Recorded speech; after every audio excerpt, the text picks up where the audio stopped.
Hallelujah, all praises, glory, and honor. The Most High, the God, Abraham, Isaac, and Jacob. Long live his only begotten beloved Son in the hearts and minds of the faithful elect. Honoring the STL, people, kings, and priests, sect of the Nazarene. All of the above. Four tribes, static addict, faithful followers of the Messiah. You know, to the casket drop. I'm your brother Malachi Maccabee. To my right, I'm a faithful brother. Announce yourself, my brother. Yoab Bon Judah reporting for duty. Yoab Bon Judah reporting for duty. Y'all see the title, Destruction of Nicanor and the Feast of Purim. We got to go into some history. Since y'all calling it Black History Month, we're going to go into a little history. You feel me? And when you get this biblical understanding, knowledge, and wisdom, teach it to your children. Teach it to your children so they can have something to be proud of.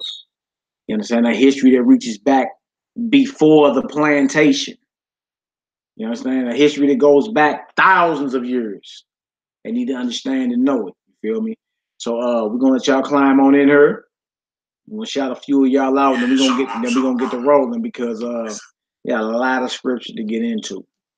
Here in the ST Hell, it's 3 p.m. Central Standard Time. So, you know, we just gonna roll with it until we get done. But it's basically two feast days we gotta hit over. Which started on the 18th at evening. Yesterday at evening started the Feast of Purim, which we are still in the first day, so we all good. It's a 2-day feast, the 14th and the 15th of Adar. We're gonna go over the moon cycles because I know y'all seeing other camps and y'all like, well, they did it 2 days earlier. We're gonna show you why. It's a reason why we view the new moon different than a lot of people. You understand? So we're gonna get into that. We're gonna show you how to count based off how we look at it, based off the scripture that we're providing. You dig? And then we're gonna get to the story about an excellent sister, man. And look, these type of stories need to be taught, need to be expressed on the regular. You know what I'm saying? And really what it does, it helps build up the spirit of our sisters, the daughters of Zion. Because this sister right here laid her neck on the line. You dig? She ain't like, okay, well, I'm successful, what she was. More successful than Oprah Winfrey. Huh? This was a queen. You understand? Wasn't in the cotton field. You see? But she was a Hebrew. And the Most High used this sister. And so this is something that all our sisters can strive for, to be like. Because even though she had a head, which was her man, her husband, the king of Persia, she still loved her God, her people, and submitted herself to her cousin Mordecai. Still submitted herself. You feel me? So even if she was, you know, a lot of people are running, she was married to a heathen, a foreigner. You dig? She was married to she still submitted herself and dedicated herself to her God and the people of her God. You feel me? And being that she was down with the Most High power, you understand, and even put her neck on the line. She's in the book. Where you gonna be at? Where you gonna be at? Where you gonna land? Go express yourself, Yoel. You know what I'm saying? This is just to let our people know, understand, like, we're supposed to be in this type of spirit. So this ain't no we're not the type of men that people may say like women bashers, whoremongers, or all them other type of thing. We here to build you up. This is an excellent time and an excellent read what we finna get off into, and this is our history on how daughters were, you know what I'm saying, for Israel. How they went hard for their people and for Israel. No selling out to the white man. No all these type of things. I'm gonna go get down with the white man to be against you. No, that's not what this finna be. I'm for my people. I'm for my God. You know? That's real talk. And that's how we supposed to be. You feel me? Scripture tell you, envy not your oppressor. Grab it for me out of Proverbs 3. Proverbs 3. Proverbs 3, 31 and 32. I believe it is. Oh, Lord, y'all want to get on here and shout y'all out. Happy feast day, family. They did. And let's get her done. Let's go ahead and slow down and read these scriptures and feast on the word. Let's get some understanding. Since everybody amped about Black History Month, since everybody and it's so, you know, perfect timing. Gucci come out with the black face, everybody all up in arms. Oh, boycott Gucci. Y'all not boycotting the Catholic Church or Christianity. They put a white face on the Messiah. Huh? You still gonna keep that little pagan days and do all that madness. You understand? Ain't nobody boycotting the Christian church, right, or the Catholic church. You tripping off Gucci putting a black face on, but they put a heathen face on the Son of the living God, and ain't none of y'all boycotted the church. But believe Christ was black. Yeah, stop it. Come on. Y'all know talk, but still will let your pastor teach that madness. But in your heart, sitting in his congregation, you know in your heart, like, yeah, Christ was black. You feel me? Okay, yeah. And there's a lot of us people who are in St. Louis, and I do want to say this, a lot of people that you run into here in St. Louis say they know. Oh, thou knowest everything. Yeah, we are them people, man. Well, what's the deal then? Feel me? Put in some work.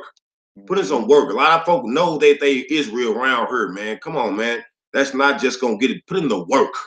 You feel me? We finna read and get a understanding how people put their life on the line for the word. Sons and daughters. That's right. Daughters went hard for the Most High too. That's right. And look, we exhorting the sisters. That's exactly what it is. I know they be looking at us like we y'all chauvin, what they call them, male chauvinists. And now we just believe it's a righteous order. You understand? And the brothers we around gonna be men, righteous men. You understand? So I mean, we ain't. I wouldn't identify none of us as what the European or the heathen is identifying us as. I would never do that. You understand? But we men. You feel me? And when our sisters, if you play chess, the queen is the most powerful piece on the board. But it's not checkmate to the king it took. You feel me? But if the woman or the queen or our wives are used in their proper capacity, you might as well shut the whole board down. See, so this is what this is about. Even when this sister was very influential and rich, more rich than Oprah Winfrey. When she was in a position to affect millions and millions of people. You understand? She still held it down. And she still remembered her God and her people. You feel me? So what's that gonna say about you in that day? You feel me? Is it your social status that got you feeling like, yeah, I'm all good? What if you lose that job or lose that monetary value? Then what? You see? Like even we was talking earlier about our sister Judith in the Apocrypha. The woman was so fine, men stopped going to war with each other when she walked by. You understand? Like, dang. And that same woman cut the head off the snake, head off the heathen, threw his head in a basket and water. And just, because she a woman, men don't even assume she gonna get down like that. And just walk right back through that camp with the head of the general of their army in her basket. You see, these are times we in, and now it's the time for the Hebrew man and woman to be together, man. Later for all that, division. It ain't just amongst the nation, but even amongst our households. Later for that. Later for that. Everybody got to get out their feelings. You dig? If it's according to the scripture, look, sit down somewhere. It's time to rock. That's what it's about. So we're here to encourage the sisters, even if y'all sisters that's somewhat successful or, feel as if you got the independent spirit, like you don't need a man. You dig? Let it all go. It's time for Israel as a whole, the men and the women, to come back to their righteous calling. You dig? And believe it or not, sisters, even if you are a sister that's rich and very influential, you dig, and got the mindset of millions, you still are supposed to love your God and his people and subject yourselves, you understand, to the men of the Most High God, period. Feel me? That's what all this is about. And it's so beautiful because the sister just played it just so, so much wisdom was there because she trusted in the Most High God. All right, let's get that Proverbs 3 and then express yourself. Right? Proverbs 3 and verse 31.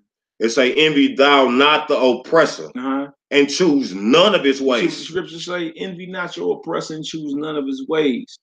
We all fell victim to the ways of the oppressor when you're done talking. Everybody know it, right? Just look at our situation as Israelites in America. Look at our households. Look at our marriages. Look at everything. You done chose the way of the heathen. Nobody's giving the Most High a chance. Nobody's saying, you know what, we gonna do what thus saith the Most High, period, dot. I don't care what nobody gotta say about it. I don't care what my mama, granddaddy, whoever gotta say. I'm gonna do what thus saith the Most High. When it come down to this, you feel me? When it come down to marriage, when it come down to whatever, I'm gonna do what thus saith the Most High. If ain't no violation with him, I'm rocking. Real talk, real talk. We gotta understand we cannot envy our oppressors as if the you feel me, but you gotta have a flip side of this, of the woman envying the oppressor, brother. You have to understand that when they envy Babylon, envying how the white man treats their women, how they let them rule over them, you know what I'm saying? But that's not good for you. That's not good for the people. That's not good for the nation. When we get into the scripture, you understand you had women that were prolific and great, but they were under subjection. Same way like men are under subjection. You think men supposed to be running out here wild? Huh? Like the wild man running out here, man. No, we up under subjection of the Messiah. Facts. You feel me? I think and I love that subjection. The same way the woman should be love and subjection of a righteous king. It's just order and it's love. It's love to be up under order because it's keeping of the commandments. So if love is the keeping of the commandments, love is being up under rule.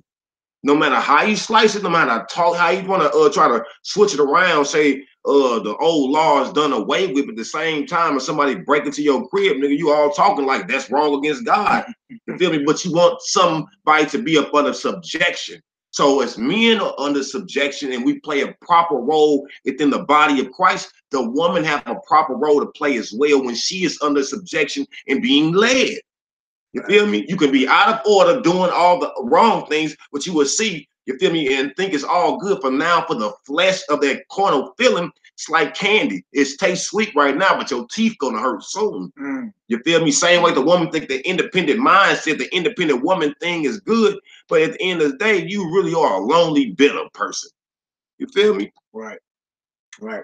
So envy thou not your oppressor, and what it say? Choose and none. Choose none of his ways. What else it say? It say, for the forward is an abomination of the Lord Yah. Right. But his secret is with the righteous. So if you someone that envies the oppressor and chooses his ways, you're forward. FROWARD. Forward in the mind and eyes of the Most High. And if you're forward, that means you're an abomination. You see? You Israelites are not supposed to be choosing the ways of your oppressor, period, point blank, in the story. I know a lot of people don't like it. I know that make a lot of people uncomfortable, but it's the truth. You know what I'm saying? We were called to be holy, set apart, Kodesh in Hebrew, or Kodash.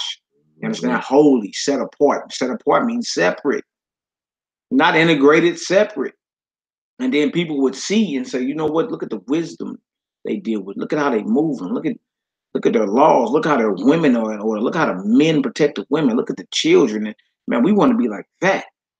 You see? That's what this is about. We are not supposed to be envying our oppressor and choosing none of his ways. Give me Lamentations 4 if you can. Lamentations 4, 17 and 18. You see? We have to come up out of this Babylonian mindset. Period. I heard a lot of people talking 2019. I mean, I hear you. Look, we understand 400 years. That's with us here in America. I mean, a lot of slavery was going on a few years before that, but I mean, we understand. I'm all with conducting myself as if this is the time.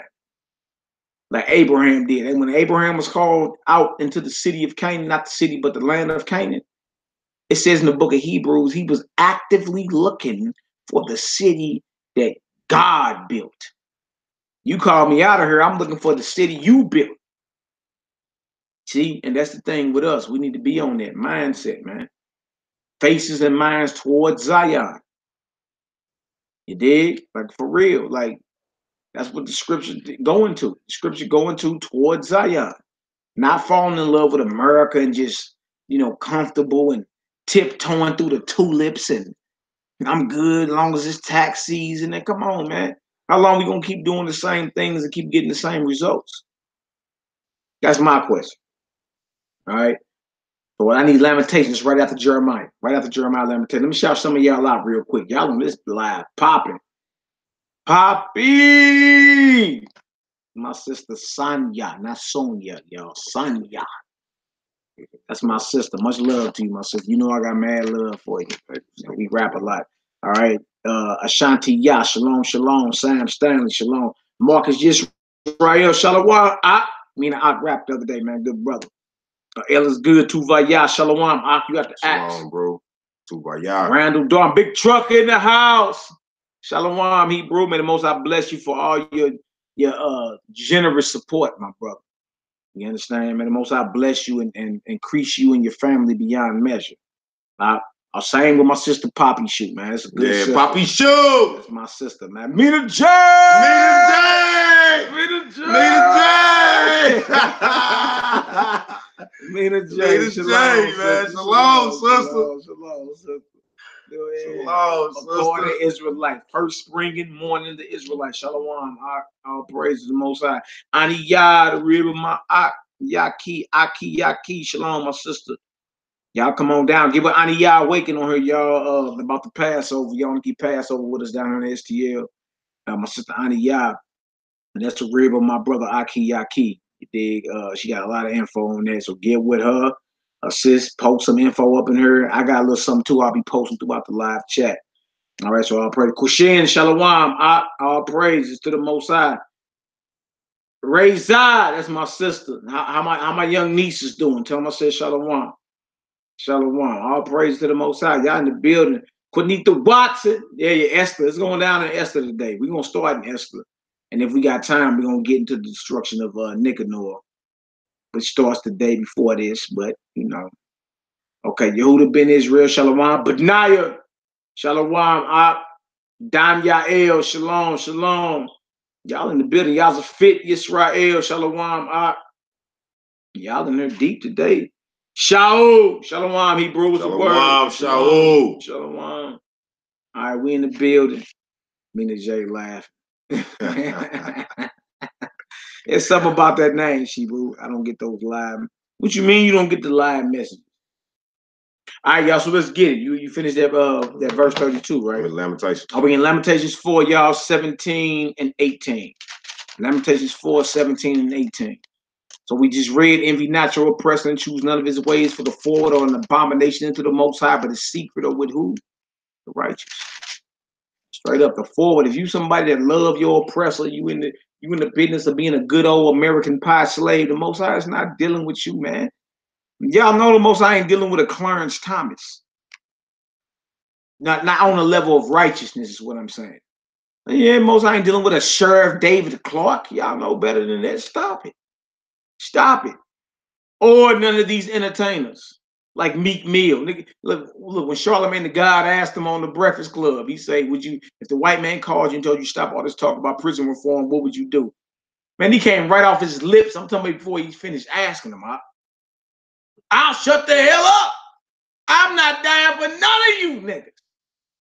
You ain't, look, you're not a leader that the Most High ordained out there. You feel me? Men of the Most High, even women of the Most High, who we're going to read about today, put their necks on the line for this truth, man. So, yeah, you're right. You're not no leader. And you're not going to die for this people. So get on back to the rear with the gear. You feel me? You understand? We got women in our history like Harriet Tubman that blew your top off for talking like that.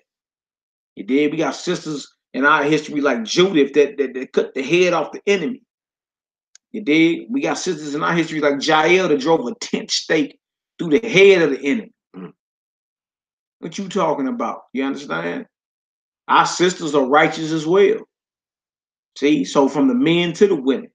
All right, so let's get her done, man. Let's get her done. We in Lamentations 4 and 17. It say, as for us, our eyes as yet failed for our vain help. Our eyes have yet failed for our vain help. Y'all heard that? Vain means worthless. Worthless help. Right? Go ahead.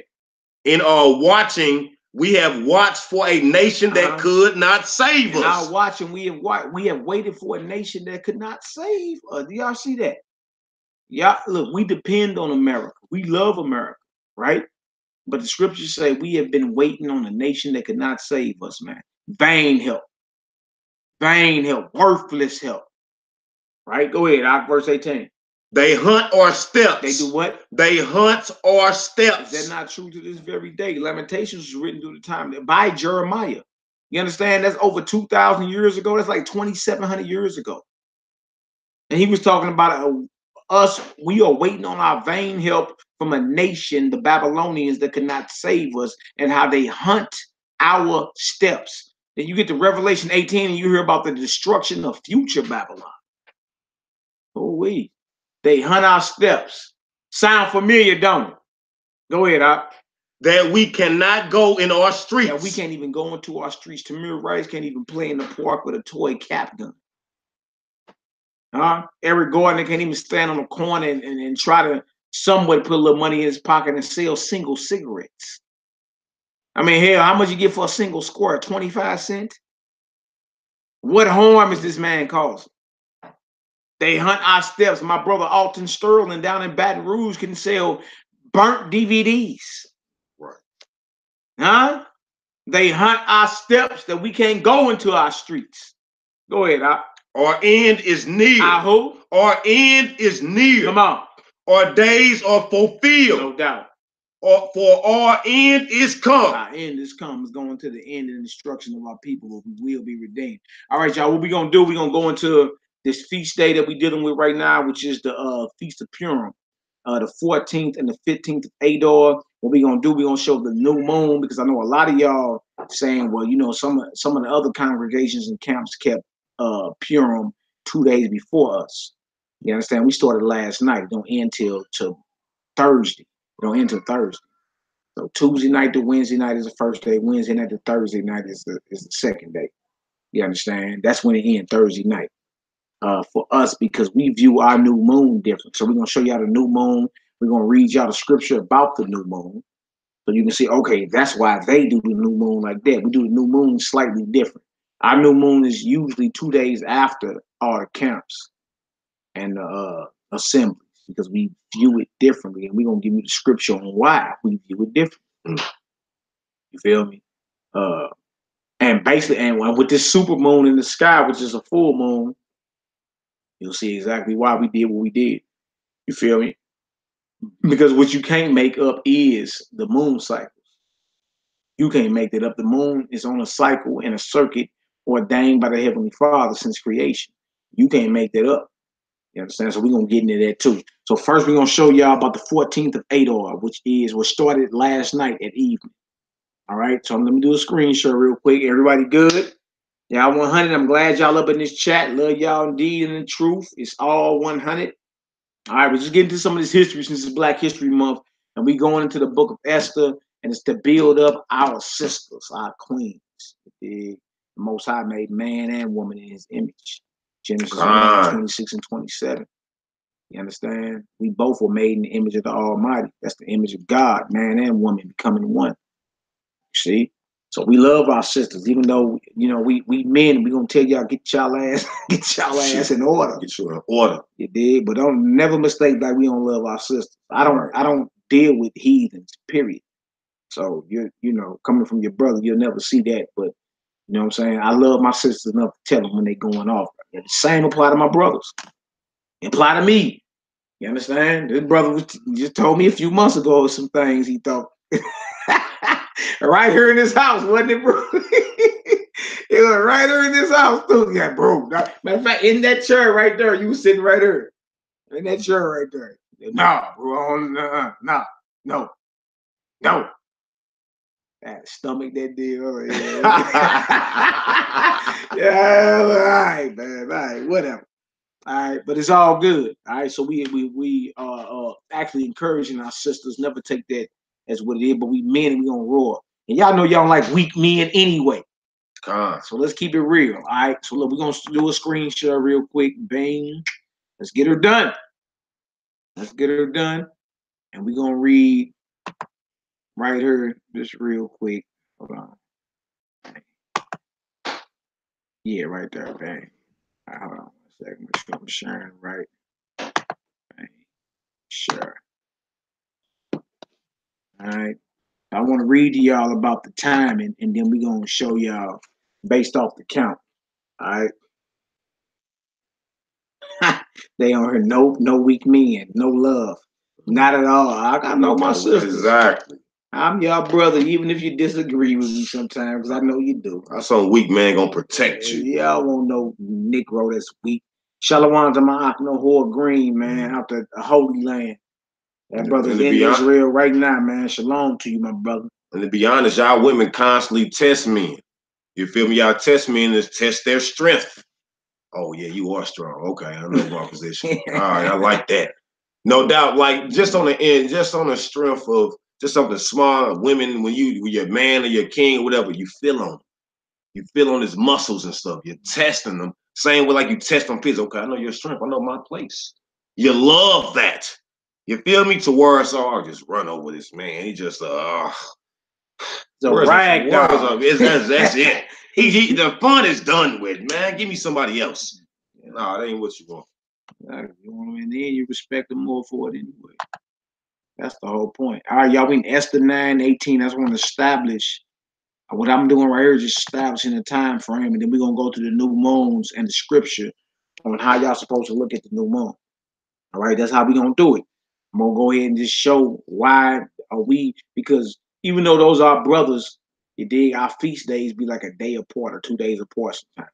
And what I'm gonna do is show y'all why. You feel me? This is a topic a lot of people scared to touch, but it's what it is. And we're gonna pull out some calendars too, and we're gonna count together. You know what I'm saying? And you gonna show, you tell me where we landed. Right, ain't no topics off the table, man. We gotta understand one thing.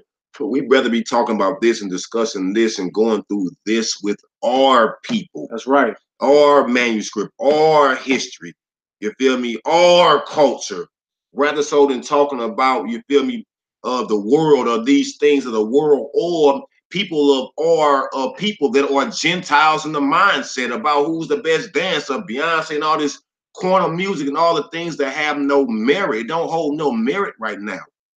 Rather so discussing the topics, you feel me, that all forefathers discussed. That's right. They had dialogue about. That's right. You feel me? It was for our learning. Understand that.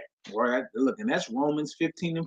Whatever was written aforetime was written for our learning and understanding.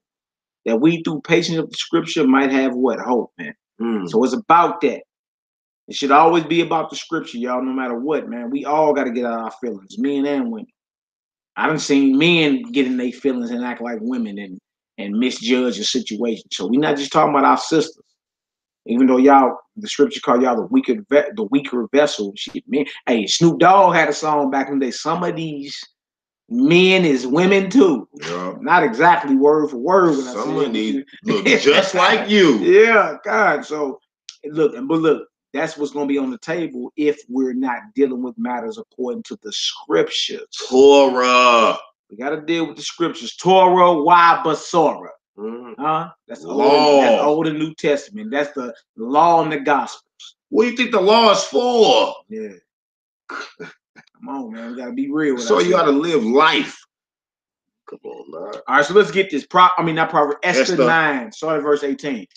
Esther 9, verse 18. Yeah. But the Jews that were at Shushan. Now, Shushan was a palace, right, in Babylon, but the Persians had taken over.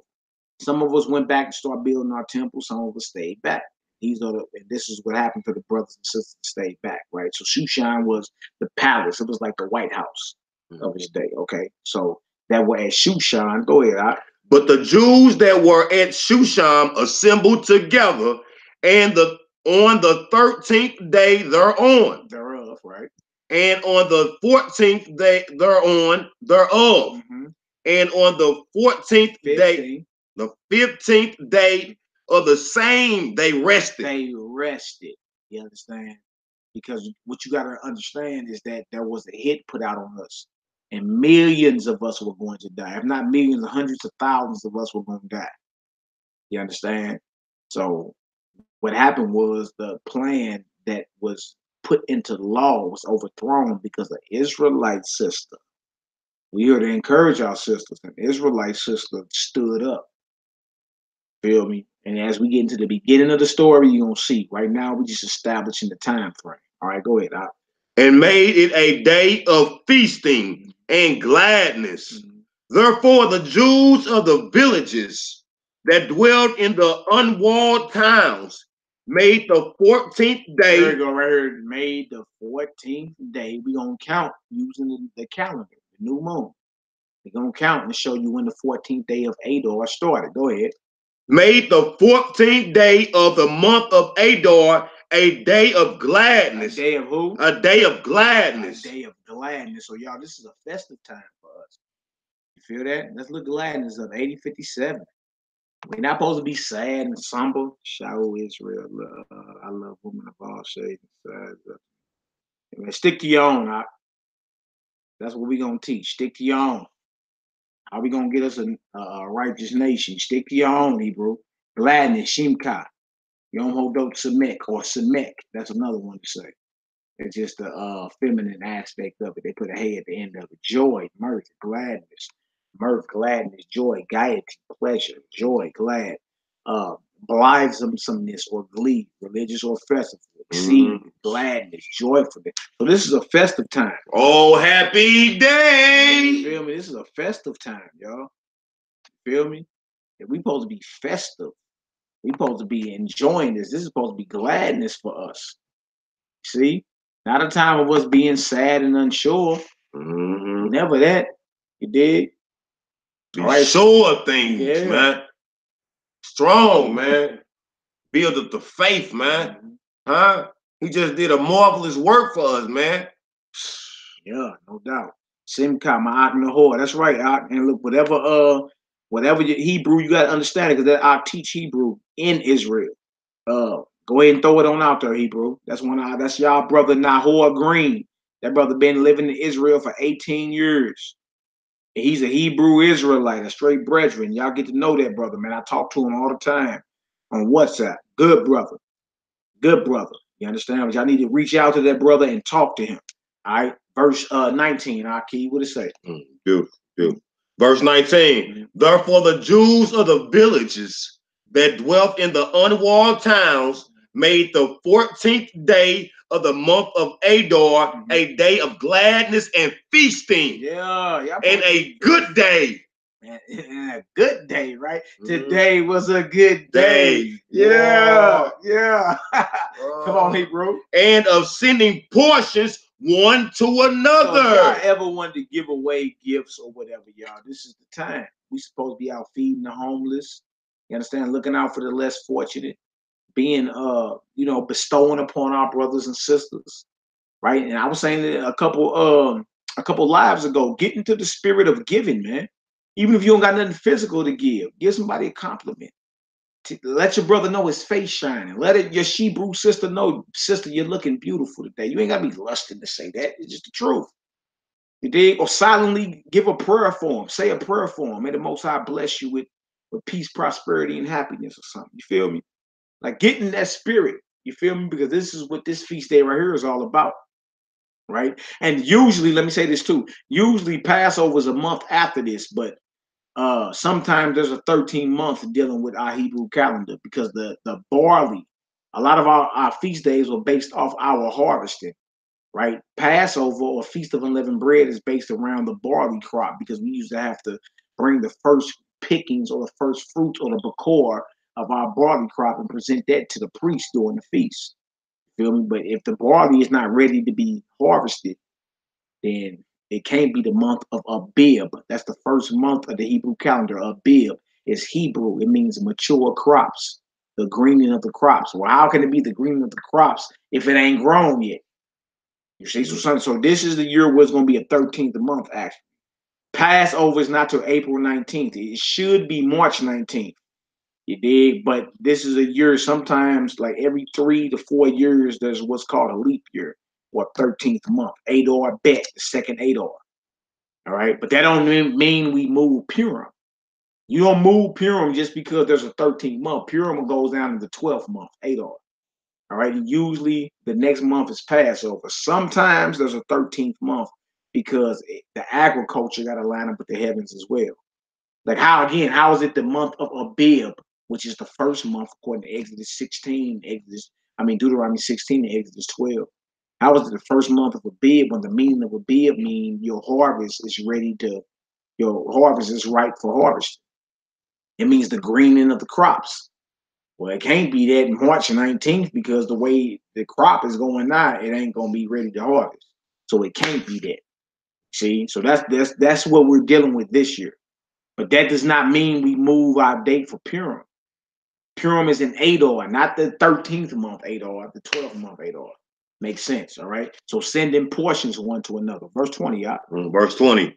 And Mordecai wrote these things and sent letters unto all the Jews that were in all the provinces of the kingdom of Ahasuerus, both nigh and far, to establish this among them, that they should keep the 14th day of the month Adar, and the 15th day of the same yearly. Y'all see that? So it's the 14th and the 15th, even though the 13th we started resting. The days that were decreed by the leaders of our nation, specifically Mordecai, was the 14th and 15th day of Adar. And after we give y'all, we're going to show y'all the scripture in Enoch, and then we're going to show y'all the moon and how we count. And you're going to see this is what it is. You feel me? Last year, we actually kept Passover the last day of March 31st, which means the new moon for the first month was 14 days before that, like the 17th of March or something like that, right? So March was the first month last year, which means March should be the first month this year. But because the agriculture and Nahor, my Nahor Green, if you can, bro, chime in and let us know about the barley crop over in Israel. You feel me? Being it's 12th month, Passover should be next month, but it can't be next month because the crop is not ready. Whatever you see in let us know. Whatever you seen, let us know. You know what I'm saying? And that's what happens. Sometimes you be having to once you count from the 12, you count from last year Passover. And you see we in the 12th month right now, which means Passover should be next month, but everybody doing it April 19th. Why? There's a earth, like the heavens and the earth must bear witness. You understand? The Gentiles ain't getting nothing. Look, they getting things from us. They're just twisted. That's what's going on out here, man. All right. Verse 22.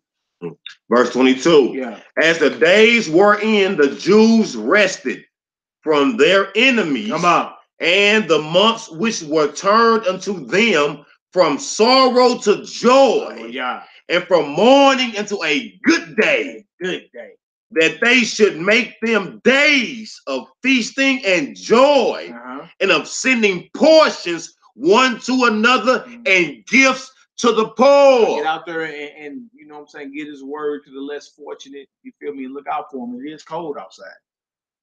Understand? With these super moons and these blood moons that's been popping, it seems like them portals that Enoch was talking about in the book of Enoch are opening up. Them portals coming out, them Arctic blasts. It just felt like Antarctica in Chicago a couple weeks ago, y'all. Come on, man. Right? It's icing and snowing in DC and here in St. Louis. How do I know? Shout out to Poppy. Poppy already put me on game. All right. Nahor Green said, we'll do our key. We always letting our people know from the Holy Land when it happens. See? So we got eyes on the ground, y'all. All right. Verse 23. Then we're going to go back to the beginning of Esther. Verse 23. Yeah. And the Jews undertook to do as they had began, and as Mordecai had written unto them. Okay, next we're going to go to the book of Enoch, chapter 77. We're going to read verses 12. I got it up on the board. All right, and we're going to read about, because look, this is what it is, y'all. You got a lot of people looking at these moons different. All right, we got the full moon. That's in Sirach 39. It's also in Sirach 50, maybe in 51. I forgot. Moon at the full. You got new moon in the scriptures. So the new moon and the full moon can't be the same. All right. So what it's coming down to is how each view the new moon. Some of our brothers are saying that the new moon is the dark moon. Right? Well, you can't see it in the sky. It's dark. Right? And then other brothers are saying it's the first sign of light. So what we're going to do, we're going to read from an extra biblical source such as Enoch and see if he's being specific on what the new moon is. And if you say, well, look, I can't believe this, later for that, right? Well, show me in the Bible and even in the Apocrypha exactly what the new moon is.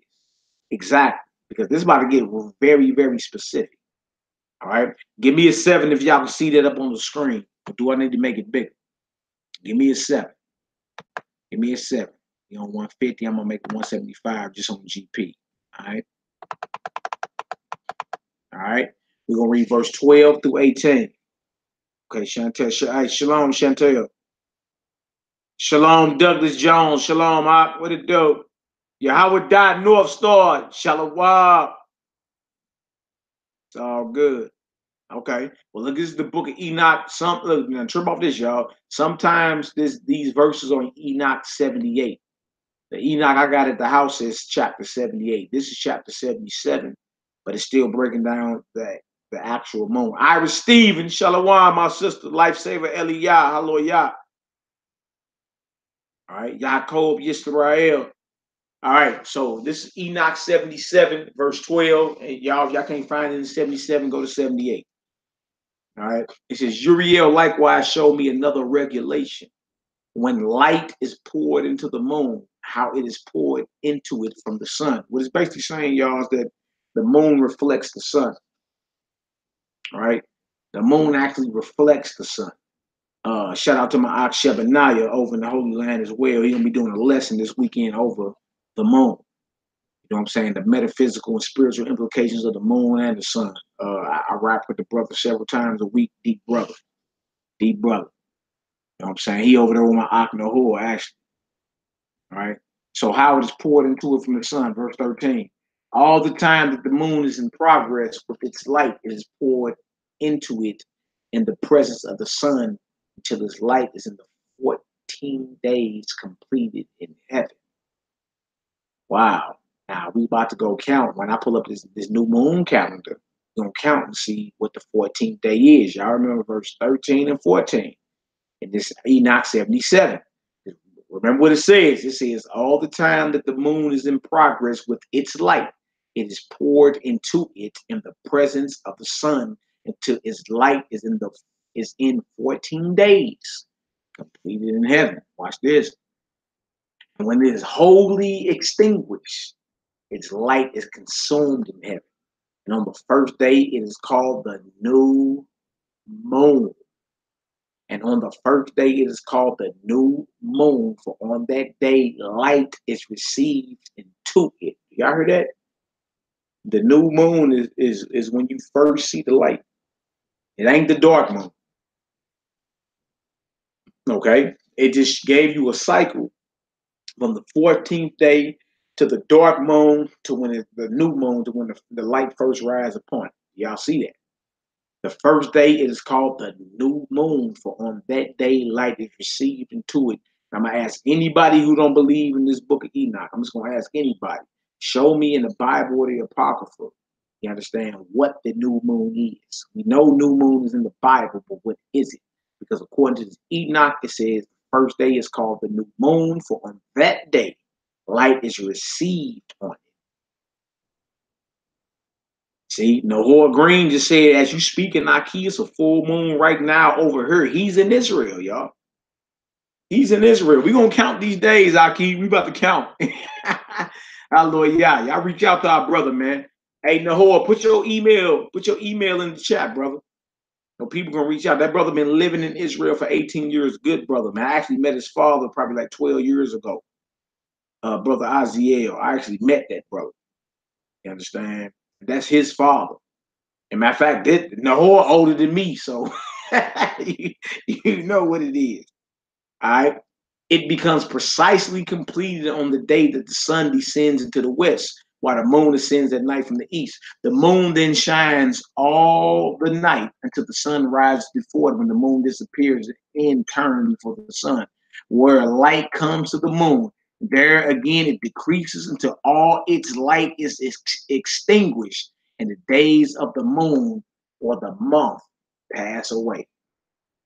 Y'all see that? So the dark moon, according to Enoch, is the end of the month. As soon as you see the first rim of light on the moon, the first thumbnail, that's the new moon. And that's the reason why our feast days be like 2 days after most of the camps, because, you know what I'm saying, when we get to Enoch, it shows exactly what the new moon is. All right. And if I'm lying, let's go back to verse 13. Let's read it. Okay. All the time that the moon is in progress with its light, it is poured in the presence of the sun until its light is in 14 days completed in heaven. Right. And when it is wholly extinguished, its light is consumed in heaven. And on the first day, it is called the new moon, for on that day, light is received on it. New moon, February 2019. Tell me y'all can see that.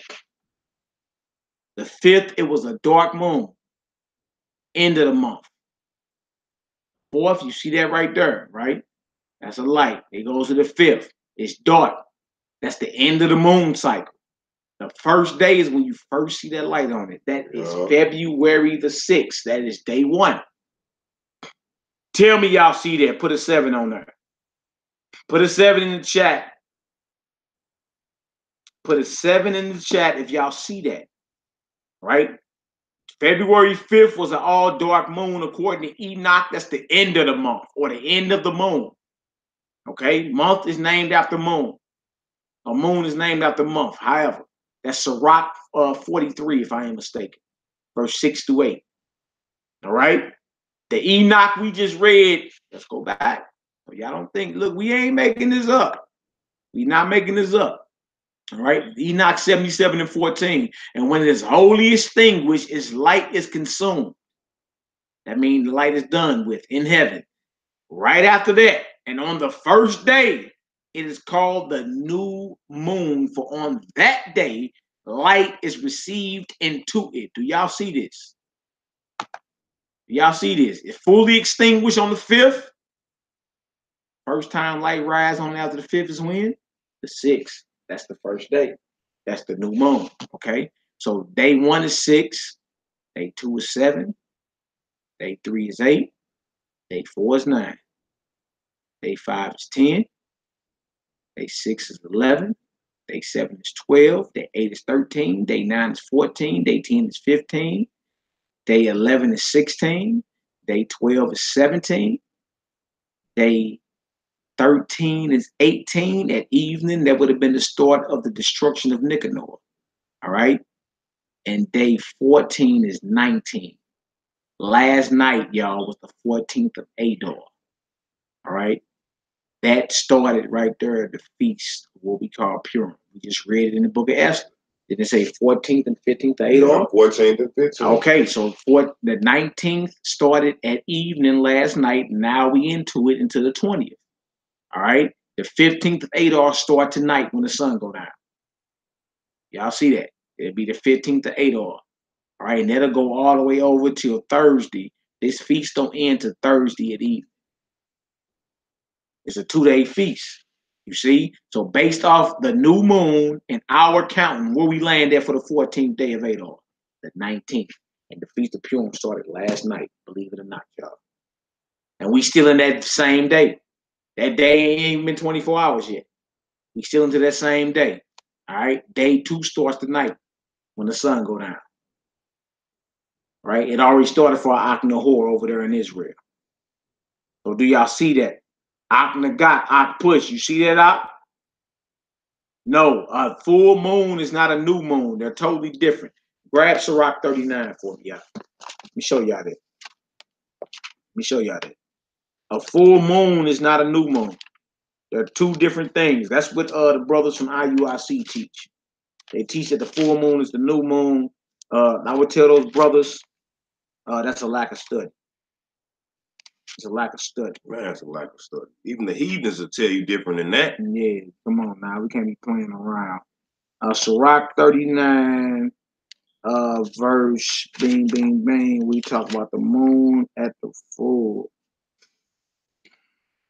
Bang, Sirach 39. Bing, bing. I thought it was in the early verses. If not, I know it's in the 50. Then we can just double back and find it. But I know it's in 50 though. All right, so Sirach, if you can't find it in 39 real quick, go ahead, jump over to 50 for me.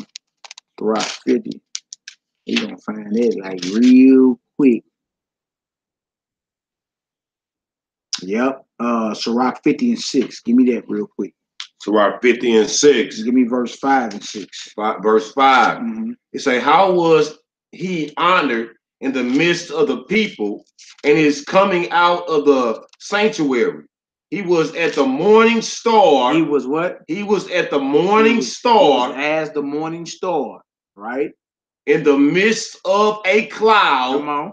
And as the moon at the full. As the moon at the full. There's a difference between the full moon. Look on the 19th and 20th of that map y'all see.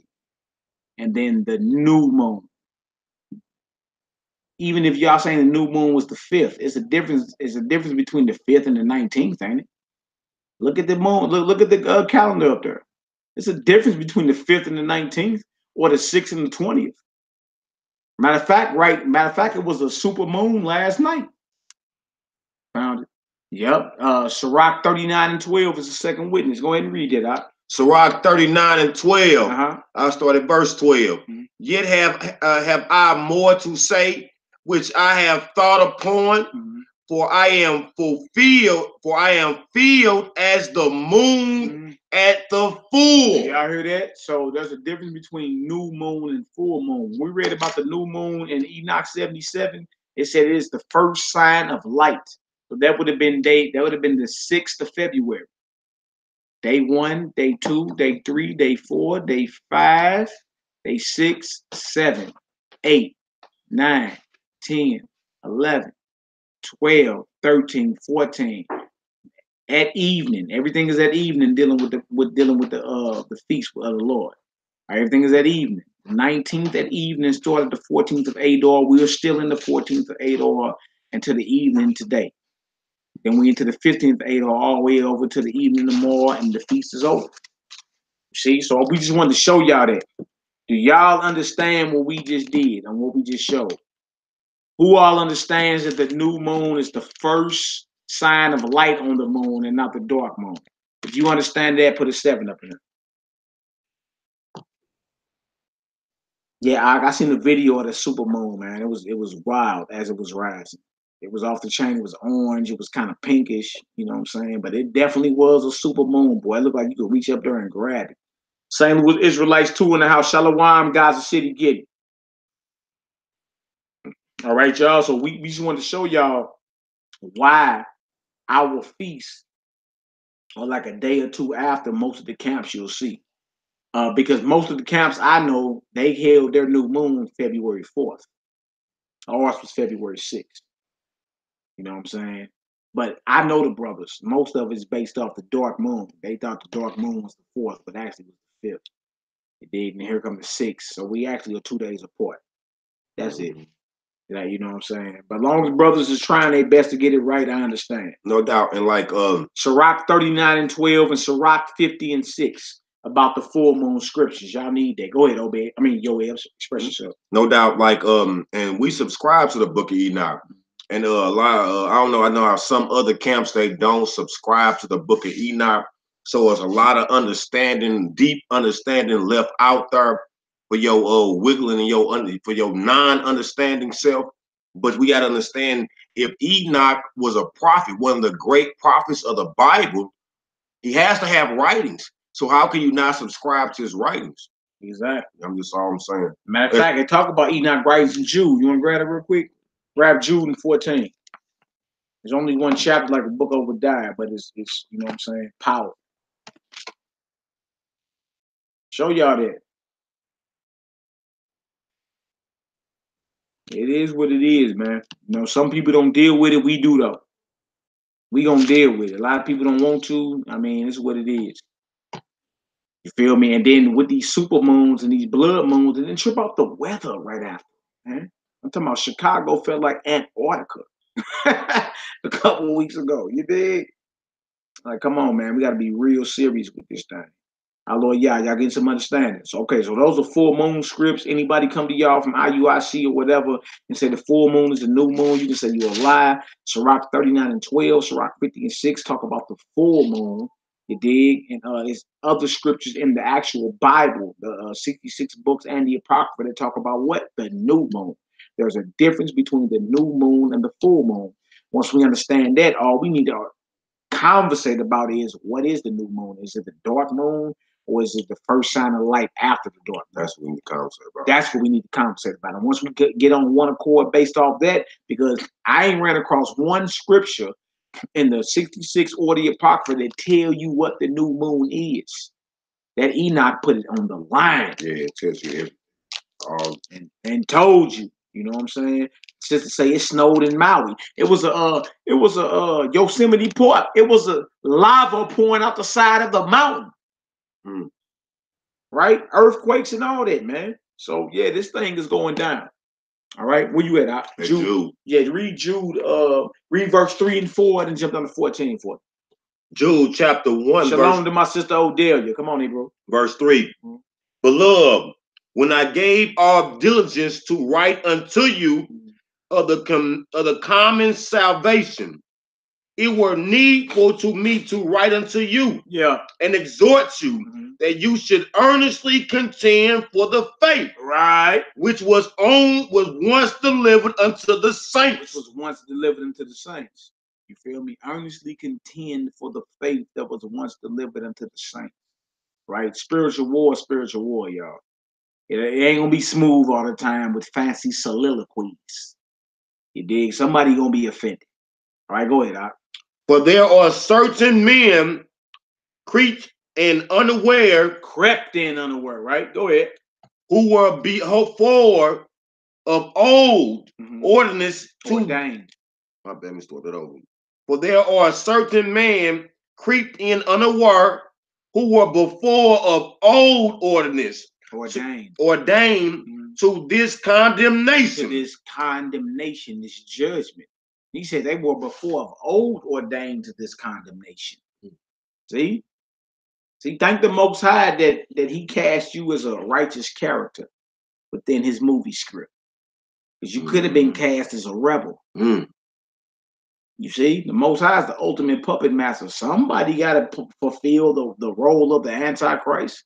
Somebody got to fulfill the role of the wicked. Somebody got to fulfill the role of the righteous. Come on, Hebrew. Ungodly men, turning the grace of our God into lasciviousness. Extreme wickedness. Go ahead. And denying the only Lord God and our Lord Yahushua. I will therefore, he said, jump down to verse 14. I want to show y'all Enoch was prophesied about in the book of Jude. So that means they were reading the book of Enoch back then. That's the point. Now the brother's gonna be like, well, we don't know if it's the right one. That ain't our problem if you ain't sure. Why is that our problem? You ain't sure.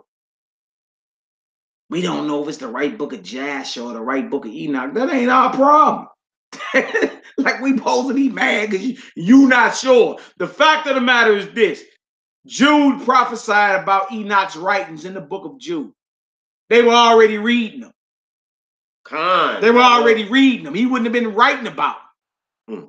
That ain't our problem that you don't subscribe to Enoch and Jasher and the rest of the books. That ain't our problem. All right, let's read this out. Verse 14. And Enoch also, also, the seventh from Adam, prophesied of these, saying, come on. Behold, the Lord cometh with 10,000 of his saints. Now look, when you open up the book of Enoch, chapter 1, verse 1. When you get down to verse 14, why is it saying the same thing? It's saying the same exact thing that Jude is saying in the book of Jude. And it's saying what? The Lord gonna come with tens and thousands of his saints, man. All right, come on, now let's get it. To execute judgment upon all, and to convince all their ungodliness among them of all their ungodliness deeds. All their ungodly deeds. He said he's coming to bring judgment and to convince all ungodly amongst them of all their ungodly deeds. Which they have ungodly committed. That's 3 ungodlies. And of all their hard speeches, which ungodly sinners have spoken against him. That's 4 ungodlies in one verse. Enoch, who lived before Noah, before the flood, had a prophecy about the end where the earth would be destroyed by fire. Before Noah and the water destruction. Yeah, Enoch. So that this means that Jude, the brother, the actual brother of Christ, Yahushua, knew about the book of Enoch. And what does the book of Enoch say about this new moon? Let's read it again. Enoch 77:14. What it say out? And it say, and when is hope, hold up. And when it is wholly extinguished, it is light is consumed in heaven. Consume mean put out, consume, put down, consume, right? And when it is wholly extinguished, talking about the moon, his light is consumed in heaven. Come on, Hebrew. And on the first day, which is the day after it's completely dark, on the first day, go ahead. It is called the new moon. The who? The new moon. Not the moon at the full IUIC. The new moon. Why? Come on. For on that day, come on, light is received into it. Light is received into it. And that's why we showed y'all the new moon calendar. Y'all see on the 6th, that's when the first time the light was received into it after the dark moon when it was extinguished. First day, we ended all the way up down here to what? The 19th at evening, which started the 14th day. We into the 14th day right now. On the 15th day, starts this evening. So this feast lasts for 2 days and don't end till tomorrow. Everybody see that. Everybody been throwing sevens up, so all praises. All right, so let's jump on back and get to the history of Esther. Yes, sir. Let's get on back to the history of Esther. You know what I'm saying? I just wanted to show y'all why we do what we do. So y'all don't be like, well, why y'all? Somebody be like, well, why y'all listening to them and they doing their stuff 2 days later and y'all going off? Now you can go ahead and show. So they don't subscribe to all the prophets of the Bible. That's the difference. Exactly. You know what I'm saying? So the right there it shows like we gonna show. We very transparent, family. Right. We very transparent. We ain't one of them. Just listen and do what I say because I said it. No, we're transparent. You got a question, y'all willing, we can answer.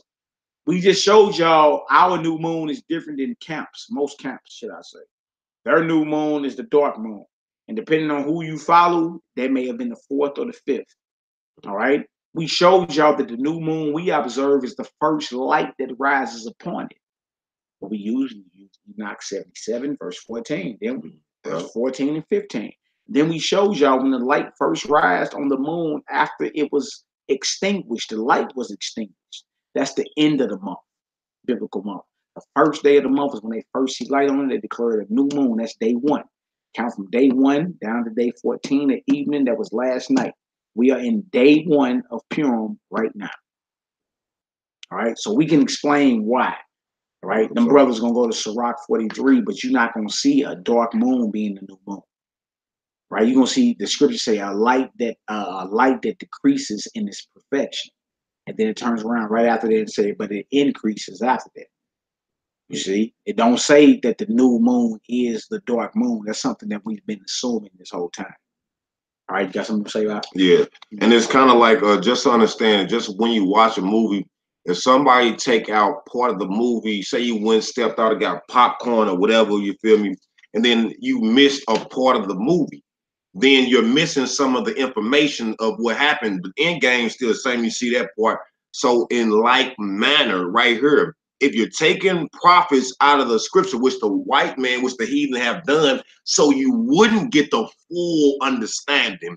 You feel me? That's why they took in pieces out. That's why we have the Apocrypha. That's why we have the red book Apocrypha, because they have separated all the understanding where it won't be in full for you right there. So I'm at to take pieces out, but I gotta still hold you right there so you can go to that lake with me. Same. You feel me? I gotta have something, or you ain't even at them laws where you can go to the lake with me. So point being, if you're taking out prophets, because the Most High, he's not finna, his understanding is omnipotent and potent. You know what I'm saying? All higher. You feel me? So one man, you think he's gonna give one man all the understanding? That's why he couldn't give it to Moses. He gives some of her. Then I give some to that prophet. Then I give some to that prophet. Then I give some to that prophet. You understand? He's not going to give all the information, the ins and outs and all of his creation to 1 or 2, 3 prophets. It's just not the way it works. I'm going to give to him, some to him, some to him, some to him, some to him. Then when we get it in all in book form. You feel me? But some folk ain't even have that half of the understanding that I'm going to give to the next prophets coming up. You feel me? So we are blessed with the understanding of the learning from ancient of old. You feel me? But when you have people that say, I'm not going to take that understanding, that's watered down by the white man, Well, shit, everything you got down there watered down by the white man. Right. If that's the case, if that's your logic, excuse, right? If that's your excuse right. for not dealing with the Book of Enoch, yeah, that's right. So y'all, we in Esther 1:1, and again, y'all, this is an exhortation for our queens. You understand? Even when you're in a position of power and major league influence, love your God and love His people. If you ever in a position of mindset like the hell with them, I got mine, you better get yours. You going the hell off. You feel me? Shalom, Tutu. Not gonna lie, Yasser Allah. But whenever you in a situation where you feel me, like I got mine, you better get yours. Later for that. Yeah. This sister could have been like that. This sister could have been like the Real Housewives of Atlanta. She could have been like that and been like, the hell with y'all. I'm rich. I'm married to the king of the world, ruling empire. The hell with y'all. But she put her neck on the line. That's what I'm talking about. Real talk. She put her neck on the line because she loved her God and her people, no matter what. You feel me? And at time, a lot of times in the Torah, man, you'll see sisters use their beauty as a weapon, not to destroy their man, but to destroy our enemies. That's what we need our sisters at. You understand? Hell, I mean, y'all know this is the truth. Y'all know these heathens, in a way, trying to lust over y'all and play y'all against us, y'all men. You understand? Right? Be strategic in this warfare. You understand? Because in the end, they're gonna have to bow down and they're gonna have to, you understand, bless Jacob or get destroyed. Period. End of discussion. All right, y'all. So we in Esther 1:1. And again, this is the exhortation for our Hebrew sisters. You understand? We love y'all. Shalom, little jokers. What's good? Did your critics say shalom? Yeah, all right. Wow. Yeah, there you go, little Hey, joker. got that little That's hand good. up there, boy. Yeah, little joker. Damn, something else. Y'all better duck off. Oh my God. But yeah, it's what it is. All right. So we need our nation and our people in order, men and women. Men, man up. Mm-hmm. Later for the excuses. Man up, grab the bull by the horns, and stand on his word. Sisters, keep order by any means necessary. Because had not this sister did that, we'd be done. We would be done right now. We wouldn't even be having this conversation. Right? And she used her beauty as a weapon to destroy her enemy. Right. What you gonna use your beauty as a weapon for, to destroy your man? Right. Don't ever think that the Most High ain't finna get it done. Yeah. Like, you is the one that's finna get it done. You feel me? He got people. He said this thing gonna go down because he said Israel is not finna go out. You feel me? So he always got people that's willing to serve him. Don't think he need thou.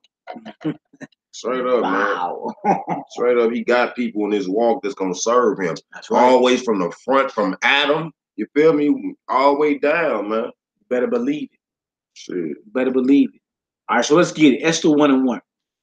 Now, Esther verse 1.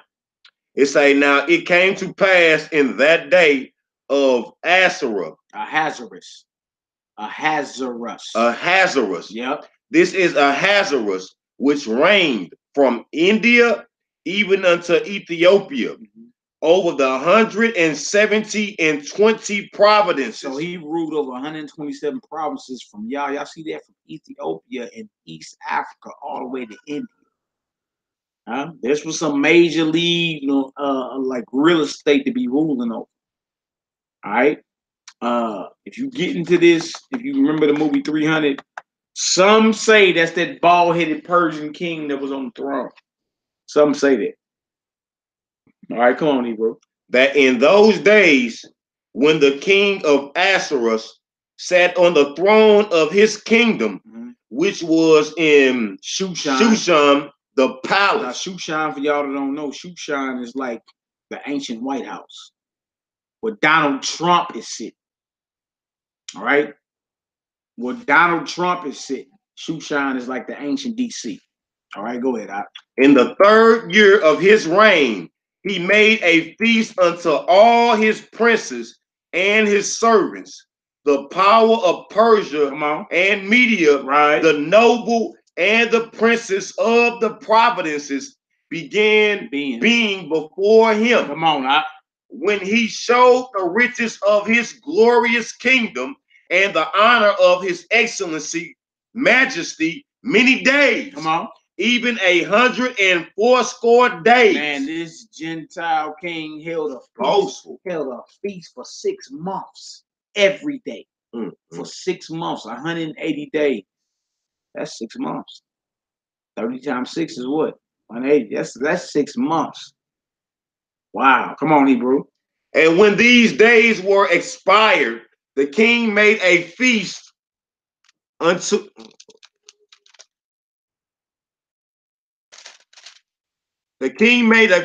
all the people that were present in Shishim, the palace, both unto great and small, 7 days in the court of the garden of the king's palace. Dang, so even after that, he kept the party going.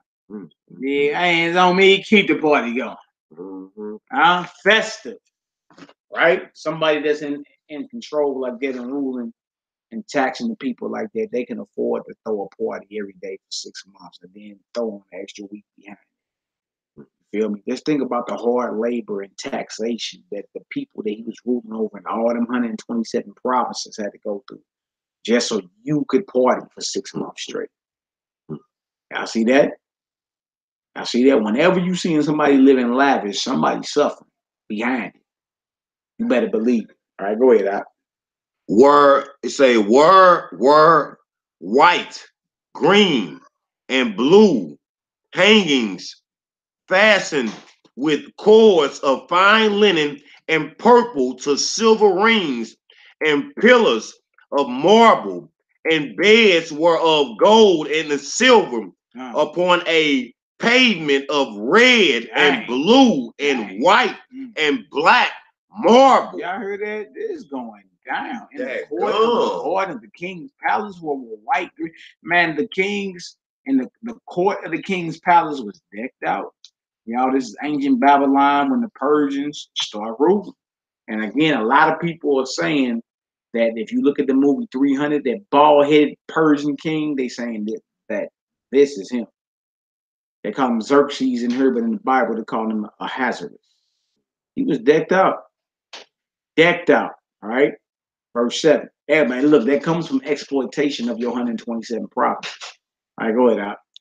And they gave them drinks in vessels of gold, the vessels being diverse, one from another. They drinking out of gold vessels. Diverse, not your little plastic cups you get from Dollar Tree or Family Dollar. They drinking out of gold vessels. And they said it being diverse from one another, so they all wasn't the same vessel. It all was different. And royal wine, aged wine in abundance, according to the state of the king. Verse, what is that? 8? Go ahead. And the drink. Again, y'all, Black History Month. Does everybody come out Black History Month? We're going over some history right now. And this is to exhort our sisters. Because I know that most of us get a rap sheet like we male chauvinists or whatever. No, we just believe in order. And we love to see our sisters in order because that's where y'all get y'all power, in order, in submission. That's where we get our power, in order, in submission to our king. You feel me? Everything must be in order. You dig? And I love y'all enough to tell y'all that. Right?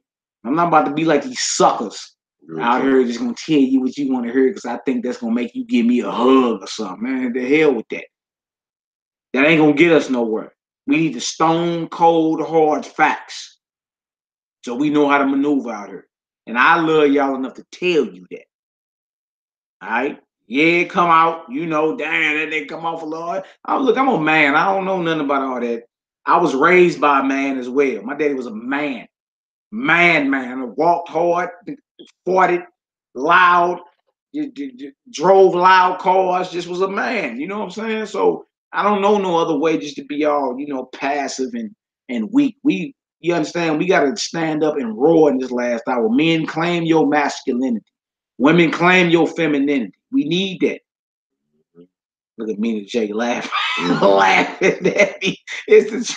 It's the truth. I'm just saying. Like, since when we apologizing for being men? Why? I'm a man. You feel me? And don't nothing balance me out, but that good feminine vibe of a woman. You dig? That's what it's about, man. You know what I'm saying? Like we need to embrace our roles, not embrace them and then act like that heathen, that sodomite star from Empire who set up his own robbery. They saying, you feel me? Come on, man. We gotta be men. If you a man, be a man. That's what we talking about. If you a man, be a man. If you a woman, be a woman. You dig? A real man gonna love the fact you a woman. Smelling good, toes done, nails done, girl. Hey, got them oils on, you know, can cook, and you know, intellect is off the chain. We getting scripts. He gonna love you for it. He gonna love you for it. You know what I'm saying? You should love that man for being a man. Real talk. These niggas out here soft, man. Y'all know it. You the feminine side of me. Yeah, you not my me. Exactly. Yeah. Get in touch with your feminine side. I'm getting in touch with I'm you. Getting in touch with you. Exactly. Shit. I'm getting you my feminine side. What did you mean? Straight up. Come on, man. The man's a woman or women is his feminine side. He ain't supposed to be. The Most High made us different for a reason. Kind. You understand? Like he's not supposed to sympathize with you about you being a woman and he being a man. I mean, he can listen. You dig? He can listen to whatever you got going on, but he would never understand how it is for you to be a woman. No, I and can't. You would never understand how it is for him to be a man. Period. So what are we arguing over? It's nothing to argue about. You feel me? Luke 19:27. Christ was an austere man. Read Luke 19:12-27. You'll see. August dreams. Read that. You're gonna be like, dang, Christ was a hard man. Dude was like, I fear thee because you are an hard or an austere man. You lack softness. That was said about the Son of the living God. You know what I'm saying? All right, where we at? Verse 8. And the drinking was according to the law. Yeah. None did compel. For so the king had appointed to all the officers of his house that they should do according to every man's pleasure. They kicking it. They're kicking it, right? These are all the events that's leading up to what's called the feast or the Feast of Purim. The Feast of Esther, if you want to call it that, the Feast of Wine. This is leading up to that, right? We setting the stage right now. All right, go ahead. And Vashti, the queen, made a feast for the women in the royal house, which belonged to the king Ahasuerus. So look at her. This is his queen, right? She decides to throw a feast and make a feast for the women. Now, remind you, this kingdom been kicking it 6 months, 180 days, plus an extra week. His wife decided to go ahead and throw a feast for the women, right? All right, verse 10. On the 7th day, when the hearts of the kings were merry with wine, he commanded Mahuman, Biztha, you go, Harbona, Bigtha, Abagtha, Zathor, and Carcass, the 7 chamberlains that served in the presence of Ahasuerus, the king, to bring Vashti, the queen, before the king with the crown royal. With the crown royal. Hey, it ain't no coincidence that bag is in purple and gold. Boy. Y'all know about Crown Royal, y'all. That's whiskey. You know what I'm saying? You grew up with some old uncles like me. You know what some Crown Royal. You know what some Crown Royal is. Whiskey. All right. So with the Crown Royal, go ahead. To show the people and the princess her beauty, for she was fair to look on. So this is what happened. The king was feeling good, full of wine. He said, you know what? I want to look at my fine wife. So he summoned his wife. And he sent his messengers to her and say, look, you know what I'm saying? Tell her to come on before me, before the king with the crown royal, meaning with your royal crown that you were, because you're the queen. And I want you to show the people and the princess your beauty. She was very fine, very fair to look on. This is Vashti. This is the first queen. Notice it don't say Esther yet. What happened? You understand? Your mind should be asking that question. We in the book of Esther. Esther's name is not Vashti, right? What happened? How did Esther become queen, right?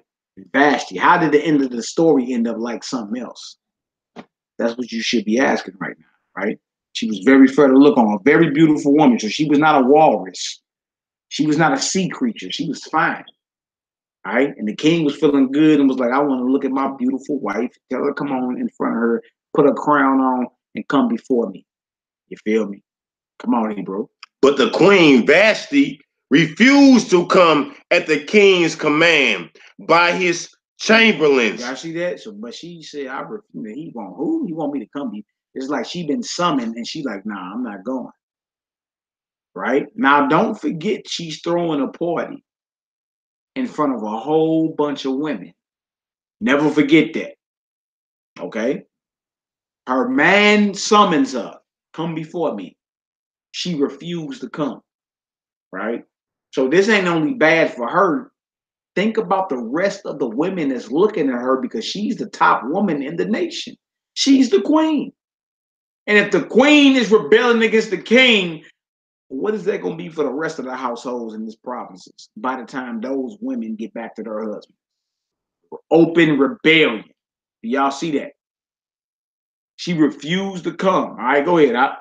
And his anger, hold on, my bad. Therefore was the therefore was the king wroth, and his anger burned in him. Yeah, because remember, he's the ruler over everything that he surveyed. Everything that you see, he's the ruler. He called his wife his queen before him, and she refused to come. Right? And this ain't even no solo, like she was in her feelings by herself. She did this in front of all these other women. See? Order been what it was in the ancient world. Order been what it was in the ancient world. And the order being what it is today is just we refuse to submit to the truth. All right, verse 13. Verse 13. Then the king said to the wise men, which knew the time, for such was the king's manner towards all that knew law and judgment. So what did he do? He summoned those, or he rapped to those that know about the law, know about the judgment. How let the wise men who knew the times, knew how to read the stars? What does this mean? What's going on? She show refused and she being bullheaded. All right, go ahead. And the next unto him was Karshina, Shelthra, Admatha, Tarshish, right? Mirsina, and Memucan, the 7 princes of Persia and Media, which saw the king's face and which sat the first in the kingdom. This is like Donald Trump's cabinet members or his next to him, his advisors. All right, this ain't nothing new. The way things get ran today, it ain't nothing new. Everybody, the king's been having advisors. All right, verse 15. Come on. Verse 15. Yeah. What shall we do unto the queen Vashti, according to the law? Because she have not performed the commandments of the king Asherah by the chamberlains. So what's to happen? Something got to happen. The king gave a commandment and it didn't get fulfilled. What is going to happen here? See? Like today you be like, well, whatever. My man calls me. I ain't got to do none of that. Whatever. I'm cool.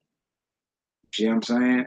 But man, you understand in the ancient world we from, that came with a price. Yeah, we was in our own land. Yeah, that came with a price. You wasn't getting that off. You couldn't just do what you wanted to do. All right, we got to get out of that system. I understand. We've been in America. The man and the Hebrew man, the Hebrew woman are at war with one another. Man is on child support. He's been demasculated. You know what I'm saying? The marriages ain't lasting that long. Single parent. I understand that, but that being that Mally understand that don't mean we gonna escape the judgment. I'm your brother. I ain't got a kingdom to put you in or a lake of fire. So yeah, I understand the times we are in. You understand? But when you done talking, it all comes down to a choice. You gonna submit yourself to this Bible or not? You can get in your feelings and talk whatever you want. I know. I done been there. I done tried to rebel and then go against the scripture right before I first got in and got my ass kicked. I'm trying to spare y'all. I'm just keeping it real. Right before I accepted the scripture wholly in 2005, I was getting my ass kicked by the Most High. Like straight no chaser. You understand? And I knew the whole time, but I just kept trying to play the benefit of the doubt. You understand? Till I had to submit and get on my knees and on my face. I submit. I had to submit. Ain't nothing I can do. Feel me? And that's the thing, man. See, we got to take ourselves out of it, men and women. Get out your damn feelings. Do what thus saith the scripture. That's our blueprint to salvation. And it don't matter what the person next to you got going on. If they going off, they got to answer for it. I'm doing what thus saith the Most High. You understand? Until he called me out these trenches. Mm-hmm. That's how you got to be. All right? Where we at? Good. We at verse 16. And Memuca answered before the king and the princes, Vashti,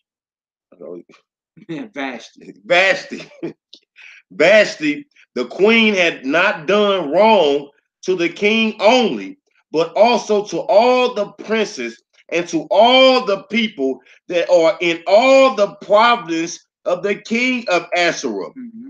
For this deed of the queen shall come abroad up to all women. He said this thing that the queen did by not coming to her king when the king called her, it's gonna spread like a virus unto all women. You feel me? How the hell the queen disrespecting the king, right? And then this woman in this house pop off and you mad. Hell, your own king ain't standing up to his woman.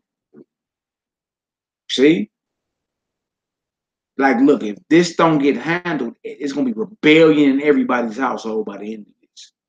These are the events that led up, y'all, to Esther being the queen.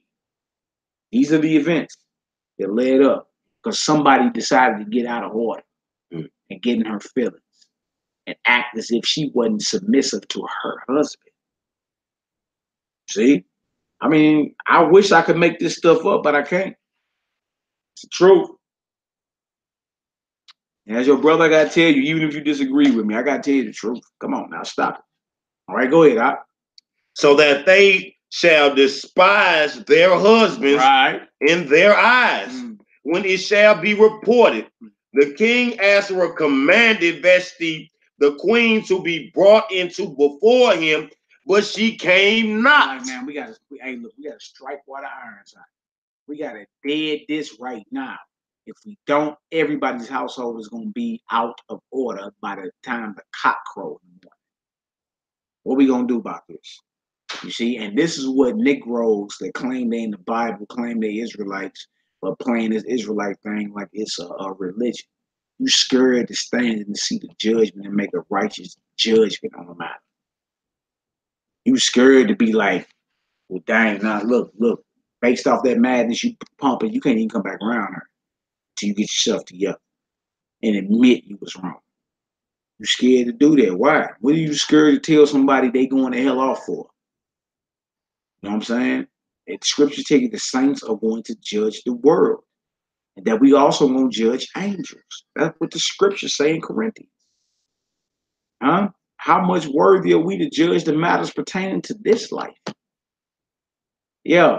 Negroes don't want to be in that seat where you be like, nah, that was wrong. Look, the judgment got to come down based off that. We ain't talking about killing nobody. You understand? You might not be able to be around us for the next 120 days, 180 days, whatever. All right, come on, Hebrew. Likewise, shall the ladies of Persia and Media say this day unto all the king's priests, which have heard of princes, unto all the king's princes. Unto all the king's princes, which have heard of the deeds of the queen. Thus shall there arise too much content and wrath. Yeah. if it please the king, let there go a royal commandment from him, and let it be written among the law of the Persians and the Medians, that it be not altered. This is the empire that rose up in the earth after the Babylonian empire. But they was ruling right in the same province. It's like North Korea taking over America, and they set up shop in the White House. Same thing. It's just another nation ruling the same piece of real estate. Understandable? Let's get it. That Vashti come not more before King Asherah, and let the king give her royal estate, unto another that is better than she. So they came up like, look, this is gonna be rebellion through all the ranks in everybody's household by the time the cock crows. Ahasuerus, you need to shelf her and get rid of her and give her a estate unto somebody that's better than her. Somebody that's gonna submit to you. Somebody that's gonna come when you call her. All right, this is that part of the scripture people scared to deal with. You feel me? But had not this thing happened, Esther would have never been in the position to lay her life on the line, come up on up in there and do what she needed to do to spur her people. But y'all see in the ancient world, it wasn't none of that. Every time that snake reared his head and tried to express some type of Babylonian madness, it had to get hit. It had to get hit. They had to come up with a law that extreme, that it be not altered, that Vashti come no more before King Ahasuerus, and let the king give her royal estate unto another. Y'all, with sisters, y'all denying y'all man, or when he summoned y'all, could get your inheritance took. Everything that you had based off, you know what I'm saying, you being married to him, they can get your whole heritage or inheritance, your royal estate took from you. And given to someone that is better than she. Yeah. That's better than you, since you don't want to submit. Yeah. Most I got somebody better than you. Yeah. Yeah. Today you be like, oh, y'all ain't ish, you no good. Hey, see, it was more honor and everything back then. People looked at the big picture. You understand? If we don't do nothing about this, the queen just refused her king in front of all these women. If we don't do something like this, it will be rebellion in every man's house by the time the cock crow.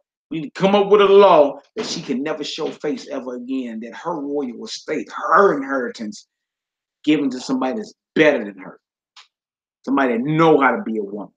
You understand? Make sure, my sister, because I love y'all to tell y'all, make sure you're not a Vashti in the spirit. You understand? Don't get around all your sisters and be trying to show off and showboat. You understand? If anything, show how you are submissive and obedient, not only to the word, but to your husband. If he's teaching you in righteousness, right? He ain't told you jump off the roof or go cut your throat or go seal your rear end. If he ain't told you nothing that's gonna harm you or damage you, you understand? Then guess what you got to do? You got to handle your business, man. You got to be submissive and in order. As sisters, if we read this story, you should not be aiming to be like Vashti. What sister that I ever done ran into, and I asked them, who are you trying to be like in the Bible? Nobody ever says Vashti. Why not? Because you know deep down in your spirit, Vashti was completely out of order.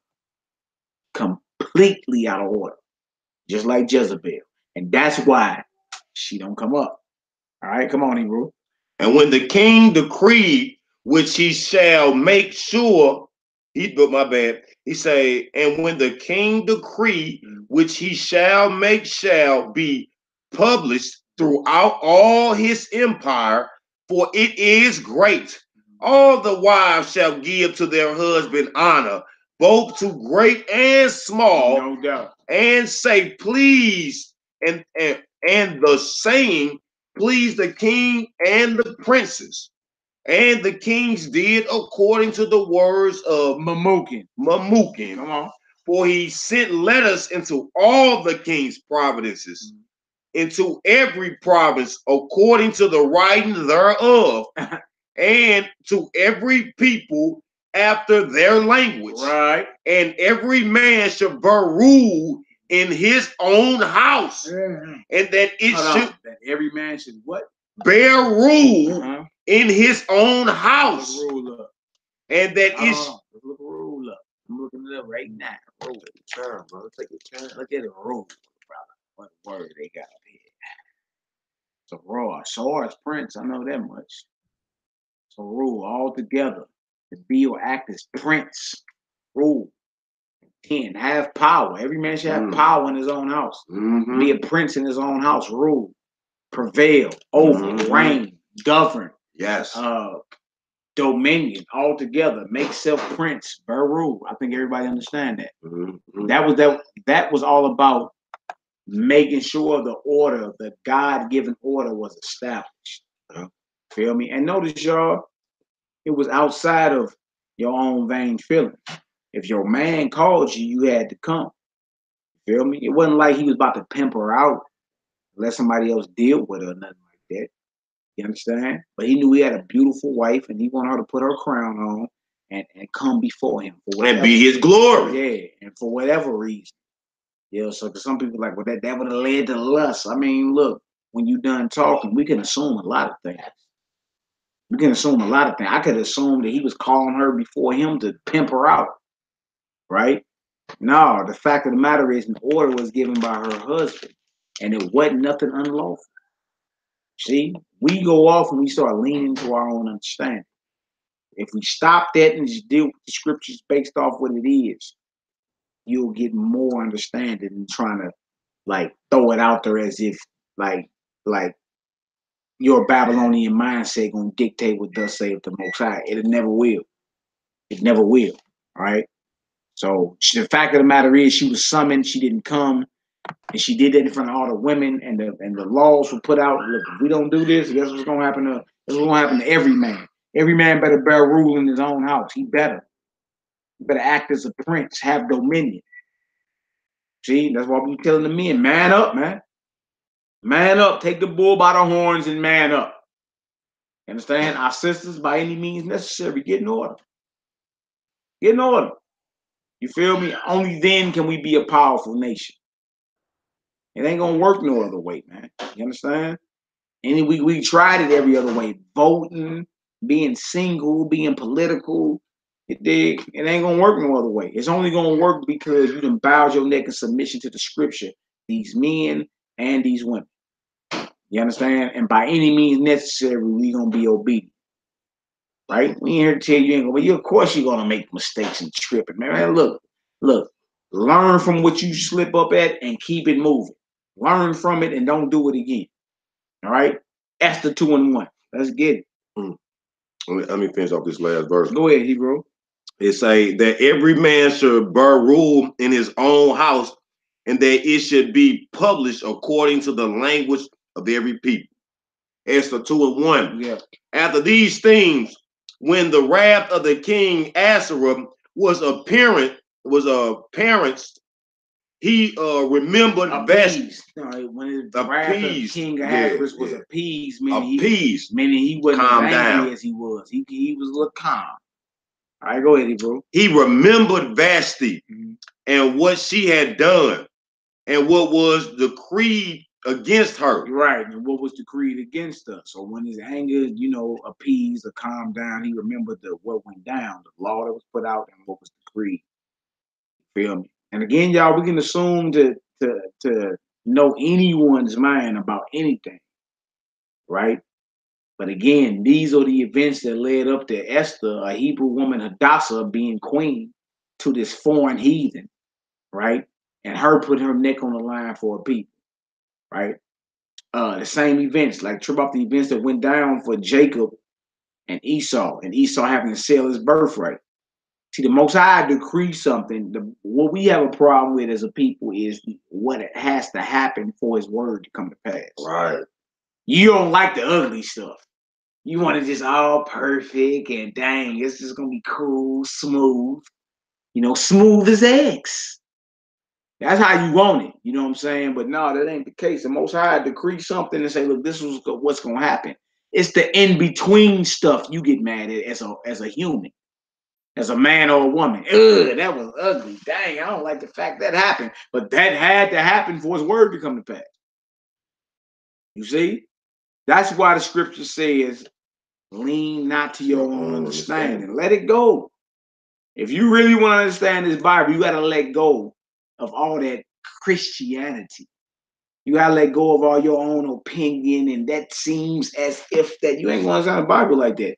You got to unlearn everything and read it for what it is. Then you'll be like, oh, okay, I get that. I get that. That makes sense. Only then, if you trying to read this through a Christianity lens, you ain't never going to get the Bible. You're never going to get it. And again, the ancient world was way different than what you know today. All right, men were men and women were men. Women were women. All right, you understand? It ain't like that today. Now let's get it, Hebrew. Verse 2. Then said the king's servant that ministered unto him, let there be fair young virgins sought for the king. Hold on, let's look at the word virgin. 1330, virgin. Let's see. Page 1330. Bethula. Oh, don't tell me it's Bethula. Look at that right there. Look at this virgin right here. Virgin, maid, virgin, a feminine passive particle of an unused root, meaning to separate a virgin from her privacy, sometimes continuation, a bride, also figuratively a city. All right, and you use virgin, which occurs 50 times in 50 verses. Bethula. All right, notice it right there. It's an outline of biblical uses. What? Virgin. So we're looking for virgins, women that had never been touched. All right, let's get it. And let the king appoint officers in all the province of his kingdom, that they may gather together all the fair young virgins unto Shechem the palace, to the house of the women, unto the custody of Hegi the king's chamberlain, keeper of the women, and let their things for purification be given them. Nah, this is something you sisters gonna love. Because it's in y'all spirit to, bathe and have them oils all on you and just be your hair done and your nails and your toes. You get all that. It's in your spirit. You understand? I think the Most High God ain't nothing like no daughters of Zion. Nothing like it. They gonna make sure. Look, I got my youngest daughter is 2. Why her toes stay painted? Then my little girl, my youngest daughter is 2 going on 3. This little girl, Dada, Abba, I like my toes. Look, let me show me her little toes. It's just in her spirit just to be fly. It's just what it is. You know what I'm saying? It's just in y'all spirit to be like, to smell good and to hold yourselves as queens and princesses and all that. So all the virgins, because King Ahasuerus is looking for a new queen. All right. So we look for all the virgins, but they had to be given over to the custody of one of the chamberlains, right? And when you keep reading, this is a eunuch. So he couldn't, even if he got turned on, he couldn't do nothing. He was a eunuch. You know what I'm saying? And in the ancient world, a eunuch actually was like a privileged status. It's just you couldn't get you none. But you wasn't no field nigga. You wasn't picking cotton. You wasn't working hard. You know what I'm saying? You would be trusted around the king's wife and concubines, but you had to castrate yourself. You see? So this is what's going on here. They've been given over to the king's chamberlain, but to his custody, and they were commanded to be given their things for what? Purification. Ooh-wee. Ooh-wee. Y'all about to be smelling good when y'all come before the king. All right, come on now. And let the maidens which please the king be queen instead of Vashti. And the things pleased the king, and he did so. In other words, he's looking for a new queen. He's looking for a new wife. The woman didn't show up. Okay, well, your example got to be made about it. All right, come on now. Now in Shechem, the palace, there was a certain Jew. A certain who? A certain Jew. Yahudi. Right? Notice he's in Shushan the palace, so he's working in the White House. Are there Israelites in the White House working? Of course. Of course. In ancient Egypt, Joseph was corporate America or corporate Egypt. second in command. In ancient Babylon, Daniel, Shadrach, Meshach, and Abednego, they was up upper command in Babylon. Now in Shushan the palace, when Persia's ruling, there's a brother in there named Mordecai. He's a Jew. He's a Yahudi, Jew from the southern kingdom. But notice, he's not in the cotton fields. He's not doing no back-breaking labor. He's in Shushan the palace. He's in the White House. Come on now. Now in Shushan the palace, there was a certain Jew whose name was Mordecai, the son of Jair, come on. Jair, the son of Shimon. Come on. The son of Kish, a Benjamite. Now today he go back really to like Saul, and like Saul was the son of Kish. If I ain't mistaken. He was a Benjamite. Knows he was called a Jew because the southern kingdom, Judah, Benjamin, and Levi, they were called Jews. He was from the tribe of Benjamin specifically. Mordecai. All right, remember that. Shout out to my aunt, Mordecai, Enoch, Israel, man. Where you at, Op? Ain't seen you in a minute. Pull up. We at the no-fly zone. But notice that, right?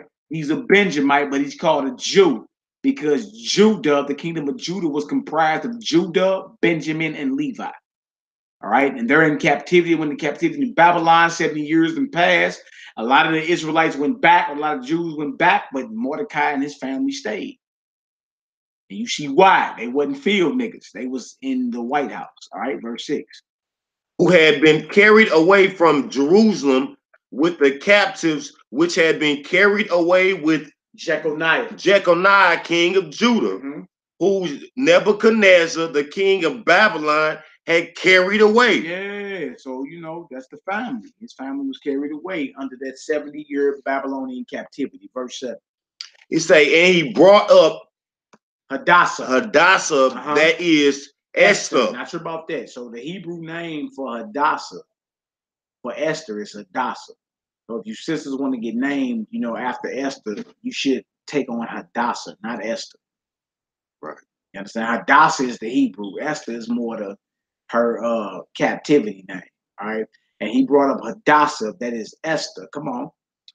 His uncle's daughter. See, so a lot of us thought that was his niece, but his uncle's daughter is what? For she had hold on. Who was his uncle's daughter? That would be your cousin. If that was his brother's daughter, that would be his niece, right? That's his uncle's daughter. Hadassah was Mordecai's uncle's daughter. That's his cousin. That's his cousin. Matter of fact, that's his first cousin. See, that's something that we need to slow down, because for a long time we always said that was her uncle. No, she was his uncle's daughter. Esther and Mordecai were first cousins. People don't want to deal with it, you know. Dang, nigga, I thought all the time. But look, this is what happens when we slow down and read the scripture. Slow down.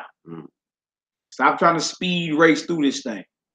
And we in 2019 saying that Esther and Mordecai was uncle and niece because we see uncle in her. She was Mordecai's, his uncle's daughter, which make her his who? His cousin, his first cousin. Make sense? Yeah. All right, come on, bro. And she had neither father nor mother. And the maid was fair and beautiful. Very fine, fair and beautiful. Like one of them women you look at and be like, ooh. Like, you know, sometimes us men see a beautiful woman and be like, oh, damn, who's that? You feel me? She was one of them. She was one of them beautiful sisters, Israelite sisters, them daughters of Zion, right? Like our beautiful sisters are today. Go ahead, When his father and his mother her father and her mother were dead, took for his own daughter. So he raised his little cousin as if she was his own daughter, right? Come on. So it came to pass when the king's command of his decree was heard, and when many maidens were gathered together unto Shisham, the palace, to the custody of Haggai, that Esther was brought also unto the king's house. To the custody of Haggai keeper of the women. Yeah, yeah, she got to show face, right? Go ahead. And the maidens pleased him, and she obtained kindness of him, and he speedily gave her her things for purification. Speedily, like, look, hook her up. You see, now remind y'all, this shows you also that our sisters went out there just loose, playing with whoever, testing rods. Right. See? They were under a man. Yeah, you see this right here, and look, being that she was a virgin and fine, he like, man, hurry up and give her things for purification. You see?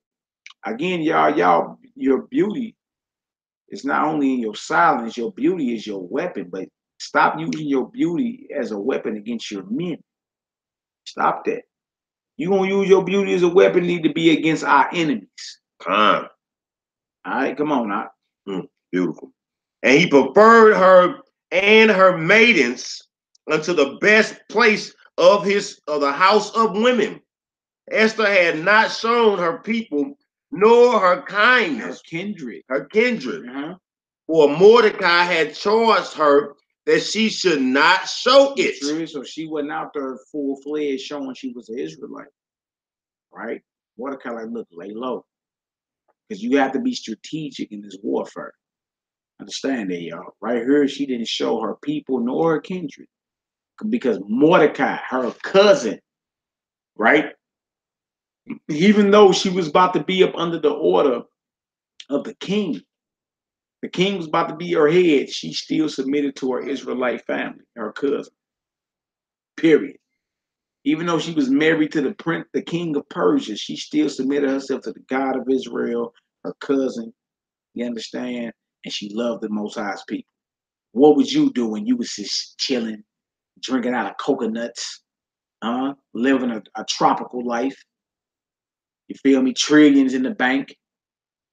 Would you still be fighting are you a revolutionary? Would you still be fighting for the love of your people? Or would you be like, I got mine, you need to get yours, like an Oprah or something like that? See? These are the women that the Most High is looking for. Even when you are in a position of authority and power, you never forget your role. You never get out of order. See? That shows if you really fear the Most High or not. I ain't hearing all that. I'm virtuous. I hear you. We'll see. You feel me? Because this sister right here was more successful than any of you women would ever be combined. And she still submitted herself to the truth. Even though she had a heathen husband. That show you feel me? Even if you got a heathen husband, you still got to submit yourself to the Most High God. All right? And we ain't even promoting having heathen husbands. We just saying, like, Esther still had to submit herself to the Most High God and to Mordecai, her cousin. All right, come on, Hebrew. And Mordecai walked every day before the court of the women's house to know how Esther did and what should become of her.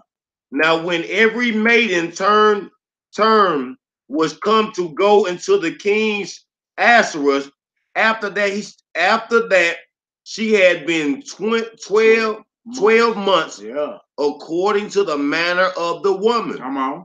For so were the days of their purification accomplished. Right. To the wit, 6 months with oil of myrrh, and 6 months with sweet odors. Come on. And with other things for the purifying of the woman. Not sure about this, sisters. You gotta bathe and soak for 6 months with oil of myrrh. And then bathe and soak in 6 months with sweet odors and with other things for purify the women. You're going to come up out of that, you're smelling like something out of heaven. Right? And to this day, that's why a man love a good smelling woman. It can change his whole mindset. He could be angry. He could be ready to go to war. A beautiful, good smelling woman walk by, he'd be like, oh, he done forgot about his war. He done forgot he was angry. You see? They had the straight soak for a whole year. Oil of myrrh and in sweet odors and other things for the pure before they could even be brought before the king. Man, a hollow, yeah. Verse 13. Verse 13. Then thus came every maiden unto the king. Whatsoever she desired was given her to go with her out of the house of the women unto the king's house. And in the evening she went, and on the morrow she returned unto the second house of the women, to the custody of Shazgaz, the king's chamberlain, which kept the concubines. She came unto the king no more, except the king delighted in her, and that she was called by name. You couldn't come before him unless he summoned you, unless you delighted him. You see?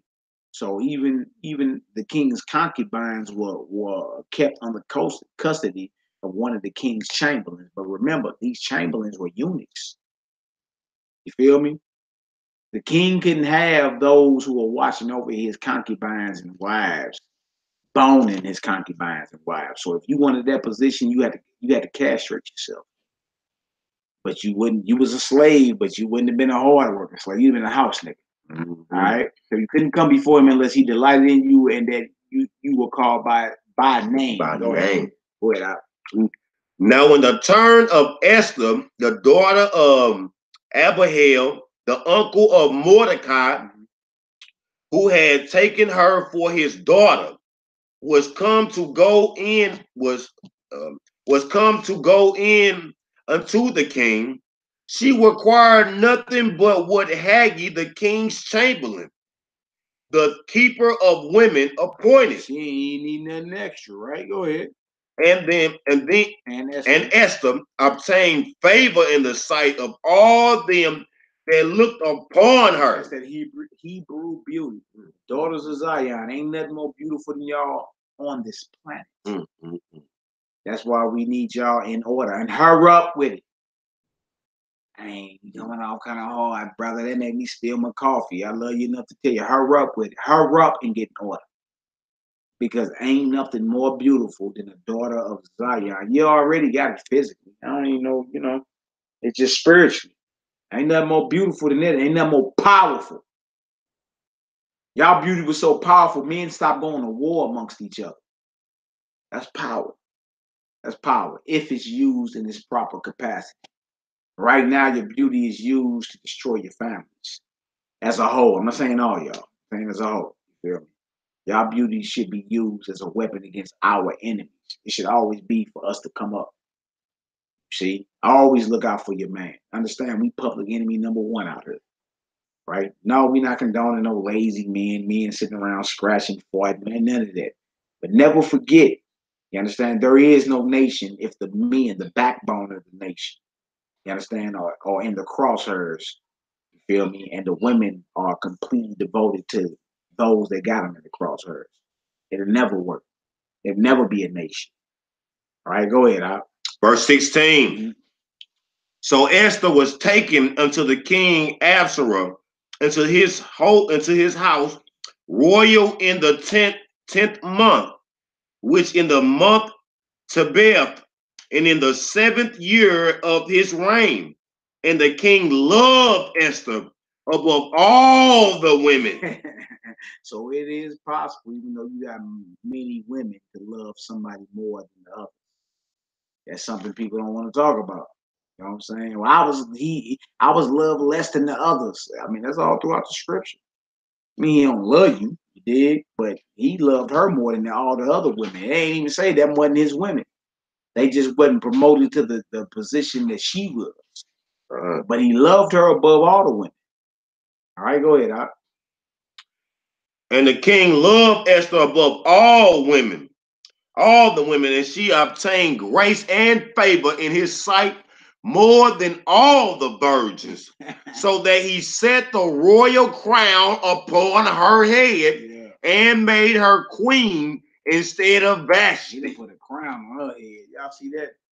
Beauty popping so much, she done got a crown popping. And this is an Israelite daughter. And this is a Persian king putting a crown on her head. He already defeated. He already, her beauty already is proven to be, you understand, the greatest weapon in this story is the beauty of Esther. You understand? He looking at her like, look, you can have everything. What's the deal? He didn't put the crown on her head and everything, right? All right, verse 18. And verse 18. Then the king made a great feast unto all his princes and his servants, even Esther's feast. They made a feast for her. And he made a release to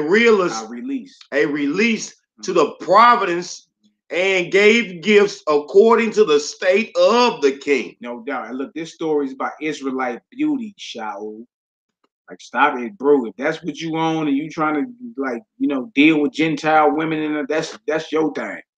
This is about Israelite beauty. And the weapon this sister had, you understand how she still loved her God and loved her people and stayed in order. That's what this story is about. It ain't about because you don't get along with the Israelite woman and you want to get with some Gentiles out. That's on you. You understand? This is about Israelite beauty. Ain't no need for you. Stop trying to defend your position dealing with heathens. That's your problem. You understand? We gonna build up our sisters and deal with our sisters. Because in the end, we a mighty nation. Yeah. You understand? So stop our bro. If that's what it is, keep that to yourself. We don't teach that over here. Stick to your own. We understand the things happen before truth, during truth, whatever. But we still gonna teach stick to your own. Because this is a mighty nation that we raising up out here. So if that's what you dealing with, that's what you dealing with.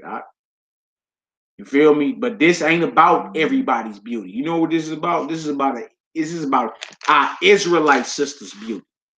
That's what this video is about. And how her beauty was used as a weapon to defeat the enemy. We not bigging up no heathens on her. This story ain't about no heathens. All right? No doubt. May shalom be upon her. All right, let's get it. And he made a release to the provinces and gave gifts according to the state of the king. Right. And when the virgins were gathered together the second time, then Mordecai sat in the king's gate. Esther had not yet shown her kindred, nor her people, as Mordecai had charged her. See, she's still on the low. Keeping order. She's still on the low. Because remember, the king had rule over 127 provinces from Ethiopia to India. He did. She still ain't out flashing that she an Israelite. Right? Morty like, look, keep it low. You know what I'm saying? We at war right now. You understand? We need to be strategic in this matter. No doubt, no doubt. And trip off for Go ahead, bro. You know what I'm saying? And look at this. Look at this daughter. Look at this sister. How was she? Give me the plain clothes. I don't need nothing fancy. I don't need all these extra things. Just give me the plain thing that the chamberlain provided. And let me be submissive and humble and covered. He don't need to see all this. Only thing was basically shown was her face, if you really look at it.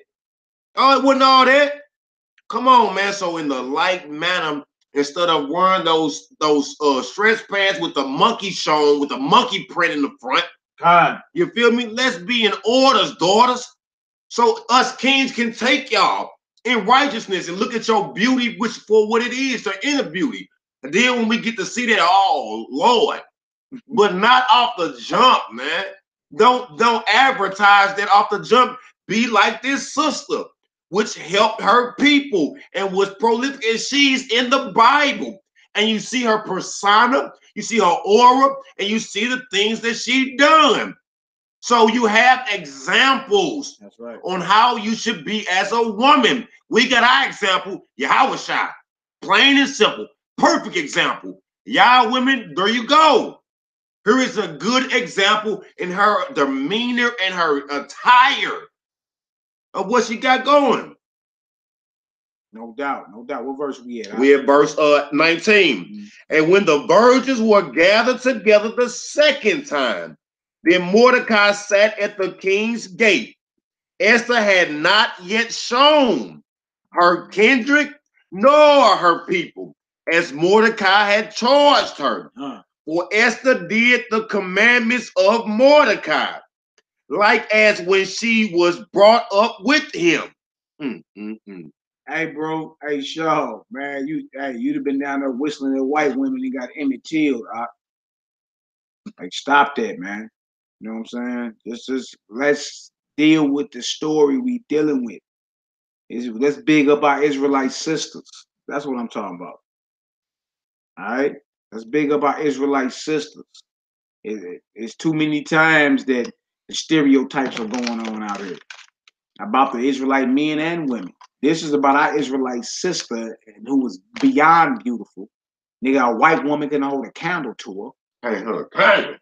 That's what this is about. You understand how she still, and she was very successful, most successful than all these token Negroes combined. And she still loved her God and loved her people and kept herself in subjection to her cousin, even though she was married to the prince, the king of Persia.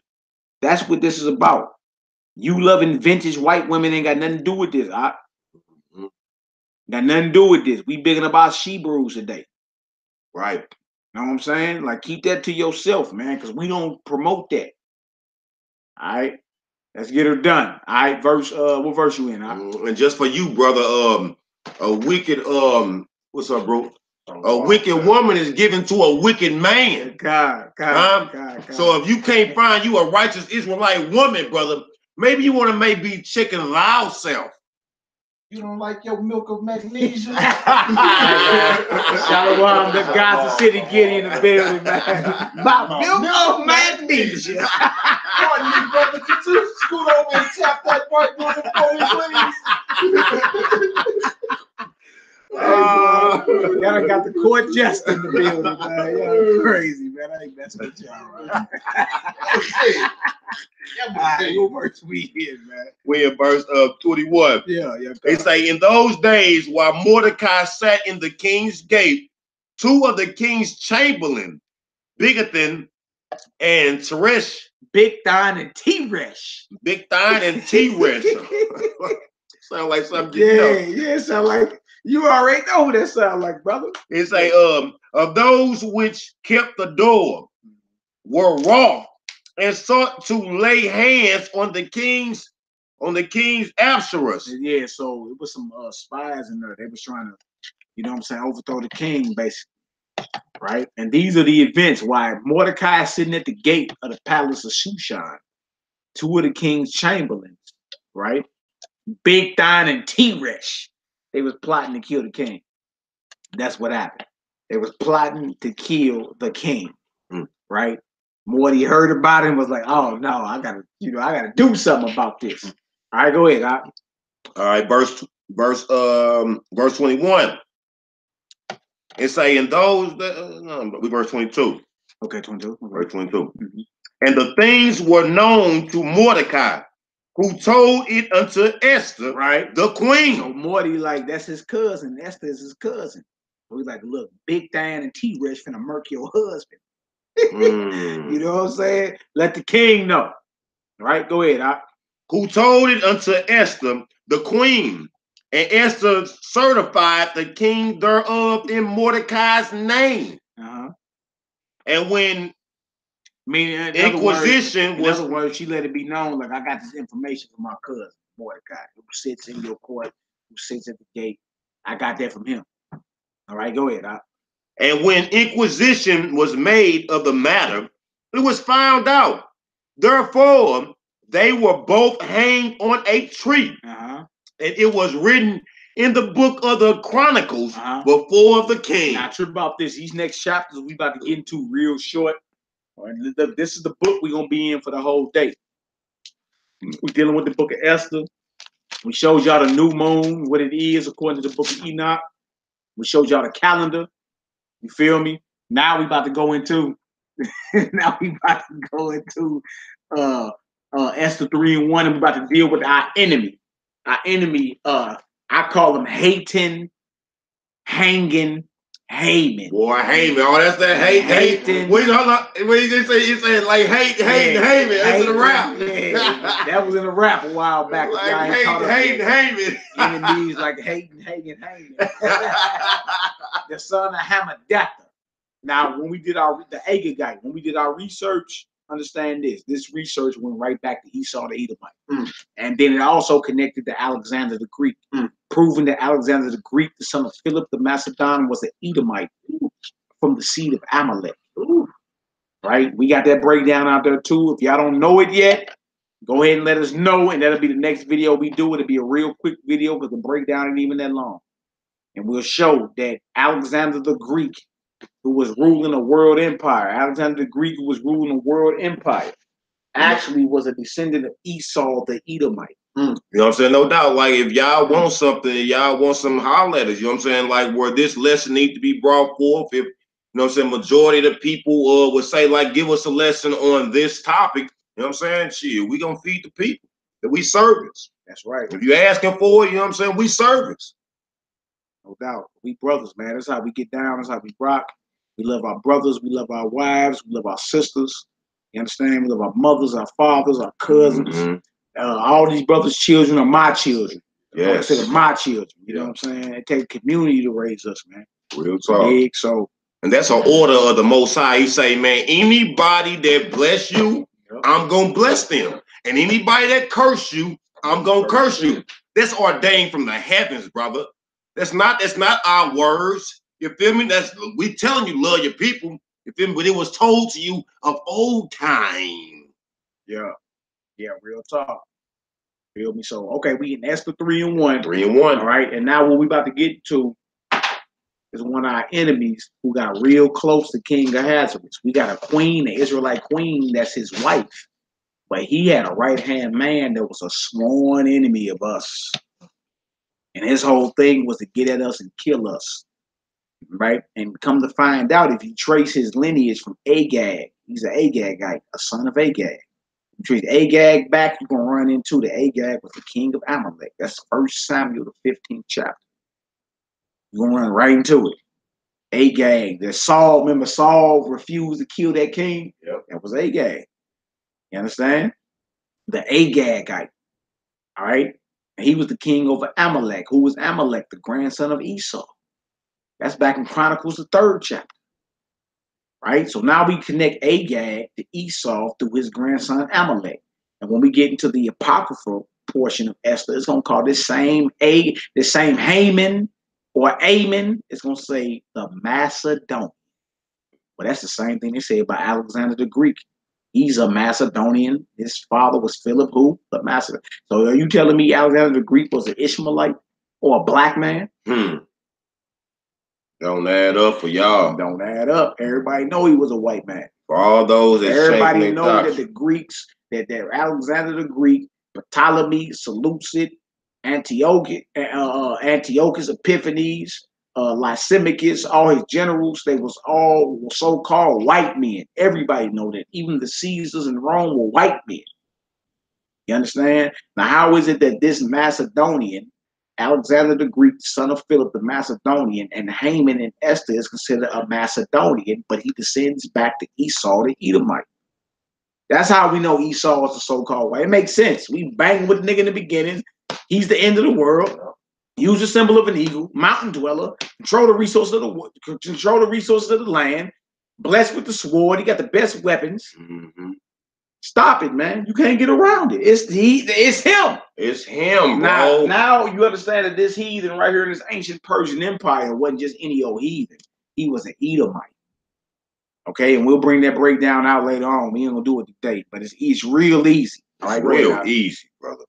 It say, after these things did King Ahasuerus promote Haman, the son of Hammedatha, the Agagites, and advanced him and set his seat above all princes that were with him. So this cat ended up becoming the right-hand man to the king. Y'all see that? He ended up becoming the right-hand man to the king. Now realize an Israelite sister is the queen now. But the king's right-hand man who has his ear, the king's right-hand man who has his ear, believe it or not, is an Edomite, a sworn enemy of ours. You understand? And if you go back to 1 Samuel the 15th chapter, you'll see that's basically when the king or the throne got stripped from Saul, because he refused to put down all the Amalek. A lot of brothers research today and say that Amalek are who you call the Jewish people today. We'll see, but I mean, a lot of evidence is leading toward that. Now, the Most High said he was going to have war with Amalek from generation to generation. He's going to wipe them off the earth. That's a certain portion of Esau that's going to get wiped out. You know what I'm saying? Our boy Esau, because he is thy brother. Yeah. You say Amalek, he wiping Amalek clean off the map. And on top of that, the abhor is verb, is action. Yeah. Like, we ain't cutting off no ears and raping and castrating and cutting babies out of stomachs. Yeah, like if we did that, we would be abhorrent. But for me to tell you, look, you're going down for your evil, that's not me abhorring you. Exactly. You know what I'm saying? That's me telling you the truth. Yeah. All right, so right here, and the king, what we in? Verse 2. Yeah. And all the king's servants that were in the gates bowed and reverenced Haman, for the king had so commanded concerning him. The king put a law out and said, when my right-hand man come through Haman, y'all bow. Y'all reverence him. All right, go ahead. But Mordecai bowed not. Huh? Shout out to Morty, man. Yeah, shout out. Shout out. Script not to bow down. Yeah, that's right. Go ahead, But Mordecai bowed not, nor did he reverence. Now he ain't reverence him. He ain't show no respect, no honor, no nothing. More because Mordecai knew that was his enemy. You dig? And he knew, like, man, I'm not about to bow to you, man. You dig? So this is a mix-up at the top of corporate, basically. These ain't no field niggas fighting. You feel me? Like, shit, Mordecai in the king's gate, he at Shushan the palace. He going by the women's chamber every day, so you know he right there. No, I'm not bowing. I'm not finna bow to you. You feel me? He an Israelite. We bow to our God. You understand? So he like, no, that ain't popping. Real talk. That go right there. You'll see a man being in subjection to his God. You feel me? So in like manner, women, you have to be in subjection to the one that is above you, the link in the chain that is above you. The man is in the link into the chain above him. I'm not bowing to you. I bow to my God. You feel me? You got to understand order. The men kept order just like we asking women to keep order. As you see the scripture, women kept order in subjection to the men. The men kept subjection to the God.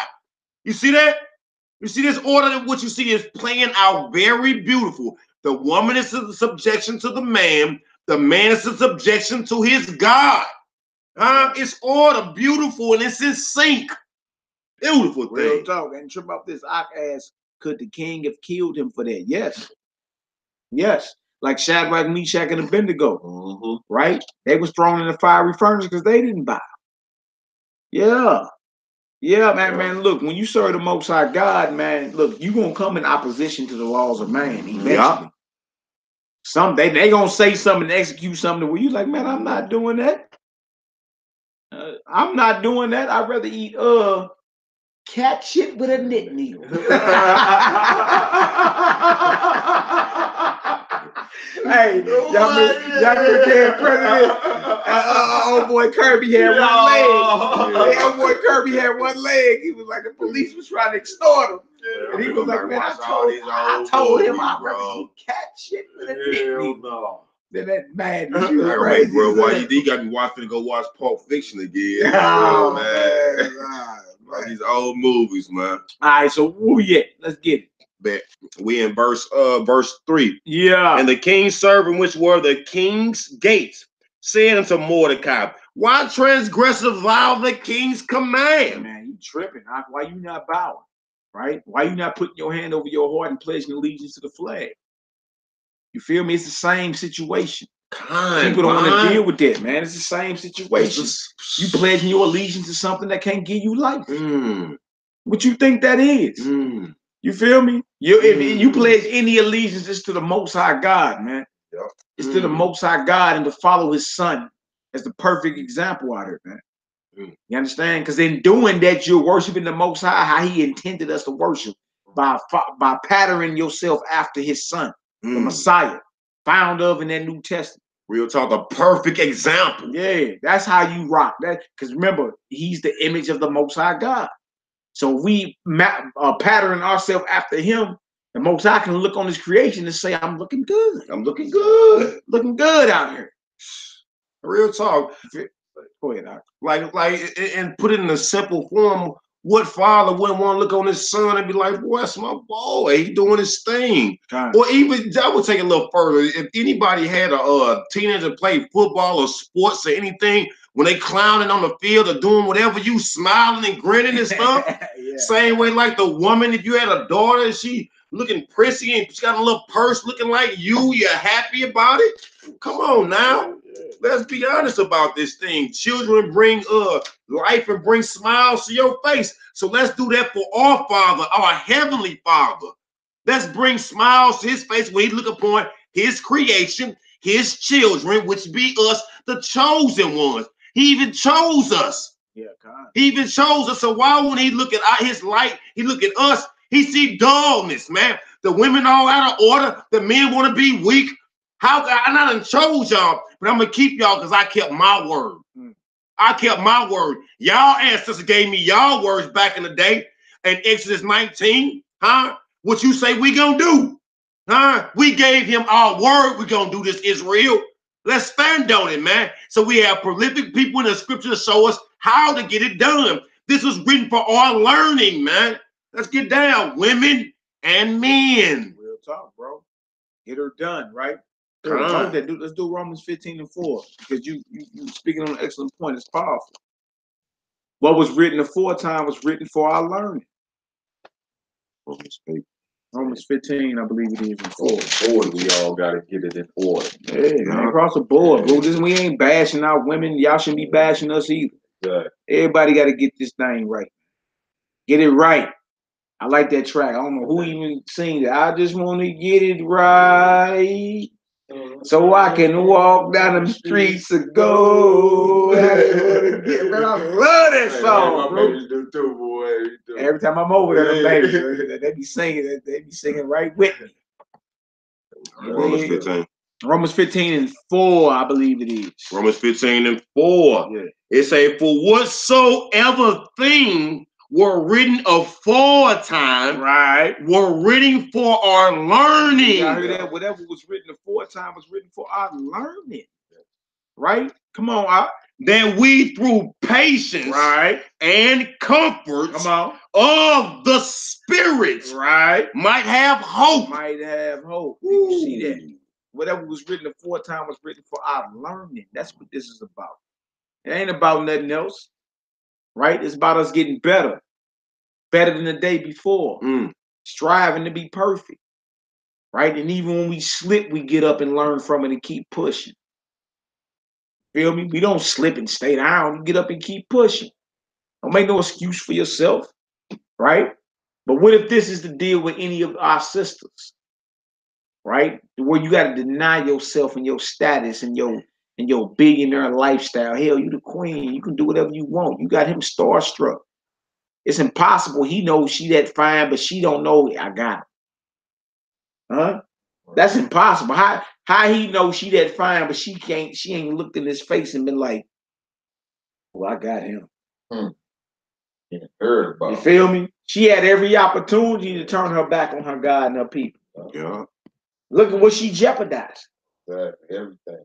You dig? And she still subjected herself to her God, loved his people, and subjected herself to her big cousin who took her on as a daughter, even though she was married to the king. Stand up. Woman. Stand up. Like a priest. Was willing to go out for it. Yeah. That's the sisters the Most High looking for in this hour, period. Right? You got to get out your feelings like Esther, Hadassah. Hadassah got out her feelings. Yeah. You see that? She got out her feelings in this truth. And said, I'll put my neck on the line and die if I got to. Yeah. I risk all this if I got to. Yeah. Another sister recent in our history is Harriet Tubman. Yeah. I'll die if I got to. Yeah. Now you see riches or poor, it's the same spirit. Same spirit. You see, that's who the Most High looking for. Y'all sisters need to aim for this right here. No matter what is going on in this corner of existence. Like my Aki say, this meat soup. Real talk. No matter what's going on in this corner of existence with you, whether you off the chain with how you handling your finances or you barely making it, are you gonna keep it solid when the time comes? Yeah, man. That's what this come down to. Because this sister kept it solid, and she got her some ink in the Bible. Yeah. When you done talking, real talk, like this body is whole, all is about subjection. You in your flesh, like my brother say, this meat suit. So if you in subjection to this meat suit, you know, like man, there's certain things you gotta conquer. You gotta constantly humble down, and then you gotta constantly look towards the other spirits in your body, because like Paul said in Romans 7, I see another law in my members, warring against the war of my mind. So we got to understand it's a righteous and it's a wicked. So you keep pushing out that wicked spirit that's constantly trying to get in your spirit, daughters, because Satan is going to attack you mentally more than he attack us. It's just a fact.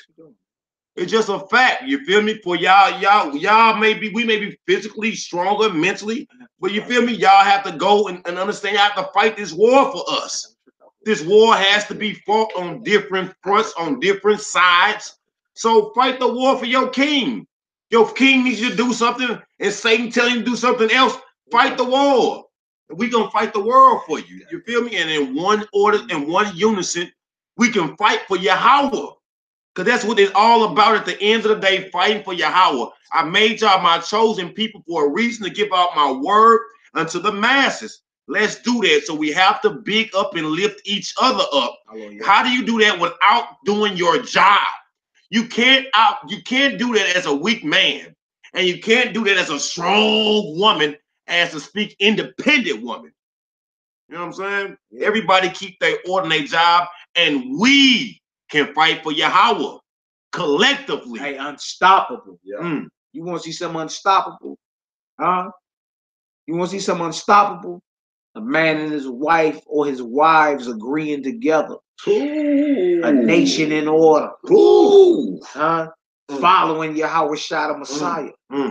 Huh? That's what they fear. Execute judgment in this whole. They be like, man, look. See, that's what we talking about. You got to be solid with this thing across the board. I don't care if you in corporate or you in the field picking cotton. You understand? What you gonna do? You gonna still maintain what's real, or you gonna sell out? That's what it's coming down to. All right, let's get it. Verse 4. Black History Month, right? Mm-hmm. Y'all talking about Black History? This is our history. And look, it kicked off and said the prophecy started from Ethiopia to India. Ooh. Them ain't no crackers. Them ain't no white folks. Do y'all understand that? Kind. And as we get to the end of the story, you're going to see all these provinces became Israelites. They converted to our way of living. You see?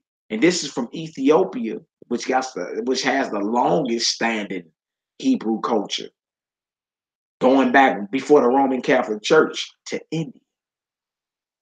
That's them people with the red dots on the forehead. Those not European. See what I'm saying? That's what that's the setting of this atmosphere we talking about. That's people you look at it now, people be thinking white people like, look, bro, the provinces told you it was from Ethiopia to India. Where you getting white folks at in there? Like where you getting white folks at in there? You feel me? Which proves why she was able to hide her kindred. Because everybody from Ethiopia to India ain't Israelites, but they dark skinned, right? So she was able to hide her kindred, because the Israelites have always been from a very dark brown down to a light brown, yellow bone. No doubt. Like when they said to Paul, like, "What, you not the Egyptian?" Nah, brother, I'm not that. Yeah, he said I'm a Jew. He named off a city. He say of Tarsus. That's outside of Israel. How do you mistake someone's nation unless they're looking their appearance is the same? You talking about from Ethiopia? Ethiopia's in Africa, right? No, Ethiopia was coined as Cush for real. It was coined by the Greek word Ethiop, which means blackface. That's why you got Ethiopia. but it was called Cush in the Bible.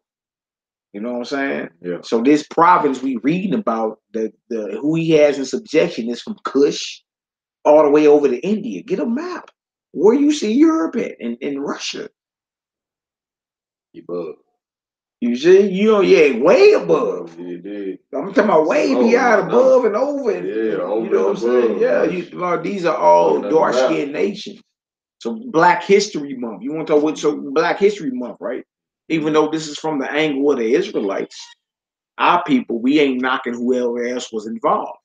Because at the end of the story, what we're going to see is all these nations that seen the miracle that the law that went out to kill us was turned on the head of those that went out to kill us, and we laid some people down. We threw a feast.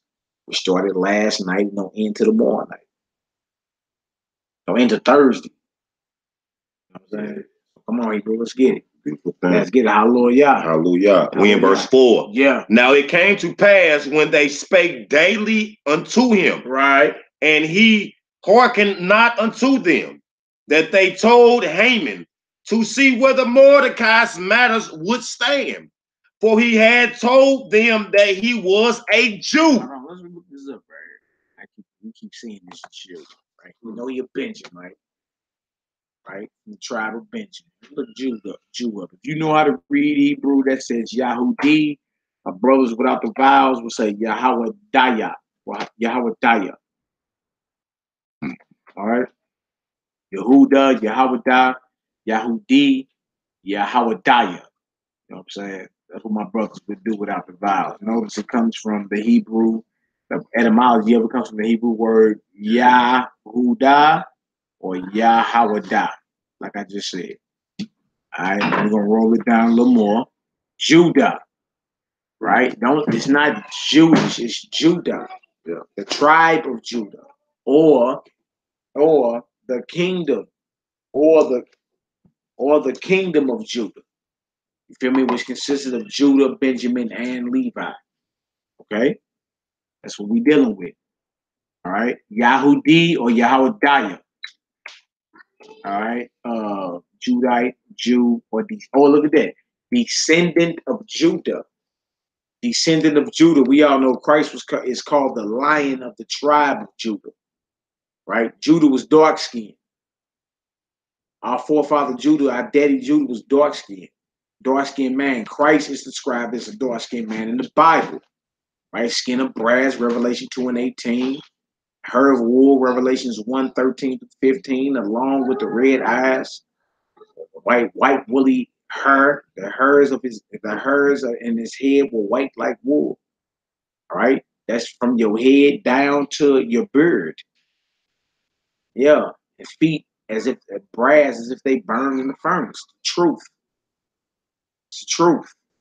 All right, even when Judah is described in Jeremiah 14, a lot of people duck that, but the word for black there is quadar, which means brown skin, like brown unto the ground type. Yeah. Feel me? So the whole thing is dirt, down to the Messiah, his parents taking him to go hide in Egypt, right? When he was born, they took him to Egypt. They didn't take him to France, they took him to Egypt. North Africa, walking distance, right? Joseph was in Egypt. Joseph was in Egypt, mistaken for an Egyptian. Who else? Shoot, you got Moses. Moses was in there. It was in there. Yeah, it was a great general in Egypt, and then even Paul. Yeah, Paul was mistaken for an Egyptian. Yeah. All right. So Yahudi means a descendant of Judah. Just to let y'all know, when y'all see Jew, it don't mean Jewish. It don't mean Judaism or none of that. All right. We are talking about the bloodline descendants, the biblical Jews. Christ was a black man. That means Jews are black as that son. And when we say black, we talking about the Hebrews, the black people here in America, and every descendant of the transatlantic slave trade. You know what I'm saying? Whether it be in the Western Hemisphere or in the Mid-East or in Africa or wherever. You understand? Israel worldwide standing up in Asia, wherever you want to talk about. All right? So Esther 3 and 5. So they knew he was a Jew. They knew he was a descendant of Judah, right? Verse 5. Uh-huh. And when Haman saw that Mordecai bowed not, nor did him reverence, then was Haman full of wrath. Reverence up. Let's look this reverence up. 870, 812. What it mean he didn't do him reverence? Right? No, he didn't bow to him, right? All right. Shekinah. Oh, he ain't give him no worship. Shekinah's worship. That's what they say when Joshua bowed to that messenger outside Jericho. Bow down. Worship. Look at that. 99 times. Ooh. He ain't bow. He ain't show him reverence like nigga, you like you that deal. And again, that was the king's commandment. That's right, Blue Tinsel Sudan. I heard that too before. That Sudan mean burned skin or something like that. I remember that. So you did where it said in that the second commandment, you don't have no graven image. Express don't yourself, bow down to him.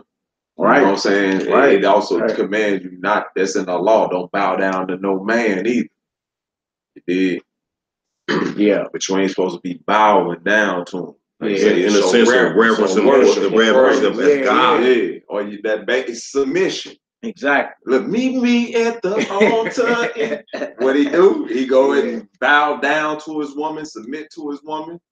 Yeah, that's all. But I'm just saying the image of bowing down. The bowing down part. Like, look, so Mordecai, like, I'm not bowing to this cat nor showing him reference. Ooh. You feel me? So in no other words, he's not highly esteemed or even worshipped. Yeah. I'm not bowing to him, none of that. And look, remember, this is the king's commandment. Yeah. Now, what this say about Mordecai? Even though he was an upper class Hebrew, he wasn't no field nigga either.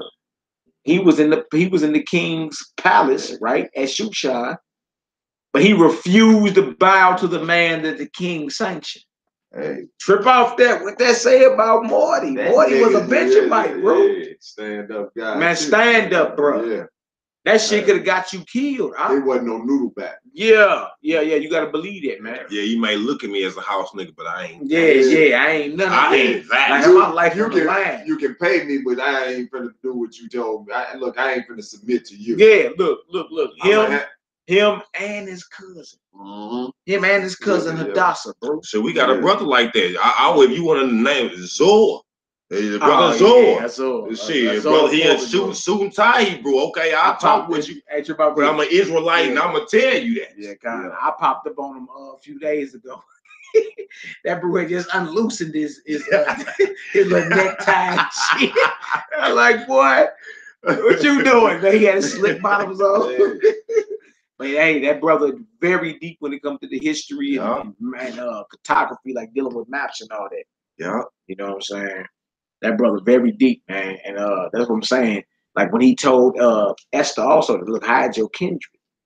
Like hide it. You know what I'm saying? Like if this is something that a lot of them brews that be on the outer cup so tough, they duck them type scriptures.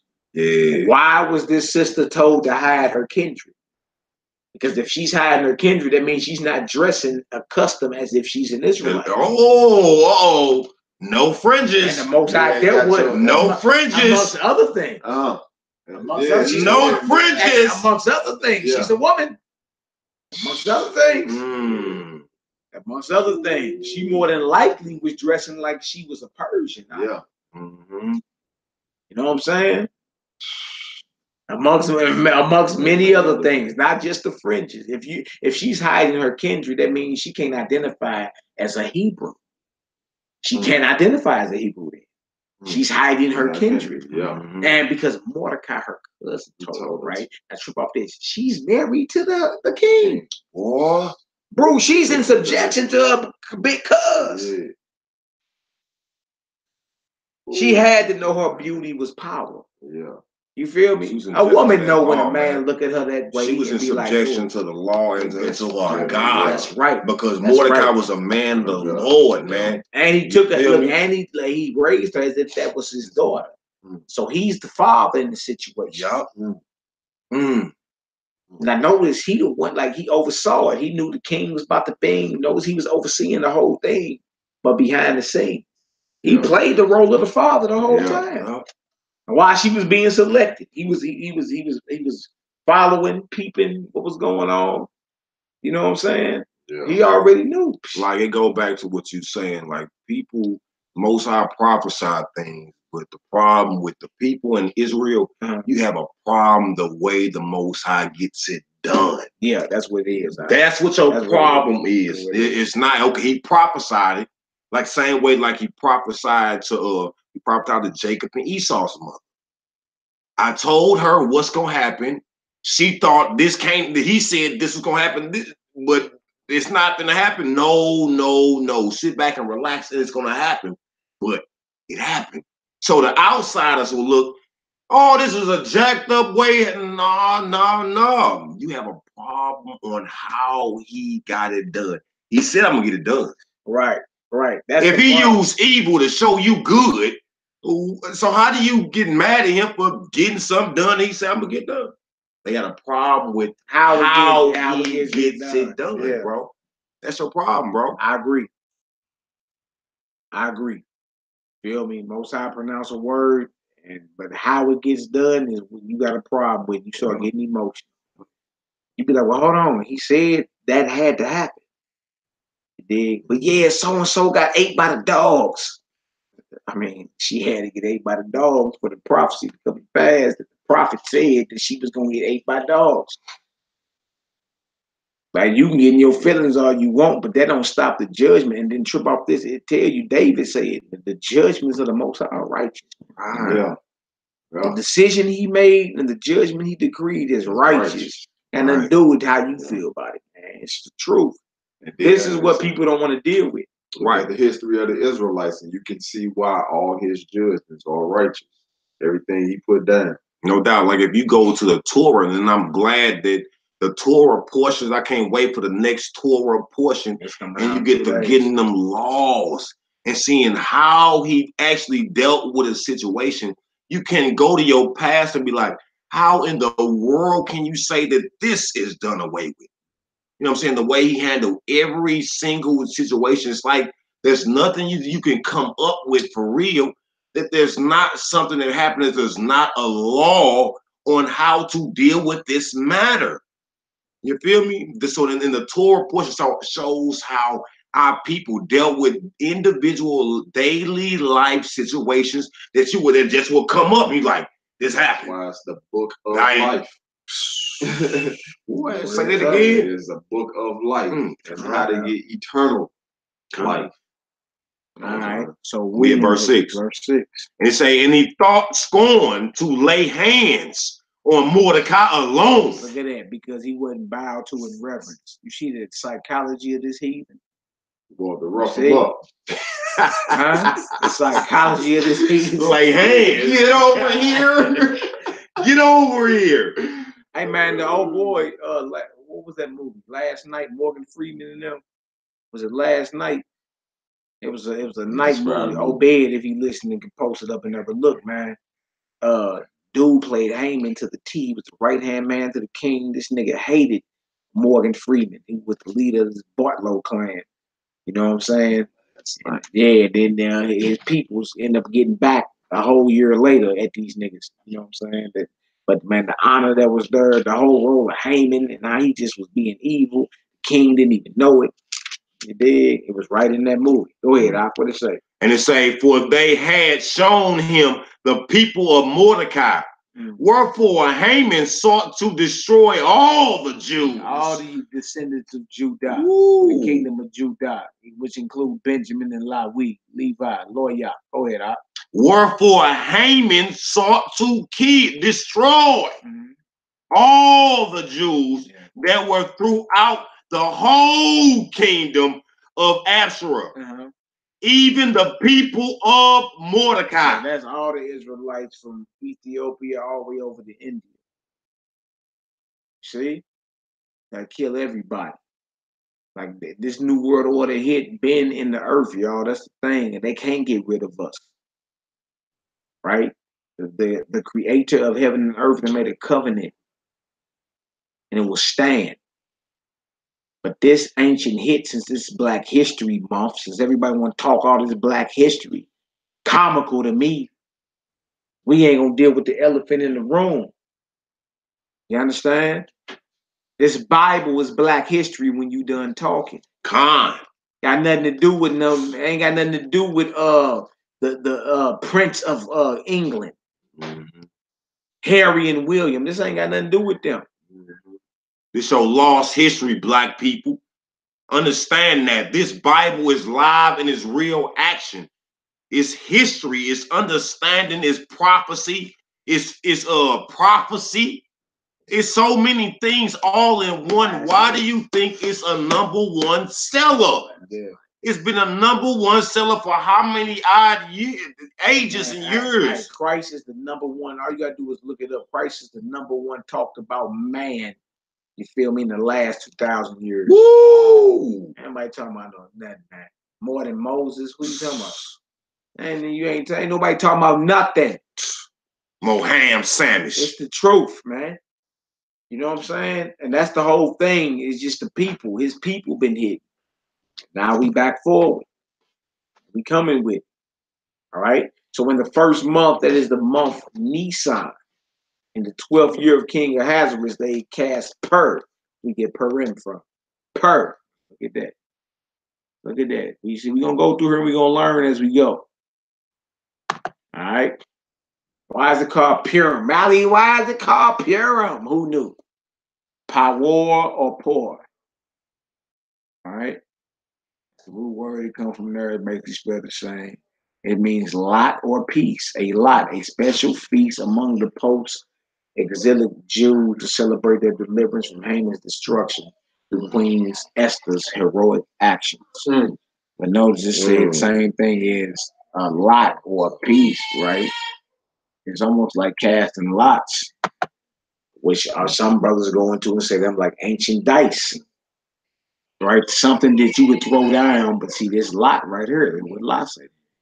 Because there's certain thing you would throw it down, and based off how it fall, you would say, okay, the Most High is saying this. Let's say Gawarala or Goral. All right, where we at? Lot, pebbles used for systematically making decisions. Portion, lot, portion. Being assigned by casting lots, recompense and retribution. See? So that's what that. Verse 7. It say in the first month, that is the month Nisan, in the 12th, what's that? 25th year of King Asherah, they cast Purim. That is the lot. The lot, right? Something you throw down. And based off how it fall, you would say, okay, God is dealing with us like that. Go ahead. Before Haman, from day to day, and from month to month, to the 25th month, to the 12th month. That is the month Adar. Adar, that's the month we in right now. We actually in the 14th day of Adar, which commemorates this event we're going into right now. So per or per, you got per, that's singular. When you put the on it, it means it's plural. So they were casting lots, basically. You feel me? Not just one little pebble, multiples. Right? And they did it from day to day, from the day to day, from month to month to the 12th month. They did it every day, all year. Each cast lots in front of this heat. All right, verse 8. And Haman said unto King Asherah, there is a certain people scattered abroad, and and a certain people who? A certain people scattered abroad. A certain people scattered abroad. What's that mean? Huh? Another clue into who true Israel is. Israel is scattered. Scattered from where? Pazar, their homeland. To scatter, to disperse, to scatter. Y'all get it, right? Whether in enmity or bounty, disperse, scatter, or abroad. All right. So people that has been scattered by that's by force. Remember that. That's not you voluntarily going nowhere. You've been scattered. All right, go ahead. It said this is a certain people scattered abroad, and dispersed among the people in all the provinces of thy kingdom, and their laws or diverse from all people. You heard it? And our Boy, laws are diverse expound from on that, all brother. people. Please, dude. Understand that. Even in Deuteronomy, the 4th chapter, it goes into how these laws will be our wisdom in the sight of the nation. Right? How we deal with each other, how we serve our God, how we deal with our spouse, how we deal with our children. You understand? I mean, our economics, everything that we deal with as a nation. This law is our wisdom, right? He even knew there's a people scattered abroad throughout. I mean, this means throughout his kingdom, from Ethiopia to India. This is his kingdom he talking about. This is what Haman is saying to the king. There is a certain people scattered abroad, scattered throughout your entire kingdom, right? And their laws are diverse from all people, different from all people. See, even in captivity, even being scattered, man, we live a certain way. We trying to still be niggas and be in truth. You know what I'm saying? Neither keep they the king's laws, therefore it is not for the king's profit to suffer them. What else to say? Verse 9. No doubt. Let me say this just right quick. And we got to understand it was our job to give the other nations the commandments of the Most High. These laws that we heard saying, where it says, and their laws are diverse from all people. It was upon our people to give these laws to the people, but we did not. We prefer to be Gentiles and to like these other people. That's why we're dealing with what we're dealing with. That's because we didn't want to be like we were supposed to be and like we were told and give these laws. We're reading right here. It say, and their laws are diverse from all people. Not that ain't what we want to do. We want to keep their laws. So that's the punishment thereof. That's for another topic, another day. No doubt. You know what I'm saying? But y'all see that though. Right, express yourself. You got something you want to say, bro? Nah, brother. Okay. All right, go ahead. It say, neither keep they the king's laws. Boy, therefore it is not for the king's profit to suffer them. Huh? Not to allow them. It doesn't profit you. Haman is basically telling the king it doesn't profit you anything to allow them to continue to live the way they live. Boy. They don't honor you. Huh? They don't honor you. What if they and they notice he already had found out. Trip off the psychology. He had already found out that Mordecai was a Jew. Read it earlier. He knew within his spirit that shit. That's an enemy of mine. That's one of my enemies. So now he took a hatred. He took what one incident he had with one Israelite and applied it to all Israelites. Sound familiar? Yes. Yes. What's happening right now? Yeah. An incident that happened with one or a few Israelites, and you want to apply it to all Israelites. Yeah. See? The government been spending us like this, bro. Yeah. That's what's so beautiful about this lesson, this story that we're going through. Even our own people. Because we can psychologically just look at what's going on now. Yeah. Because it's the same spirits that's at work. You feel me? Our own people the same way. They act the same way. No doubt. But this heathen right here, we got to understand the psyche of this heathen. That's what we're dealing with, right? The psyche of this heathen. This heathen right here has an ancient hate. You feel me? Which in the same way, like we was talking earlier, like if you somebody of their nation, they will remember. You feel me? If you give them information, the mind will correct itself. That's right. That's right. Just same way like this heathen has an age-long hate back to Esau, that Genesis. You feel me? I got problems with these people right here. And notice he took one incident he had with one Israelite and applied it to everybody. Nigga, you ain't met everybody in all the provinces from Ethiopia to India. How you gonna apply this to everybody because Mordecai won't bow to you? Right. And show you reverence. Flags. Let's trip off that, bro. No doubt. And you take the one incident you have with one individual and apply it to all his people. Yeah. And everybody be down the road with it. See, the narrative can get painted like that, and that's what it is, you see? And that's what's happened. Yeah. Right here, and look, it happened in the book. That's why it's so prolific, because this happened a few weeks ago. That's right around the time of the Esther. Right, Purim. Right around the time of Purim. It's the same thing that was happening. Yep. Shit was being spun out of proportion based off some bullshit. Real talk. Everybody ain't on the corner calling women bitches. That's not what we doing. No, and look, that's only a few. Like even most camps don't even promote that. You understand? If you really get down and talk to most of them camps don't even promote you running your mouth and calling no women out their names and shit. You talking about a few renegade Negroes out of GMS. And give it to the title of all Israelites. Come on, man. Ain't nothing like that, man. We honor our sisters, man. We love y'all. We love y'all. Hey, to the death. You know what I'm saying? And you be mad at me till you die. I don't even care. I'm going to tell you, like, hey, you tripping. Hey, but respect for your head. Don't be running off at the mouth. That's right. To your head. That's right. That's right. Like, we can't even go back and run off the mouth to our head. So, like, who are you? You know what I'm saying? Just in submission, like. Yeah, simmer down. Simmer down. Lock that tongue down. We don't you know what I'm saying? We don't even need to go there. Yeah. Just like you say, govern your tongue like the script tell you to. You know what I mean? Just relax. Yeah. Relax and just, deflate. Yeah.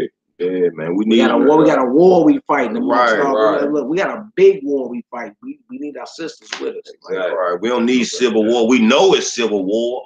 But we trying to stop the civil war so we can fight the more prolific battle. You feel me? The more battle, there's the fight at hand. This is the task at hand. Not dealing with you, fighting you. I'm not going to be tripping off of you because you have a couple different beliefs in the Bible. You believe in the basics, so I'm not going to have that. We have a bigger fish to fry here. That's right. It's not about you. It's not about having to. We're supposed to be getting together, fighting this one enemy. Why do they do it then? They have. All you gotta do is go to Psalms 83. Yeah. It's very simple. They get together, right? They get together to fight one common enemy, but we can't do that. We all believe in the Messiah because you believe difference on how he got here on this playing field of what we call Earth in this world right now, because the Bible speaks of worlds with an S. So you get mad at that? You feel me? No. Or you feel me because some brothers believe that you wear fringes or they don't. Or some brothers believe, no. You feel me? You believe in the Messiah? Hey, let's rock. Let's rock, brother. We can talk about our differences amongst each other, but we know at the task at hand is frying this fish called the heathen to tear down this kingdom that Satan has, trying to build it up and tear you down. Come on now. But we at verse 9, right? Verse 9, brother. Say, go ahead. A man don't want to be going to war. You dig? And his woman, he trying to be quiet so he can get up on his enemy, and his woman behind him running her mouth. You know what I mean? Hell, you didn't take the trash out before it was time for you to go to war. What the hell is going on? You better get back to the house. I'm almost her, woman. Hey, and you forgot to change Junior's diaper. Damn. Hey, what? Yeah, my mama, boy. Yeah, she one of them women, boy. Talking nigga to war like, damn. Yeah, you done blew my cover, woman. Shit. Don't blow my cover. Right. We in verse 9. Come on. It say, if it please the king, right, let it be written that they may be destroyed. Boy, you hear that? Let it be written that they may be destroyed. This is what Haman's saying to the king about our people, all of our people, because of one run-in with one Israelite who would not show him no type of honor nor bow to him. The psychology is here, brothers. That's this lesson of this history on Purim. They've been taking a run-in with a few and they're applying it to all of us. Yeah. Right? And they have not been successful. So ain't no need for you Negroes to be nervous. Oh, dang, because of what happened in D.C. and the Covington Catholic High School. And, man, look, they've been taking what happened with a few of us as men, applying it to all of us and not being successful. Why would they be successful now? All right, let's get it. And I will pay 10,000 talents of silver to the hand of those that have charge of the business to bring it into the king's treasuries. And the king took his ring from his hand and gave it unto Haman. He took it so that he giving him his authority. He took a ring off his hand and gave it to Haman. The Haman, the Edomite, the ancestor of Alexander the Greek. This is in the kingdom of Persia. After Persia fell, what kingdom took over? The Greeks. Feel me? And when we get into the Apocrypha after this, you're going to see that Haman actually was a spy. He was a Macedonian spy implant inside the Persian Empire. And they're going to say it in the Apocrypha. They're going to call that nigga a Macedonian. You can't make this stuff up. Macedon, Philip of Macedon had a son named Alexander the Great, or the Greek, right? Oh, we all know he was a heathen white boy. Not an Arab, not a black man, none of that. Not an Indian, not East Indian, none of that, right? All right, that's scripture. So that one gonna come in and infiltrate your camp, boy. Yeah, come on, now let's get it. And gave it unto Haman, and the son of Hamadatha, the Agagite, the Jews' enemy. The Jews who? The Jews' enemy. The Jews' enemy. The Jews' enemy, man. You know what I'm saying? This thing get beyond real. This thing get beyond real. The king said unto Haman, Akagai.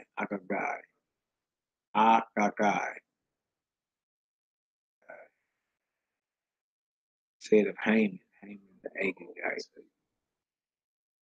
Agagite, I look right here. That's what we do. That's what we need. An Agagite or a descendant. Yeah, subject of Agag. Agagite, yeah. Agag is found back in 1 Samuel 15. That's who Saul was supposed to kill, but he didn't kill. Yeah. Yeah, a descendant of Agag. Instead of Agag or a descendant. Right? You want to know who Agag is? He was the king over Amalek in 1 Samuel the 15th chapter. Yes, sir.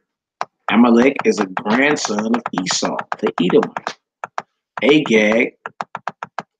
Haman is an Agagite. When we get into the Apocrypha, it's going to call him a Macedonian. Oh, that killed it for all those that say Esau's the Arabs. Y'all know that's a doctrine. I don't know if y'all heard that yet. Doctrine. Such buffoonery. Sure, okay. Yeah, I heard it. Okay, what you doing 9? We at 10. 10. Get it. It's saying, and the king took his ring from his hand and gave it unto Haman, the son of Hammedatha, the Agagite, the Jews' enemy. That's verse right. 11. The king said unto Haman, the silver is given to thee, the people also, to do with them as it seemed good to thee. So, just to put you in modern terms, it's like somebody rushing a piece of paperwork past Donald Trump. He tried, it's like one of y'all throwing some paper in front of me. Like, look, I'm like, what is this? I'm busy all day. What is this? You like, man, look, basically saying that they're gonna clean the streets. You know what I'm saying? Probably bang, bang, bang, bang. You know what I'm saying? I trust your judgment in it because you're my brother. All right, bang, you get it.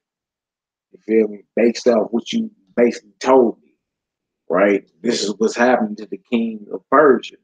He got a right hand man, but he a snake. Yeah. So then he like, okay, well, based off what you just said, all right, well, fuck it, do what you do. Handle your business, right? And that was what was the name of that video? The Last Nights. The Last Nights, yeah. The Last Nights with Morgan Freeman in there. You dig? That's an excellent movie about honor. The Last Night. It's an excellent movie about honor. Look it up on your Fire Sticks and all that, man. Came out a few years ago. The Last Nights with an S at the end. Not night like nighttime. Night. K. Yeah, night with the K. Like you a soldier. The Last Nights. That old English days. Come on, now, let's get it. Verse 12. Then were the king's scribes called unto the 13th day of the first month, and there was written according to all that Haman had commanded unto the king's lieutenants. I know it said the 13th day of the first month. What that sound like to you? Huh? That's the Yeah, day. That's the day before Passover, ain't it? See what's going on? 13th day, the first Late month. 13th. The Passover is the Yeah, evening of the yeah, 14th day. Yeah. The evening of the 14th. Sounds like before Passover. It's a day before Passover. Day or two before Passover. Passover is the preparation day. Then the unleavened bread. It go right into it. It go right into it. My bad. The 14th at evening going to the 15th. That's the unleavened bread, right? Yeah. Notice that. All right, go ahead, Hebrew. And his lieutenants. Go ahead. It say, and his lieutenants and the governors. And to the governors. And were over every province to the rulers of every people of every province according to the writings thereof. Right, come on. And to every people after their language. Come on. In the name of King Asherah was it written and sealed with the king's ring. With the king's ring. So this was an executive order. Look up executive orders. The king or your modern president has certain executive powers. When certain states of emergencies are declared. It's been going down. Now, this ancient executive order was about us. See, eventually they're gonna have to talk about the elephant in the room. Who were the Israelites? Eventually somebody finna have to talk about who does Israel belong to. Somebody finna have to talk about it. You see? And it was sealed, man. This whole thing was sealed with his ring because remember who he gave his ring to? He gave it to Haman, our enemy. Which means, so if he got his ring, that means he's sealing these executive orders, meaning it's time to execute. No matter where these people were from Ethiopia to India. This is an ancient executive order, like the executive orders that are on the books of the United States of America. Yeah, the real thing this. We thank the Most High Yahweh. You understand? Because every time our backs were against the wall and they were threatening to wipe us out. Ooh, you want to see some miracles? What you want? You really about this? Right. Come on, Hebrew, where we at? And say in the letter, verse 13. God. And the letters were sent by post into all the king's providence to destroy, to kill, and to cause to perish all Jews. All who? All Jews. Yahudi, descendants of Judah, us. Right? Go ahead. Both young and old. Both young and old. They ain't tripping off our elderly or our little babies. Go ahead.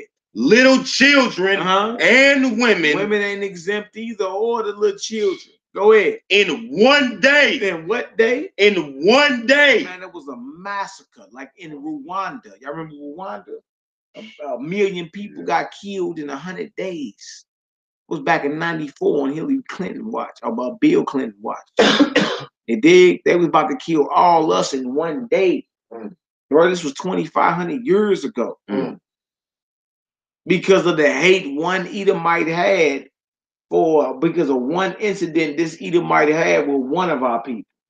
He applied it to all of our people. And they had the authority from the government To do so. That's his arrogant ass. That's the arrogant Edomite, man. You gonna bow to me. You can't get around this, man. You can't get around this. All right, go ahead.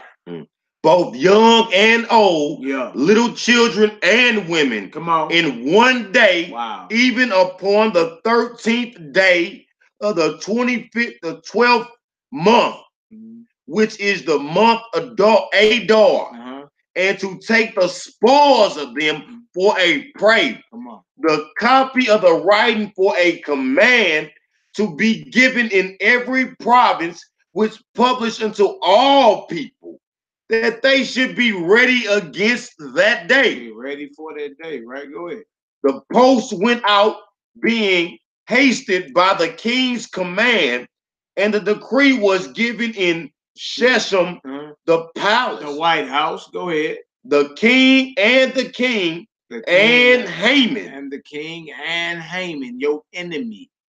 Your enemy, the Macedonian, the Edomite, the Agagite, the Amalekite, the Edomite. Huh? Your enemy. Go ahead. Sat down to drink, but the city Shechem, the city Shushan, was perplexed. Because the news is out now. Post is news, y'all. Right? The Post Dispatch. Yeah. Post is news. This ain't nothing new. So this is what happened. The news went out. Your evening news. Huh? We're about to kill everybody that's an Israelite in all these provinces. Because of trip off this, bro, because you had a one run-in with one of our people. Yeah. You applied to all of our people. Sound like modern day today. It's happening right now. Talk. Somebody like somebody may steal their purse or something. They looking at all niggas. That news paint that narrative, bro. No doubt. No doubt. Esther 4:1. Esther 4:1. Yeah. When Mordecai perceived all that was done, Mordecai rent his clothes and put on sackcloth with ashes and went out into the midst of the city and cried with a loud voice and a bitter cry. Notice what he did, right? Put on sackcloth, not his going out clothes, sackcloth, threw ashes on his head. Went out to the middle of the city and cried. Because the news he heard wasn't good for his people. You see? You gotta love your God and love his people. How can you love the God of Israel but don't love Israel? Don't love the Israelites. It don't make sense. It don't make sense, right? Verse 2. And it came even before the king's gate, for none might enter into the king's gate clothed with sackcloth. Yeah, you can't come in there with no potato sacks on. Sackcloth, mourning cloths, right? Go ahead. It's like, and in every province, whithersoever the king's command and his decree came, there was great mourning among the Jews, and fasting, and weeping, and wailing, and many laid in sackcloth and ashes. So y'all look, when knowing that these executive orders are on the books, knowing, you understand, this is what it is. That's the spirit we ought to be in: mourning, fasting, weeping, wailing. Most of us still in the clubs. You still out here scheming and trying to get over. It's tax time. Wow, man. You want to be spared from all this, you got to get yourself together, man. Like the Most High is going to break us as a people. Right? Your face going to be in the dirt. Right? Oh, happy day, right? Humble spirit. Yeah, you need that. We need that as a people. Shut your ass up. All right, go ahead, Doc. So Esther maidens and Esther's maids. So Esther's maids and her chamberlain came and told it her. Then was the queen exceedingly grieved, and she said, and she sent raiment to clothe Mordecai, and to take away his sackcloth from him, but he received it not. He's like, later for that, I'm good. You know, Mordecai know his way into the court and all that because he was at Shushan the palace. He was at the White House, basically. They're like, look, you got to change up. You can't come in here with no sackcloth on now. Leave me alone. Leave me alone. See? So even though he was in corporate, he loved his people. You see? We got to be careful when we say, oh, well, nigga, you got that job over there. You ain't. How you know the Most High ain't got that man in that position to handle an assignment? Got to be careful with that, man. You know what I'm saying? All right, go ahead. Then called Esther from Hathach, one of the king's chamberlain, whom he had appointed to attend upon her, and gave him a command to Mordecai to know what was, and why it was. Right. So Hathach. Yeah, there you go. So Hathach went forth to Mordecai unto the streets of the city, which was before the king's gate. And Mordecai told him of all that had happened unto him, and of the sum of the money that Haman had promised to pay to the king's treasurer for the Jews to destroy them.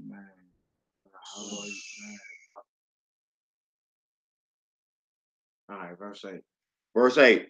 Also, he gave him the copy of the writings of the decree that was given at Shushan to destroy them, to show it unto Esther, and to declare it unto her, and to charge her that she should go in unto the king, to make supplication unto him, and to make request before him for her people. And to declare it unto her and to charge her.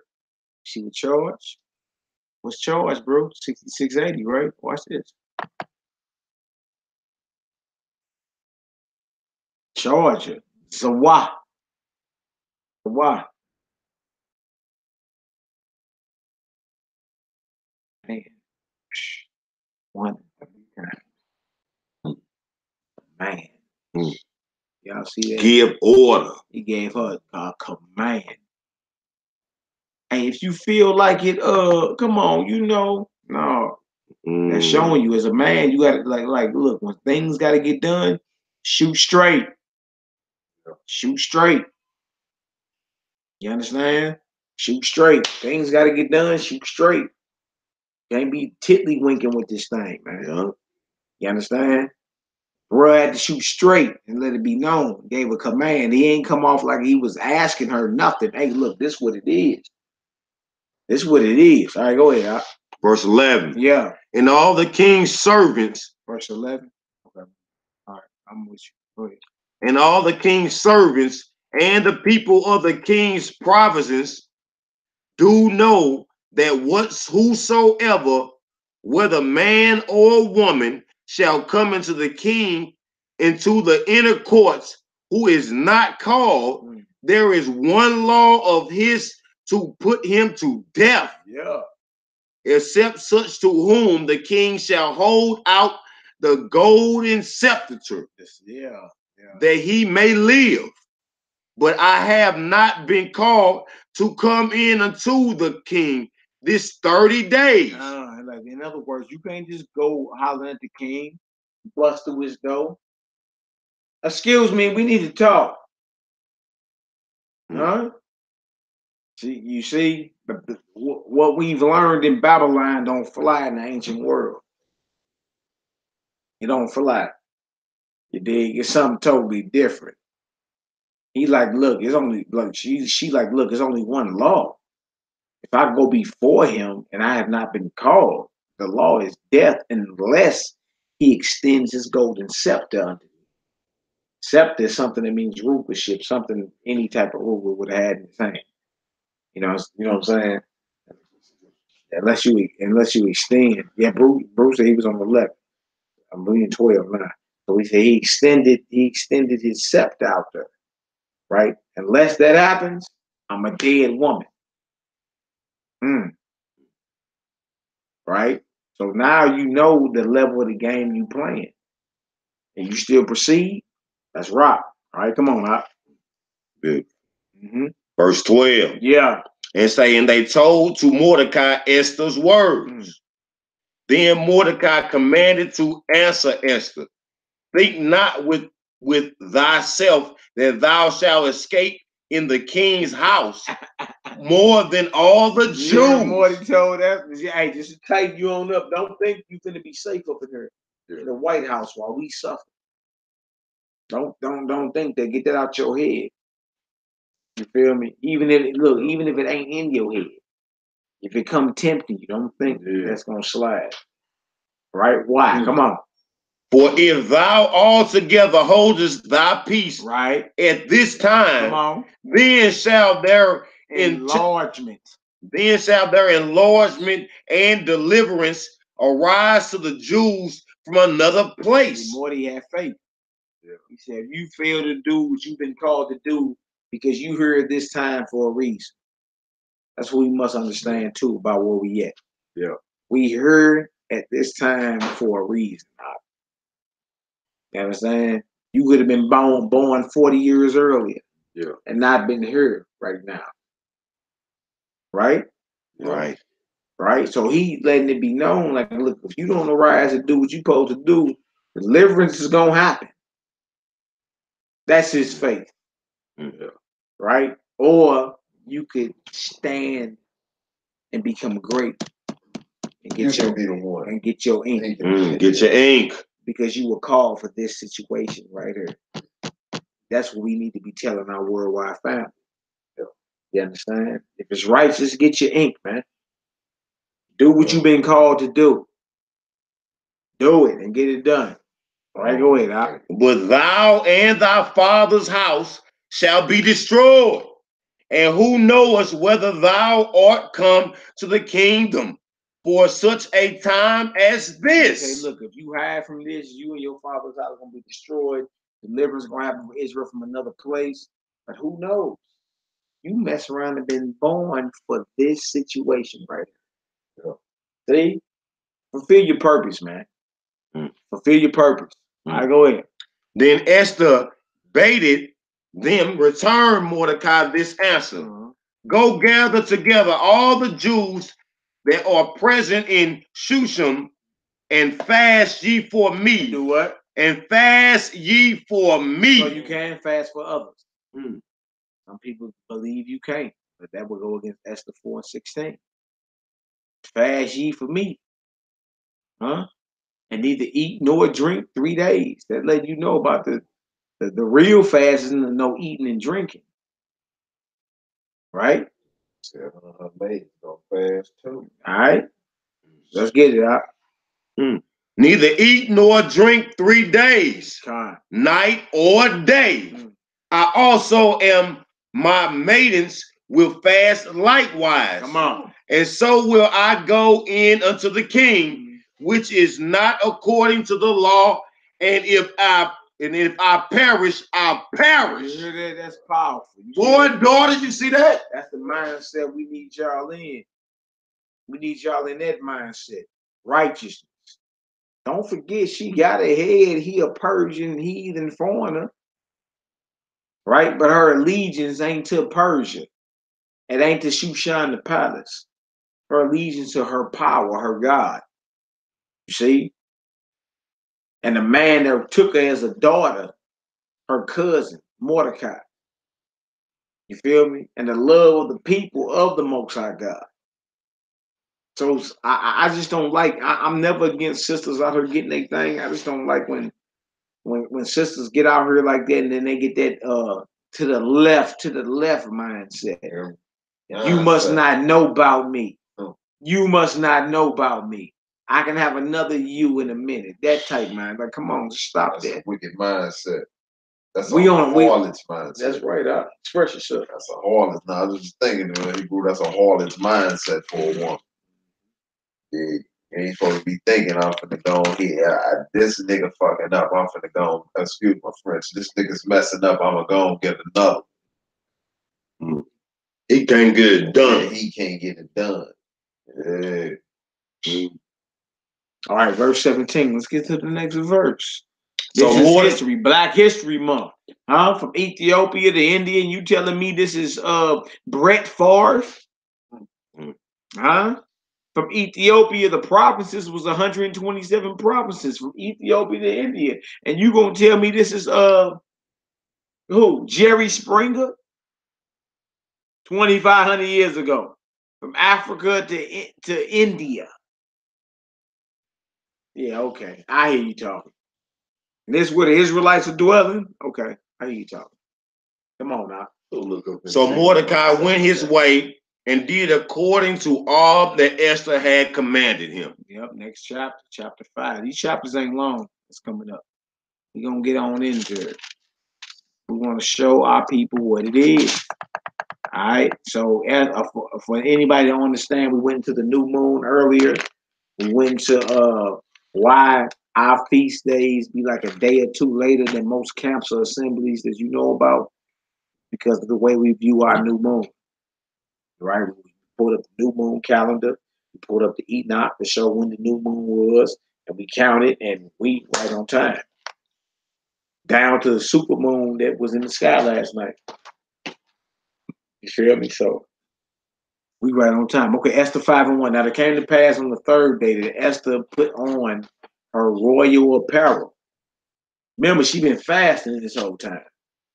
In 3 days, she put on her royal apparel and stood in the inner court of the king's house, over against the king's house. And the king sat upon his royal throne in the royal house, over against the gate of the house. See? So she you see what happened. Right? She put on royal apparel. She was mourning, she was fasting, she was in sackcloth. 3 days. Something about them 3 days in these scriptures. A lot of 3-day situations, including the resurrection. But that's a whole nother topic. All right. And it was so when the king saw Esther, the queen, standing in the court, that she obtained favor in his sight. And the king held out to Esther the golden scepter that was in his hand. So Esther drew near and touched the top of the scepter. So, like, she already knew she would be dead unless the king extended his scepter, and he just did. Right? Notice that when he saw Esther, the queen, standing in the court, that she obtained favor. Hallelujah. All right, verse 3. Then said the king unto her, what wilt thou, Queen Esther? And what is thy request? It shall be even given thee to the half of the kingdom. Look at him. He's so starstruck. He like, whatever you want. You can have whatever hey, you like. before he even heard what she's saying. Right. Before he even heard what she's saying. You see? And that's what we're saying. Beauty can be used as a weapon against our enemies, sisters. Realize this. Upholding something righteous. That's right. Then said the king unto her, what wilt thou, Queen Esther, and what is thy request? It shall be even given thee to the half of the kingdom. He willing to give up half his kingdom and don't even know what she's saying or asking. Verse 4, and Esther answered, if it seemed good unto the king, that the king and Haman, our enemy, right, come this day into the banquet that I have prepared for him. See, our sister used wisdom. Right? Look, surely when you afflicting yourself, the Most High is gonna be sending you all type of inspiration. One thing you not when you fasting, nigga, you ain't proud, you ain't boasting, you ain't braggadocious, you ain't nothing. Nigga, your body is under affliction. What you mean? You ain't got nothing to talk about, right? Then the king said, cause Haman to make haste, that he may do as Esther have said. So the king and Haman came to the banquet that Esther had prepared. Hallelujah. The king said unto Esther at the banquet, of wine. Go ahead, 3196. So my family can learn how we say wine in Hebrew. It should be yayin. Yayin. Let's see. Yep, yayin. Yayin. I don't know how we say wine in Hebrew. Yayin. Yayin. Wine. And on back. And on back. See, we studying together. Learn together as we go, right? All right. And the king said to Esther at the banquet of wine, what is your petition or your request? It shall be granted thee. And what is thy request? Even to the half of the kingdom, it shall be performed. Trip off that, y'all. Trip off that. I ain't heard nothing, but ask her. Now, what he telling her is comforting her, like, you ain't even got to work. Look, whatever you want, it ain't nothing. All right. Then answered Esther and said, my petition and my request is, if I find favor in thy sight of the king, and if it please the king to grant my petition and to perform my request, let the king and Haman come to the banquet that I shall prepare for them, and I will do tomorrow as the king has said. Then went Haman forth that day joyful and with a glad heart. Look at him. He's feeling good about himself, ain't he? But when Haman saw Mordecai in the king's gate, that he stood not up nor moved for him, was full of indignation against Mordecai. Nevertheless, Haman refrained himself, and when he came home, he sent and called for his friends and Zeresh his wife. And Haman told them of the glory of his riches and the multitude of his children, And all the things wherein the king had promoted him, how he advanced him above the princes and servants of the king. Haman said, moreover, yet Esther, the queen, did let no man come in with the king unto the banquet. And she had prepared but myself tomorrow, and I invited unto her also with the king. And all this availeth me nothing so long as I see Mordecai the Jew sitting at the king's gate. Then said Zeresh's wife and all his friends unto him, let a gallows be made of 50 cubits, right? High, and tomorrow speak thou unto the king that Mordecai may be hanged thereon. Then go thou and merrily with the king unto the banquet, and the thing please Haman, and he caused the gallows to be made. About that. And his wife was the one that gave him, you see that? You see? His wife was the one that straight gave him that inspiration to go ahead and build some gallows. This is what's going on. Black History Month. This is what y'all call it, right? Black History Month. That what we dealing with? Watch this. This is how cold the Most High is. Give me Proverbs 21:1. This is how cold the Most High is. There is no power like the Most High God, the God of Abraham, Isaac, and Jacob. We're going to go on record and tell you. There is no man that walked this earth like his only begotten beloved Son, the Holy Messiah, who's currently sitting at his right hand. Well, I know a lot of y'all don't like that tough kitty. All right?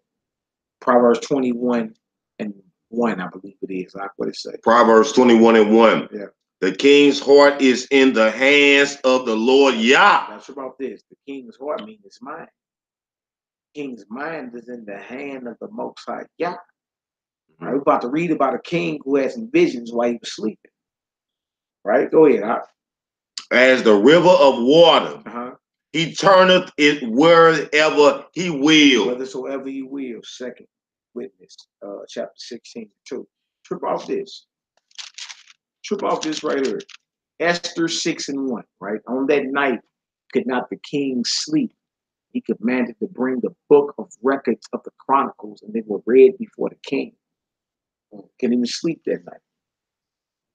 Right? And something inspired him to say, hey man, go get the records. Get the chronicles.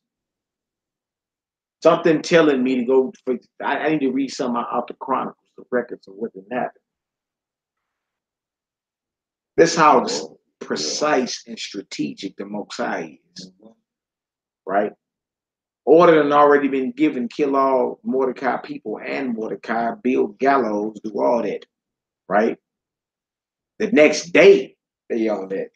That night, the king can't even sleep, and his whole inspiration is bring the records. Yeah. Oh, Lord. Yeah, man. Come on now. Let's get it. Proverbs 16:1. Yeah. The preparations of the heart in man, and the answer of the tongue is from the Lord Yah. That's what I wanted right there. Proverbs 16:1 and Proverbs 21:1. Preparations of the heart and the answer of the tongue for me that's all of the Most High. All right, Esther 6:1. What it say, y'all? Esther 6:1. It say, on the night could not the king sleep, and he commanded to bring the book of records of the chronicles, and they were read before the king. And it was found written that Mordecai had told of Bigthana and Teresh. Big T and Teresh. Come on.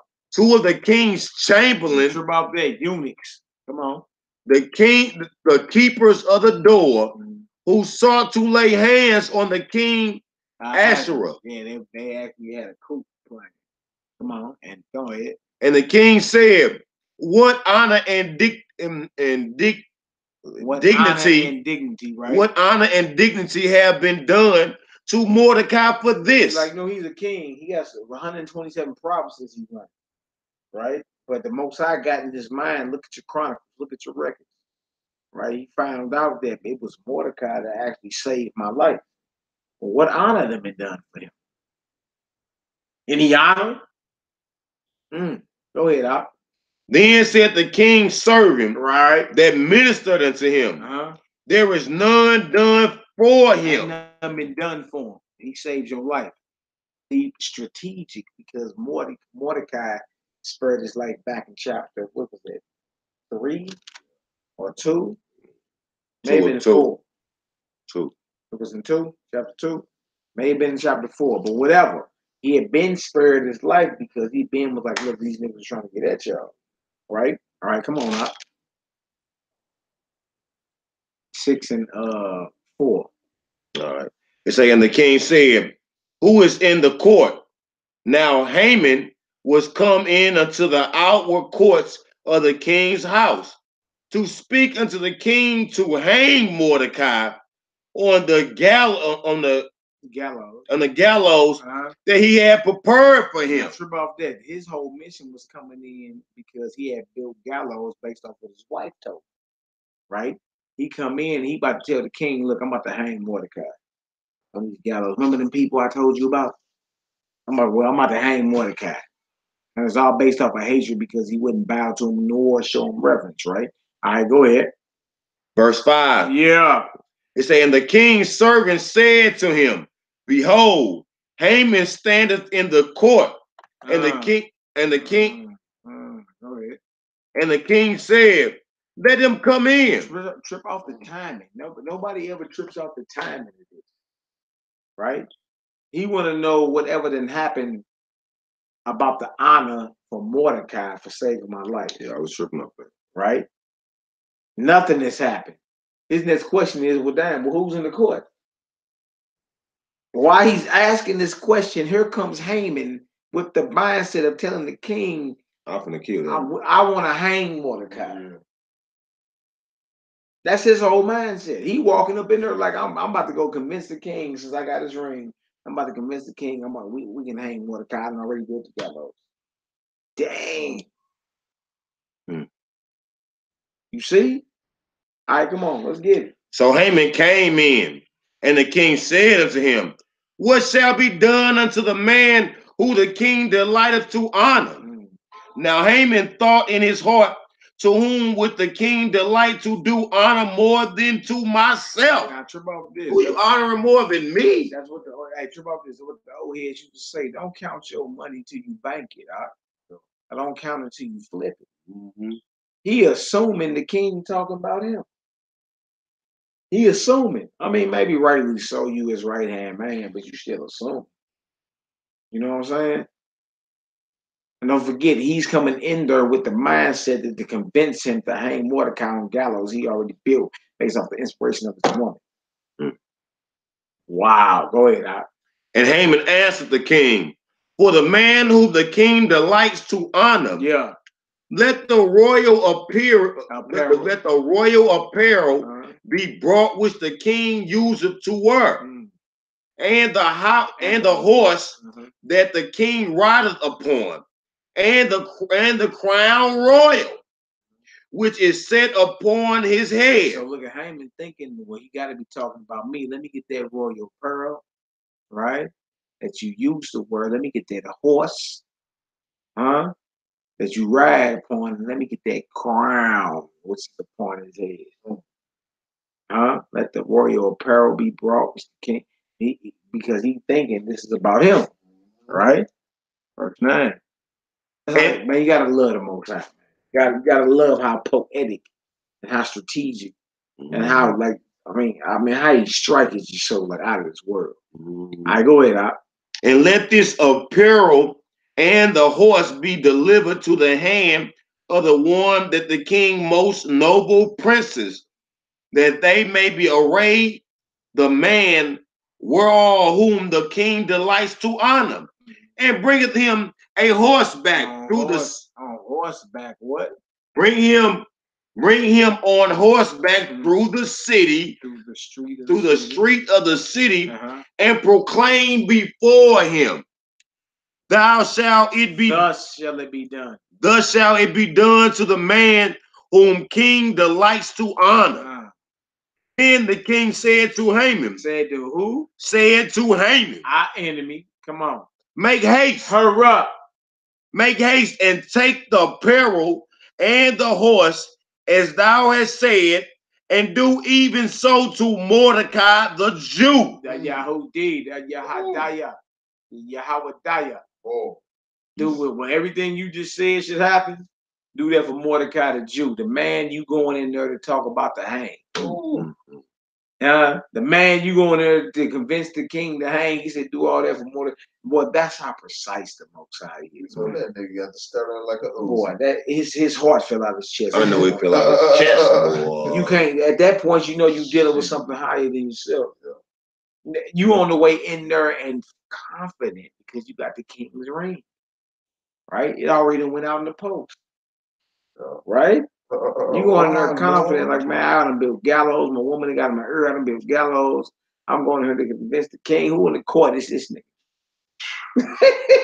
It's him. And then the king asked him and put him up under a riddle. What should be done to the man whom the king wants to honor? Well, man, hook him up with this, that, something right around the horse and that. Well, everything you just said, what is that to Mordecai? Wow. Awesome power. Very strategic in this time, and it's like none other. Come on now, let's get it. Then took Haman the apparel of the horse and arrayed Mordecai and brought him on horseback through the streets of the city, and proclaimed before him, thus shall it be done unto the man who the king delights to honor. And he had to be a herald. He had to announce that this will be done to whomever the king decides to honor. And he was going in to convince the king to hang this Hebrew. See? Continue that Sirach 4. Sirach 4. You got your Sirach 4? Read that. Find Sirach 4. Sirach 4.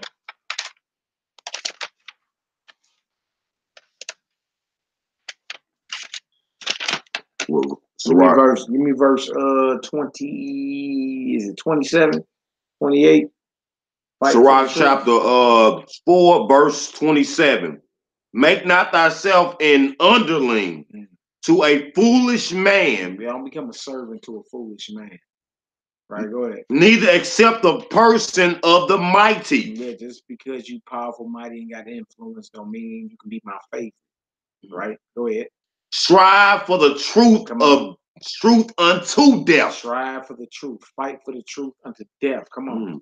And the Lord Yahweh shall fight for thee. And the Most High will fight for thee. That's what I was talking about. You strive for the truth unto death, the Most High will fight for you. See, and that's what was going on in this situation. Most High was orchestrating the whole thing. Right? Haman thought his will was his own.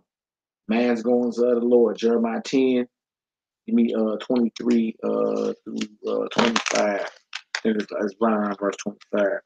That's where we at. And Esther 6:12, right? All right, let's get it. Esther 6:12. Yeah. And Mordecai came again to the king's gate, but Haman haste to his house mourning, and having his head covered. You see that? Not sure about that. He was ashamed. He was ashamed. Go ahead. And Haman took Zeresh, his wife, and his friends, all his friends, everything that he had befallen him. Then said his wise men. I apologize.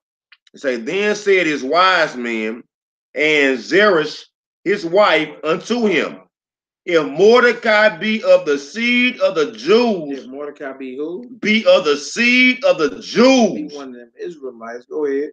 Before whom thou hast begun to fall, thou shalt not prevail against him, but shalt surely fall before him. And while they were yet talking with him, came the king's chamberlain and hasted to bring Haman into the banquet that Esther had prepared. Trouble. 10:23. See? Jeremiah 10:23. Yeah. It's going down. Y'all see how everything unfolded. See how everything unfolded. All right, Jeremiah 10:23, God's a strip. What it say? I say, oh Lord, Uh-huh. I know that the way of man is not in himself. The way of man is not in himself. You know, a lot of people think they doing their own will or whatever, but your will is not your own. All right, go ahead. It is not in man that walketh to direct his steps. It's not in man that walketh to direct his steps. That was verse 23. Yeah. Yeah, man's goings are the Lord. Proverbs 20. Grab Proverbs 20. I believe it's 24. All right, Esther 7:1. All right. Esther 7, verse 1. Mhm. And it's so the king and Haman came to the banquet with Esther the queen.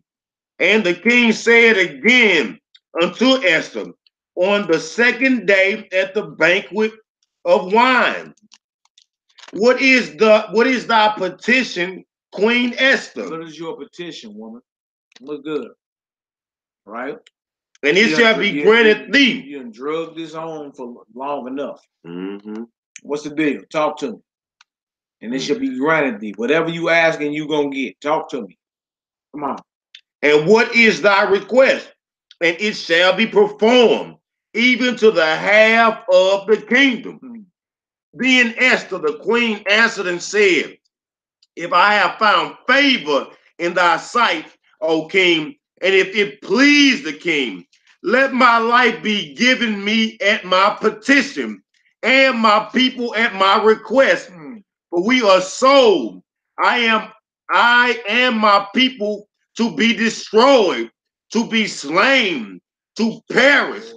But if we have been sold for bondmen and bondwomen, I had held my tongue, although the enemy could not contravail the king's damage. So she basically going before the king and letting it be known like it's been a plot to wipe us out. Right? She about to reveal as she keep going in who's the one, the conspirator behind it. Now this is a sister who could have said nothing, right? Been successful while her people starved and was murdered. Hid that she was an Israelite, but now she got to come out and say, look, I'm a Jew. And there's been something going on. There's a certain legislation that's been passed in the earth. You got to come on out and be real with it, right? But you see, never left the subjection of her cousin, even though she was married to this heathen. Did she? Never left that subjection. Never left the fear of the Most High God, and never left the love of her people. Hadassah. Our sisters should be striving to be like Hadassah. Whether you got lint in your pocket or whether you run Wall Street. Right? Never forget what it is. All right, go ahead, Op. Then the king Ahasuerus answered and said unto Esther, the queen, who is he? And where is he that doeth pursue in his heart to do so? He's like, who you talking about? You know what I'm saying? This shows the integrity and the sincerity of the Gentile king. Right? He like, surely have I heard of any such thing? It'd have been a problem. Yeah. Right? Go ahead. And Esther said, the adversary and enemy is the wicked Haman. The who? The wicked Haman. Hating, hanging Haman. It's him right here. It's your man's the whole time. The right-hand man. Him. Him. Right? It's this wicked Haman. Right? Go ahead, Op. He said, then Haman was afraid before the king and the queen. Go ahead. Now, trip off of that, bro. Now, man, who we look at like, oh boy, well, it's nothing better. Yeah, but on some real, just based off the fact he got scared. Yeah. You feel me? Anybody can read. Look, you didn't trip. Body language. So I ain't did nothing. I'm standing strong, God. Right. To the end. You gonna kill me, you gonna kill me. I'm saying I ain't did nothing. Now go ahead, Doc. Verse 7. And the king arise from the banquet of wine in his wrath, went into the palace garden. And Haman stood up to make request for his life to Esther the queen. For he saw that there was evil determination against him. It was determined against him by the king, right? Think about that. So now he begging her. Right? It's all coming to the light. She one of the people that I've signed into the decree and stamped it with the king's ring. He gave it to me. But I had to be responsible with it. But I wasn't. And the people that I set out to kill based off one encounter with one Israelite or a few Israelites, right? You plotted to kill all the Israelites from Ethiopia to India, y'all. That's been happening. You ain't gonna be able to duck this. They're gonna throw us all in the It's coming around again. They're gonna throw us all in the Hebrew pile. You can cancel that. Yeah. You're not gonna be able to explain to this heathen, I believe this and don't believe that, and believe this and believe this and don't believe that, and I don't know them, but you believe you a Hebrew and you believe you got next, the kingdom coming. Yeah. And it's for you. We got the holiday. Yeah. No, yeah. You a threat. You a threat, regardless. All right, come on, Doc. Verse 8. Then the king returned out of the palace garden into the banquet of wine, and Haman was fallen upon the bed whereon Esther was. I'm sure about this. This is somebody else that's not her husband in the bed with his wife. Ooh. Nigga, please. Huh? That nigga falling on the bed of Esther. Hey, boy, like Yosemite Sam busting shots, boy. Then the king returned out of the palace garden. He collected his thoughts, right? Unto the place of the banquet of wine, and Haman was fallen upon the bed whereon Esther was. Then said the king with his force. Will he what? They say, will he force the queen also before me in the house? About that. That's your first thought when someone else is in the bed with your woman. You been laying or even sitting, whatever. What you on? Right? Go ahead. As the words went out of the king's mouth, they covered Haman's face. They black bagged that heathen. Black bag. Y'all know about them. Y'all know about them Delta Foresights. Yeah. You know about rendition. Democracy, but on the low, they still rendition it. Huh? What you talking about? You know about the black identity extremist clause? We know about this. They black bagged this heathen.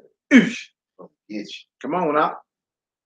And Herman, one of the chamberlain, said before the king, behold also the gallows 50 cubit high, which Haman had made for Mordecai, who had spoken good for the king, standeth in the house of Haman. Then the king said, hang him thereon. Hang him thereon. 50 cubits, y'all. That's about 8-9 feet. That's, you know what I'm saying? Like the very, you ever heard you dug your own grave? Yeah. He that diggeth a grave shall fall therein. You know what I'm saying? Paraphrasing, that is. Verse 10. It says, so they hanged Haman on the gallows that he had prepared for Mordecai. Then was the king's wrath pacified. Next chapter. These are all short chapters coming up. It's getting into the feast we in. These are the events leading up to Purim. You know that Pur means lots that was cast before Haman, who just got hung. Hating, hanging, Haman. That's our name for him on this feast of Purim. Again, y'all pass over April 19th from the loop. Put some of the posts of the info up in the chat shortly. All right, Esther 8:1. And again, our sisters stand for what's real. It don't matter if you know what I'm saying, on Wall Street or the streets. Stand for what's real. Because this sister did. Right? And she was more successful than Oprah and all the successful Negroes, combined. She was the queen of an ancient empire. They not. Yeah. I aim for that. No matter what your position in life. I aim to be righteous and just. Love your God, love his people. You understand? This thing is way bigger than one individual. This sister was willing to put her life on the line. Right? Had not these events happened, we wouldn't be having this conversation. We wouldn't even be here. Let's get it. Chapter 8, verse 1. Yeah. On that day did the king Ahasuerus give the house of Haman, the Jews' enemy, unto Esther the queen. And Mordecai came before the king, for Esther had told what he was unto her. I done jumped up to chapter 9 accidentally. Let me go. You're supposed to be going back up to 8. We're in 8. I know I'm going 8. So I go to the previous chapter.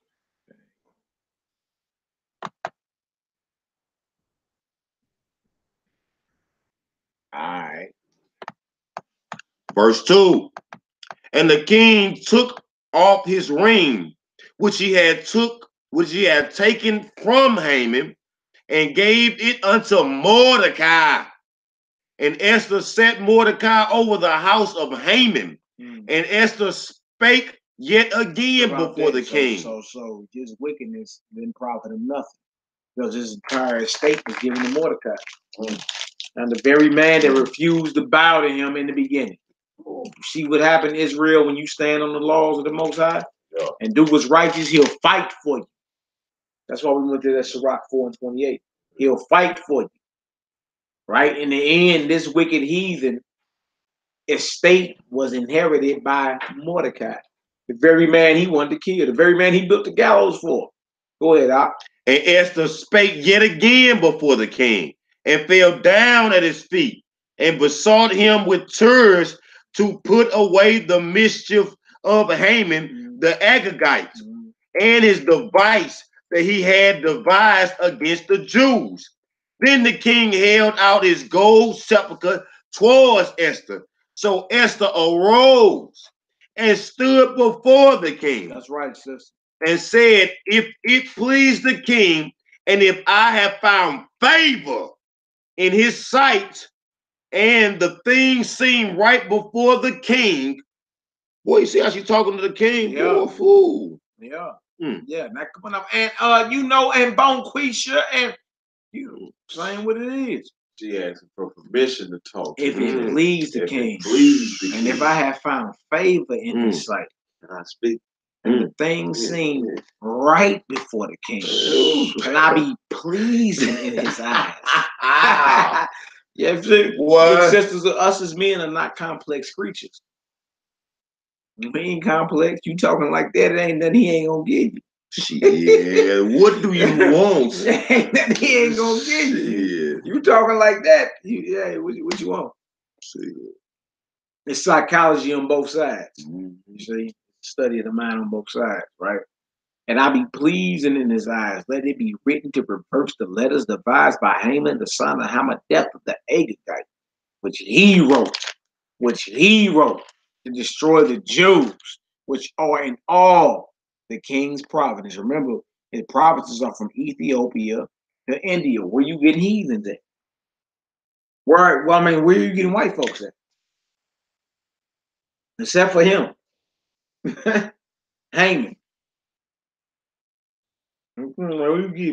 Even if they was a small, where you getting them as a majority in the influence? They got people speaking different languages and all type of stuff. No. Right, go ahead, Op. Verse 6. Verse 6. Yeah, it should be. It say, for how can I endure to see this evil that shall come unto my people?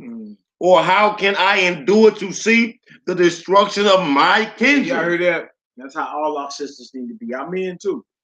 But this is about the building up and the exhortation of the sisters. Y'all need to be like that. How can I live and my people suffer? You feel me? How can I live like it don't mean nothing to my people suffering and going through it? Who offended and I burn not? Come on, now we got to be real with this, right? Verse 7. It said, then the king Ahasuerus said unto Esther the queen, right, and to Mordecai the Jew, right, behold, I have given Esther the house of Haman, and him they have hanged upon the gallows because he laid his hand upon the Jews. Yep. So he said unto Esther the queen and to Mordecai, like, look, I already gave that. It's a statement to the hand of her. She already gave it to Mordecai. He did. He hung. What else need to happen? Right? Go ahead. Right, ye also for the Jews, as it liketh you in the king's name, and seal it with the king's ring. Right, come on. For the writing which is written to the king's name, Go ahead. and sealed with the king's ring, may no man reverse. That's why it was so powerful that Haman ended up getting his ring in the beginning. You feel me? Because he was sealing what he was writing against our people with the king's ring. And if it got his seal on it, they knew it was real deal. Right? No man could reverse that. So that's what's being petitioned for. All right? Send this post out with your ring on it. Right? Go ahead, out.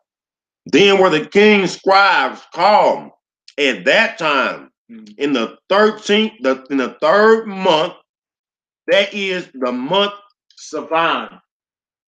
So on the 3rd, on the 3 and 20th, on the 3 and 20th day thereon, and it was written according to all the Mordecai commanded unto the Jews, right, and to the lieutenants and the deputies, right, and rulers, right. Come on, of the province which are formed from India unto Ethiopia. Wow, so we still dealing with the same.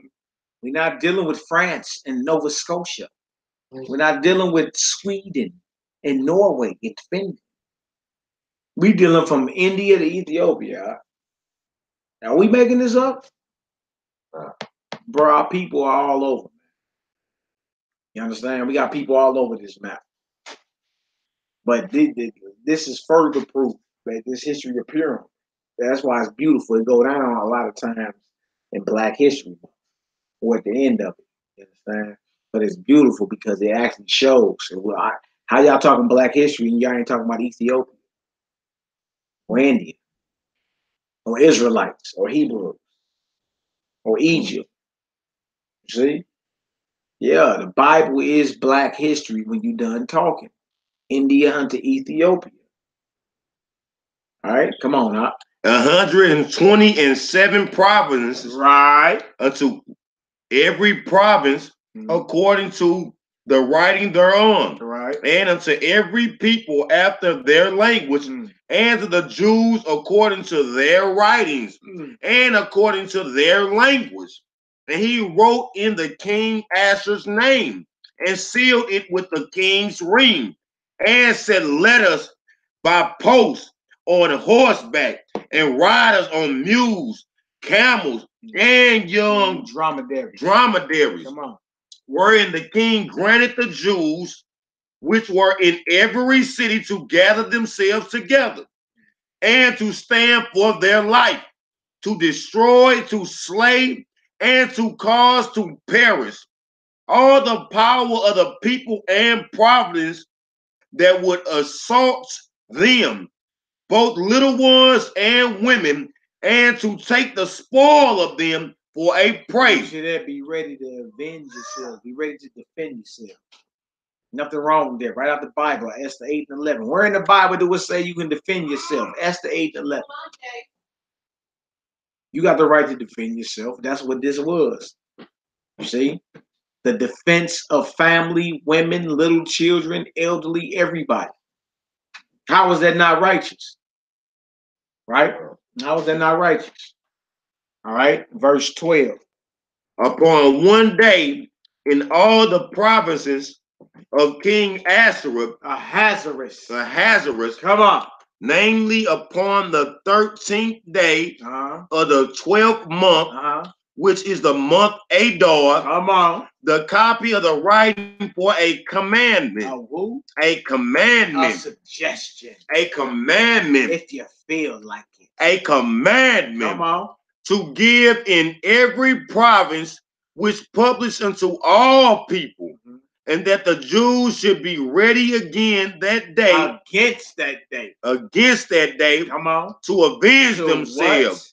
To avenge themselves. Come on. Their enemies. Now it went out that you got the right to defend yourself or avenge yourself against your enemies because the post had went out for them to kill you. So you had to be ready to defend yourself and your family and your loved ones, man. And for y'all who don't know, that's righteous. That's righteous. That's not evil for you to want to defend yourself and protect your family. Right? But for far too long, you think that spirit that Emmett Till uncle had. That these heathens just walk up in his house and take his nephew. Man, I gotta blow your face off. What you mean? You ain't getting past my threshold. I'm blowing your top off. That's how you gotta be. You feel me? Ain't nothing wrong with that according to what we're reading. Okay? Verse 15. Verse 15. God. And Mordecai went out from the presence of the king in royal apparel of blue and white. That's powerful. Come on. And with a great crown of gold. That's powerful. Blue, white, and gold. Come on. And with a garment of fine linen and purple. I ain't got purple. Come on. And the city of Shushan rejoiced and was glad. Hallelujah. Hallelujah. Come on. The Jews had light and gladness and joy and honor. Hallelujah. Come on. And in every province and in every city, whatsoever the kings commanded and his decree came, the Jews had joy and gladness, a feast and a good day. Hold on. This is a what? A feast. Come on. And a good day. Good day, y'all. We're supposed to be rejoicing, being festive, laughing, enjoying one another. Because every time these heathens plot to take us out, the Most High reverses. He throw a monkey wrench in their game plan. And the same God, the same power, the same Elohim that was at work then is at work now. Either you're going to believe it or not. All right, but this is a beautiful time of the year. All right, let's get it. TT Ursh, Amonatez Boo Chop Shop. Go to know what them colors stand for. Each one represents something. Yeah, there's a lot of science in the colors. One of the last Torah portions we got into, it went into the colors of the tabernacle. You know what I'm saying? And that's on a whole nother level and stratosphere as well. But you're absolutely right, my sister. Come on, Hebrew. And many of the people of the land became Jews. Now trip off this. This is what a lot of brothers duck. How do many of the people of the land become Jews? You feel me? How? Come on. For the fear of the Jews fell upon them. You got people that converted to the way of our living after they seen this miracle that went down. Esther ain't that long, y'all. We got chapter 9. It's short than chapter 10. We kicked it off. At the end of chapter 9. We almost done. It's almost done. Then we're gonna do the Esther the 16. It's like 5 verses in there out the Apocrypha. And we're gonna pray out, and we're gonna enjoy one another. All praises to the Most High. All praise to the Most High. All right. So Esther 9:1. Now in the 12th month, it is the month Adar. On the 13th day of the same, when the king's commandment and his decree drew near to be put in execution, in the day that the enemies of the Jews hoped to have power over them, though it was turned to the contrary, the Jews had rule over them that hated them. Y'all see that? That's the end game, y'all. And the end is we win. We got next, I'm my brother say. The Jews gathered themselves together in their cities throughout all the provinces of King Ahasuerus to lay hand on such as sought their hurt. Trip off that. We gathered together in all the provinces and we organized, right? And guess what we did? To lay hand on such as sought our hurt. Do anybody want to talk about it? Is it lawful? Esther 8:11, Esther 9:2. You're gonna see. Yes, it's lawful and it's righteous for you to stand up and protect your family, and to protect your loved ones. You understand that? I mean, that's just what it's gonna be. That's not a natural instinct. Feel me? To lay hand on such as sought to hurt, and no man could withstand them, for the fear of them fell upon all people, just like when we came out of Egypt. Right? And all the rulers of the provinces and the lieutenants and the deputies and the officers of the king helped the Jews because the fear of Mordecai fell upon them because the word was traveling. That Mordecai had the crown on, that means rulership, authority. Blue, white, and gold had purple on. You dig? So that means that the king was dealing with Mordecai, even on a higher level than he was dealing with Haman. Right? So now the word go out, and guess what they got to do? They got to help and fight for our cause. That's beautiful, man. Verse 4. For Mordecai was great in the king's house, and his fame went out throughout all the provinces. For this man Mordecai was greater and greater. Verse 5. Thus the Jews smote all their enemies. That's what we talking about. Y'all see that? We smote all our enemies with the stroke of the sword and slaughter and destruction, and did what they would unto those that hated them. Forgive me. Verse 6. Yeah, go ahead. Verse 6. Verse 6. And in Shushan, the palace, the Jews sought to destroy 500 men. And Persian, how you pronounce that? Persian, that I can't pronounce the end of that. And Daphon, Yeah, Daphon. and Patha. Yeah, these different names and all that. I feel you out. Verse 8. And Paratha and Adelia and Aridatha. Yeah, and Parashta. Yeah. And Arisei, Ariday, and Bej Ezatha. Bej Yeah, verse 10. The 10 sons of Haman, the son of Hamadatha, Yep. the enemy of the Jews, right? Slew they,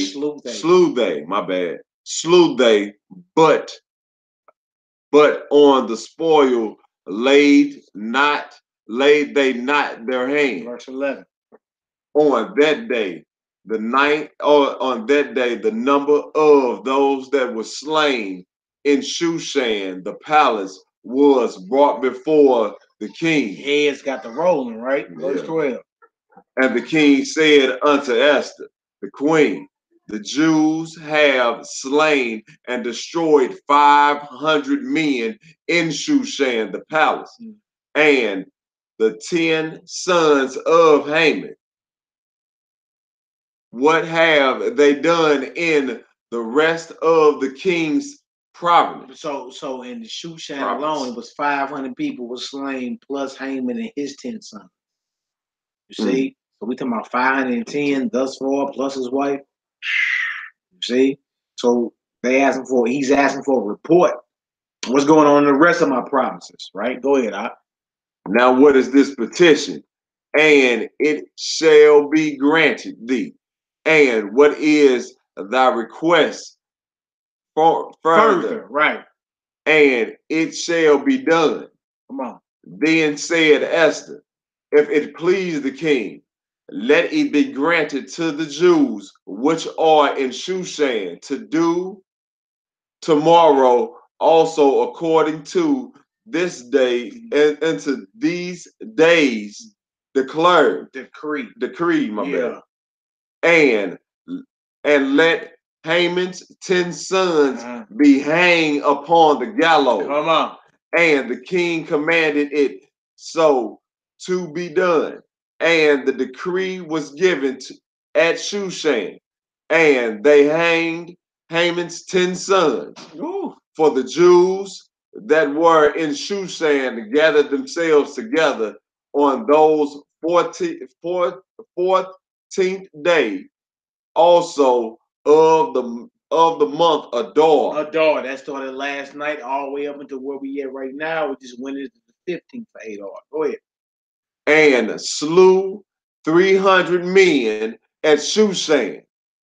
But on the prey they laid not their hands. So we got 810 men thus far. And this is at the White House. This is at the White House. This is at the White House. 810 men been slain thus far. All right, go ahead, Doc. I'm at 16. 16. Yep. But but other Jews that were in the king's province gathered themselves together. Come on. And stood for their lives. That's right. So again, Esther 9 and 16, Esther 8 and 11, early in Esther 9 as well. Notice it says, but the other Jews that were in the king's provinces, that's from Ethiopia to India, gathered themselves together, like Zephaniah 2 says, gathered themselves together, right? And stood for their lives. What do you mean it's against the Bible to defend yourself and to protect your loved one? No, this is the lawful. This is in the scripture. The Most High God is not mad at that. All right, go ahead. And has rest from their enemies, and slew of their foes 75,000. Heads was rolling. Heads was rolling. But they laid not a hand on their prey. On the prey. So we got 810 plus 75,000. So we got 75,810 of our enemies thus far laid down. And that's in the rest of the provinces from Ethiopia to India. 810 in Shushan, the palace. This is a beautiful feast, huh? Yeah. Right? And also, y'all, it's important to go ahead and give to the less fortunate, the homeless, the poor. You understand? Like, take yourself out of it and just live to bless others.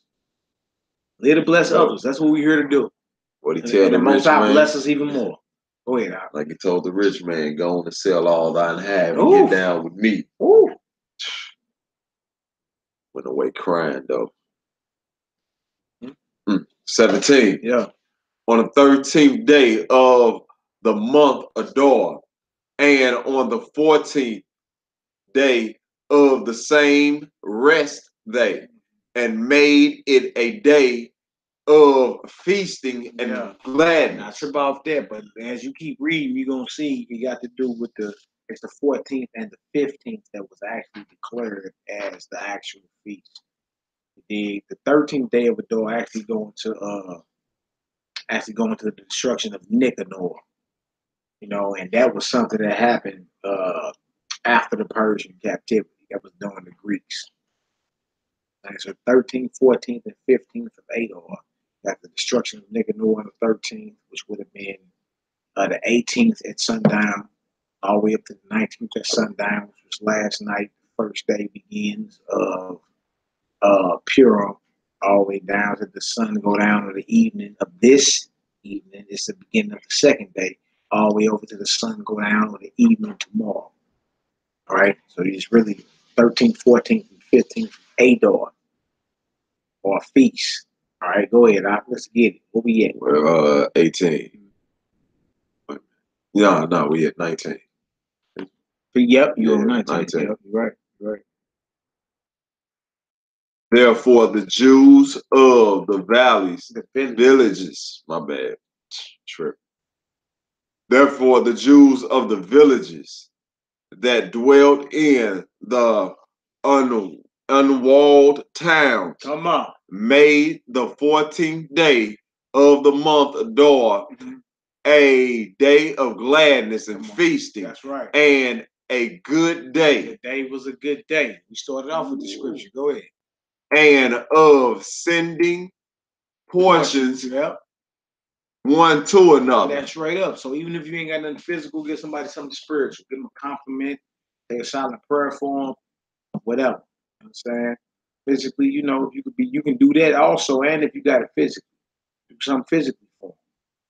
All right, 14th of Adar, we started last night, going into tonight. Then we got the 15th of Adar, which starts right now. We actually in the 15th of Adar right now. All right, go ahead, Al.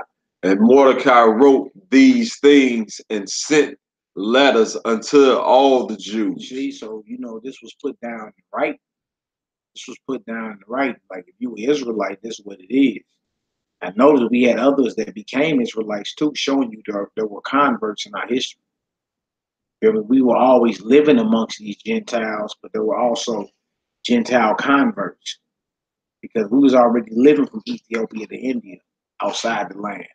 We already was doing that. But then after they seen the mighty power, you understand? After they seen the mighty power or whatever, then they became Jews, meaning they converted to our way of life, our way of living. That's what I'm talking about. All right, where we at? It's still at 20. Okay, go ahead. That were in all the providence of the king Azarus, both night and fall. Night and fall. 21. To establish this among that they should keep the 14th day of the month Adar. Yep. And the 15th day of the same year. Y'all heard that? Yearly. Y'all see that? So yesterday night and the night starting the 15th day all the way to the morning night. Right? This is the feast of Purim, meaning lots. Because they was casting lots before our enemy every day all the way up to a year. All right, this is what this is about. The 14th day of Adar and the 15th day of Adar, which was written and established by the leadership. All right, verse 22. As the days wherein the Jews rested from their enemies, and the month which was turned into them from sorrow to joy. Come on. And from mourning unto good day, a good day. That's right. Come on. That they should make them days of feasting and joy. That's right. And the sending portions one to another. Come on. And gifts to the poor. This is the time of the year where we be charitable. Supposed to be at 24/7 all the time, but even more around this time. Giving gifts to the poor, portions one to another. It ain't even got to be the poor. You can be sending portions to your people. Yeah. You know what I'm saying? Like, that's on me, man. I got you. See, that's the spirit that we in with this, man. A lot of our feast days are actually pitched around us being delivered from a great catastrophe. Whether you're talking about dedication, Purim, the Passover, you understand? All of it. It's all there. All right, go ahead. Verse 23. And the Jews undertook to do as they had begun, and as Mordecai had written in unto them, because Haman, the son of Hammedatha, the Agagite, the enemy of all the Jews, not some of us, all the Jews. That's right. Go ahead. Had devised against the Jews to destroy them, and had cast Purim. Yeah. That is the lot. Yeah, that's why it's Purim. Pur is singular. Purim means more than one lot. Purim. Come on. To consume them. Right. And to destroy them. Come on. But when Esther came before the king, he commanded by letter that his wicked device, which he devised against the Jews, should return upon his own head. Oh, beautiful. And that he and his sons should be hanged on the gallows. Believe me. Come on. Powerful. Therefore, they call this day Purim. Purim, right? After the name of Purim. Therefore, for all the words of this letter and of that which they had seen concerning this matter, and which had came unto them, Purim. The Jews ordained. Oh, you want to? 332. I looked it up early. Back. Looked it up early. I got you. The Jews ordained and took unto them. And verse 27, the Jews ordained and took unto them, and upon their seed, and unto all such as joined themselves unto them. Their seed and all the such joined themselves unto us. Get out your feelings. You know, there's going to be other nations that's going to join themselves unto us. be servants unto us and serve our God. Truth, facts. Get out your feelings. It don't matter. Go ahead, Al. So as it should not fail, Yeah. that they which kept these 2 days according to their writing and according to their appointed time every year. That's right. We in that appointed time. And it was a super moon. The biggest, closest moon since 1948 when the imposter Jews became a nation. See? We in these times, believe it or not. All right, go ahead, Al. And that these days should be remembered and kept throughout every generation, Come on. every family, Come on. every province, Come on. and every city. See, so it's not Leviticus 23 because this time in our history had not happened yet. You understand? But if you into our history, Black History Month, like everybody, this is Black History Month. This was going on with dark-skinned people from Ethiopia all the way over to India. 127 provinces, including the Israelites, the Hebrews, the Yahudim. All right, go ahead, Al. And that these days of Purim shall not fail among the Jews. Yeah. Nor the memorial of them perish from their seed. Come on, flat out. So we supposed to be keeping this and honoring this, right? Go ahead. Then Esther, the queen, the daughter of Abiel, Yeah. and Mordecai, the Jew, Yeah. wrote with all authority. With all what? Authority. Come on now. And confirmed this a second letter of Purim. That's powerful. Come on. Of Purim. You right. Go ahead.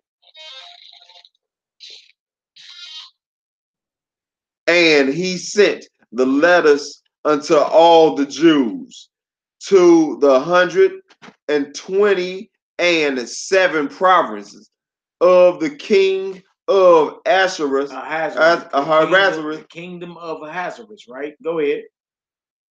With words of peace and truth. Hallelujah. Go ahead. To confirm this day of Purim. To confirm these days of Purim in those times in their time appointed, according as Mordecai the Jew and Esther the queen had enjoined them, and as they had decreed for themselves and for their seed, that the matters of the feasting, fasting, and their cry. Verse 32. Yeah, little joke. Trying to sneak out the door. And the decree of y'all be safe. Most I be with y'all. All right, go ahead. And the decree of Esther confirmed these matters of Purim, and it was written in the book. So y'all understand what it is thus far. We got like 5 verses in Esther and the Apocrypha real quick. And just to confirm that the Haman actually was a Macedonian. You know what I'm saying? A Macedonian.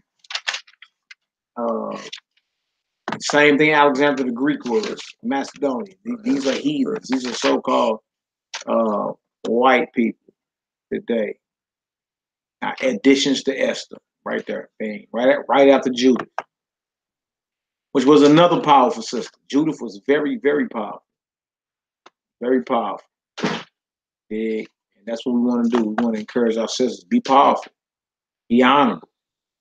Big. But that's only going to be possible in your proper capacity. You're not going to be able to be that no other way. Trying to do things your own way. I'm out here living my best life. I hear you. I hear you talking. All right. Let's get on to these editions of Esther. We're going to go down to verse like 9 or 10, and then we're going to close out. I'll pray to the Most High. I pray y'all got some understanding. Pray y'all got some understanding. Push, what you talking about,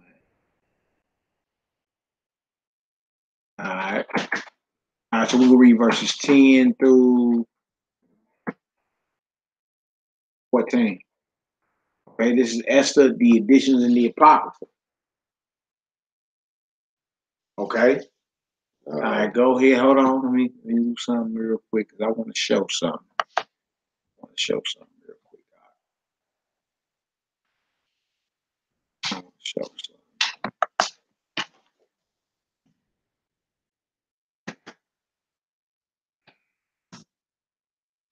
Actually want to show something. We're going to show this and we're going to get on up out of here.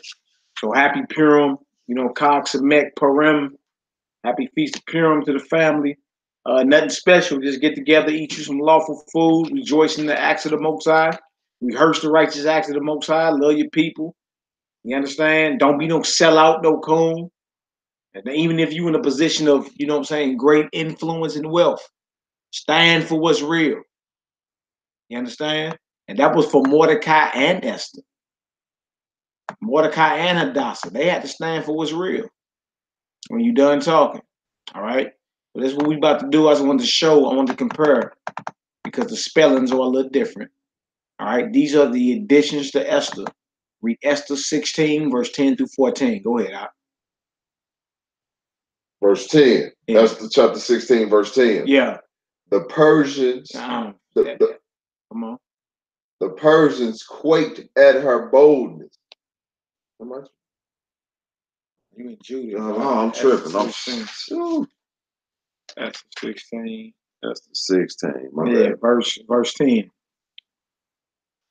I'm tripping. For, let me read up here. For Ammon, a Macedonian. So it says for Ammon, Ammon, Macedonian. Go ahead. The son of Amadatha. Amadatha. It's the same dude. That's the 3 and 1. After these things, the king of Hazard promoted Haman, the son of Hamadatha. It's got an H in the front of his name. Yeah. Take the H away. It's Ammon. Take the H away. It's Amadatha. You see? It's the same guy. It's the same exact guy. Just in case anybody thought it was a game. They just put an H in front of that. It's the same exact guy. Read it again. Verse 10. What did it say? And Ammon, a Macedonian. Now, Ammon, who we know was the Agagite, they go back to Esau, the Edomite, to his grandson, Amalek. Right? Yeah. And this scripture calls him a Macedonian. The same thing it calls Alexander the Greek's father, Philip of Macedon. Alexander was a Macedonian. Yeah. They were Edomites. People don't want to recognize it, but it's the truth. Go ahead, Al. The son of Amadatha. And the Amadatha. other verse in Esther 3 in the Bible had an H in front of it. It said Hamadatha. It's the same guy. Go ahead. Being indeed a stranger from the Persian blood. Right. And far distant from our goodness. Right. And as a stranger received of us. This proves that Haman was a stranger. He wasn't no Persian, right? But he got close to the king. He wasn't no Persian, though. Notice it say a stranger from Persian blood. Verse 11. This is the extensions of Esther and the Apocrypha. Go ahead, Al. Had so far forth ordained the favor that we show toward every nation. See, Persia was honorable. Like, you got to show that you're going to be evil before we condemn you as evil, right? Go ahead. As that he was called our father and was continually honored of all men as the next person unto the king. Okay, come on, let's get it. But he, not bearing his great dignity, went about to deprive us of our kingdom and life. So in other words, Haman was a spy. Y'all heard that? He was a straight spy. His whole mission was to deprive us of the Persian kingdom, deprive the Persians of their kingdom and life. He was a spy the whole time, sent in to overthrow Persia. The Macedonians, Philip of Macedon, who had a son named Alexander. You understand? Who rose up there, united all the Greek isles, and then they took down who? Persia. You see, there's a process before a kingdom falls. Right? Go ahead, Doc. 13. You read down to 14. And having by manifold a cunning Deceits. A cunning deceits Mhm. sought of us to destruction. The destruction. The destruction, Mhm. as well of Mordecaius. Mordecaius, who saved our lives, Right. and continually Procured. procured Right. our good, Come on. as also of the Blameless Esther. Esther, Right. partaker of our kingdom, Come on. with our whole With nation. their whole With nation. their verse whole 14, nation, my verse baby. 14. Come on. For by this means, By these means, Mhm. he thought, finding us destitute of friends, to have translated the kingdom of the Persians to the Macedonians. Y'all see that? The whole mission of Haman was to translate the kingdoms of transfer the kingdom of the Persians to the Macedonians, which eventually happened in history. The Greeks or the Macedonians, Philip of Macedon had a son named Alexander who united all the Greek Isles. So he was a Macedonian, right? And they eventually took down the Persians in their war against Darius. That's history. And that's this history, family. Yeah. You understand? So again, no matter what position you in, sisters or brothers, we can learn from Mordecai as brothers, because he didn't care either, right? Or you sisters can learn from Esther or Hadassah, right? Love your God and love his people and stand for the truth. And the Most High will fight for you. Yeah. Be honorable for once in your life. Yeah. You understand? Say The Most High looking for those. He looking for Harriet Tubmans. He looking for Nat Turners. He ain't looking for noodle back Negroes and Shebrews. So get your life together. You got something else you want to say? Y'all go ahead, man, before we close out. We're gonna get it. Pick a psalm, huh? All right, bro. I got it. You got already. something you want to say real quick? Nah, man. Love God and love your people, man. I just say it like that, man. You feel me? Be a stand-up individual, whether you be a son of y'all or you be a daughter of y'all. You feel me? We all have roles to play. Right. You feel me, in this walk. And understand that if you feel me, if you are up under a righteous king, man, because you feel me, it's times where women were up under wicked kings and Most High handled that. You feel me? He would take that up out your life, but stand up under that covenant, stand up under the law. You feel me? This what you feed is always about standing up under the law of the Father, and he will handle everything else. No doubt. He will handle everything else. That's the way the Mordecai thought. That's the way the daughter her thought. The situation and the end results is happiness and joy. You feel me? Oh, happy day. Yeah, happy day. We're gonna end it with a song. What song we got out? Psalms 52. You got it? Yeah, I got it. Psalm 52. Y'all go ahead and face Jerusalem. Women cover your heads. Men uncover your heads when praying or prophesying. 1 Corinthians the 11th chapter. Exodus 34th chapter. Even when Moses went in before the Most High, he unveiled himself. Yeah. So let's be decent. Let's be in order. Let's get it done.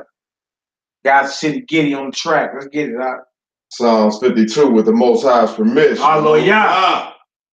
Why boast thou thyself in mischief, O mighty man? The goodness of Yah endureth continually. Thy tongue deviseth mischief, like a sharp razor, working deceitfully. Thou lovest evil more than good, and lying rather than to speak righteousness. Selah. Selah. Thou lovest all devising words. Thou lovest all destroying words. My bad. O thou deceitful tongue, Yah shall likewise destroy thee forever. That's right. He shall take thee away and pluck thee out of thy dwelling place. Yeah. And rot and root thee out of the land of the living. Selah. Selah. The righteous also shall see Come on. and shall fear Come on. and shall laugh at him. Lo, this is the man that made not Yah his strength, but trusted in the abundance of his riches, and strengthened himself in his wickedness. But I am like a green olive tree in the house of Yah. Hallelujah. I trusted in the mercy of Yah forever and ever. I will praise thee forever. I will praise thee forever. That's right. Because thou hast done it. And I will wait upon thy name. For it is good before thy saints. Hallelujah. Selah. Yahoo. Yahoo. All praise, glory, and honor to the Most All High. praise due to the Glory Most High, and the honor. Father, God, the Son. Indeed, in the truth, we love y'all.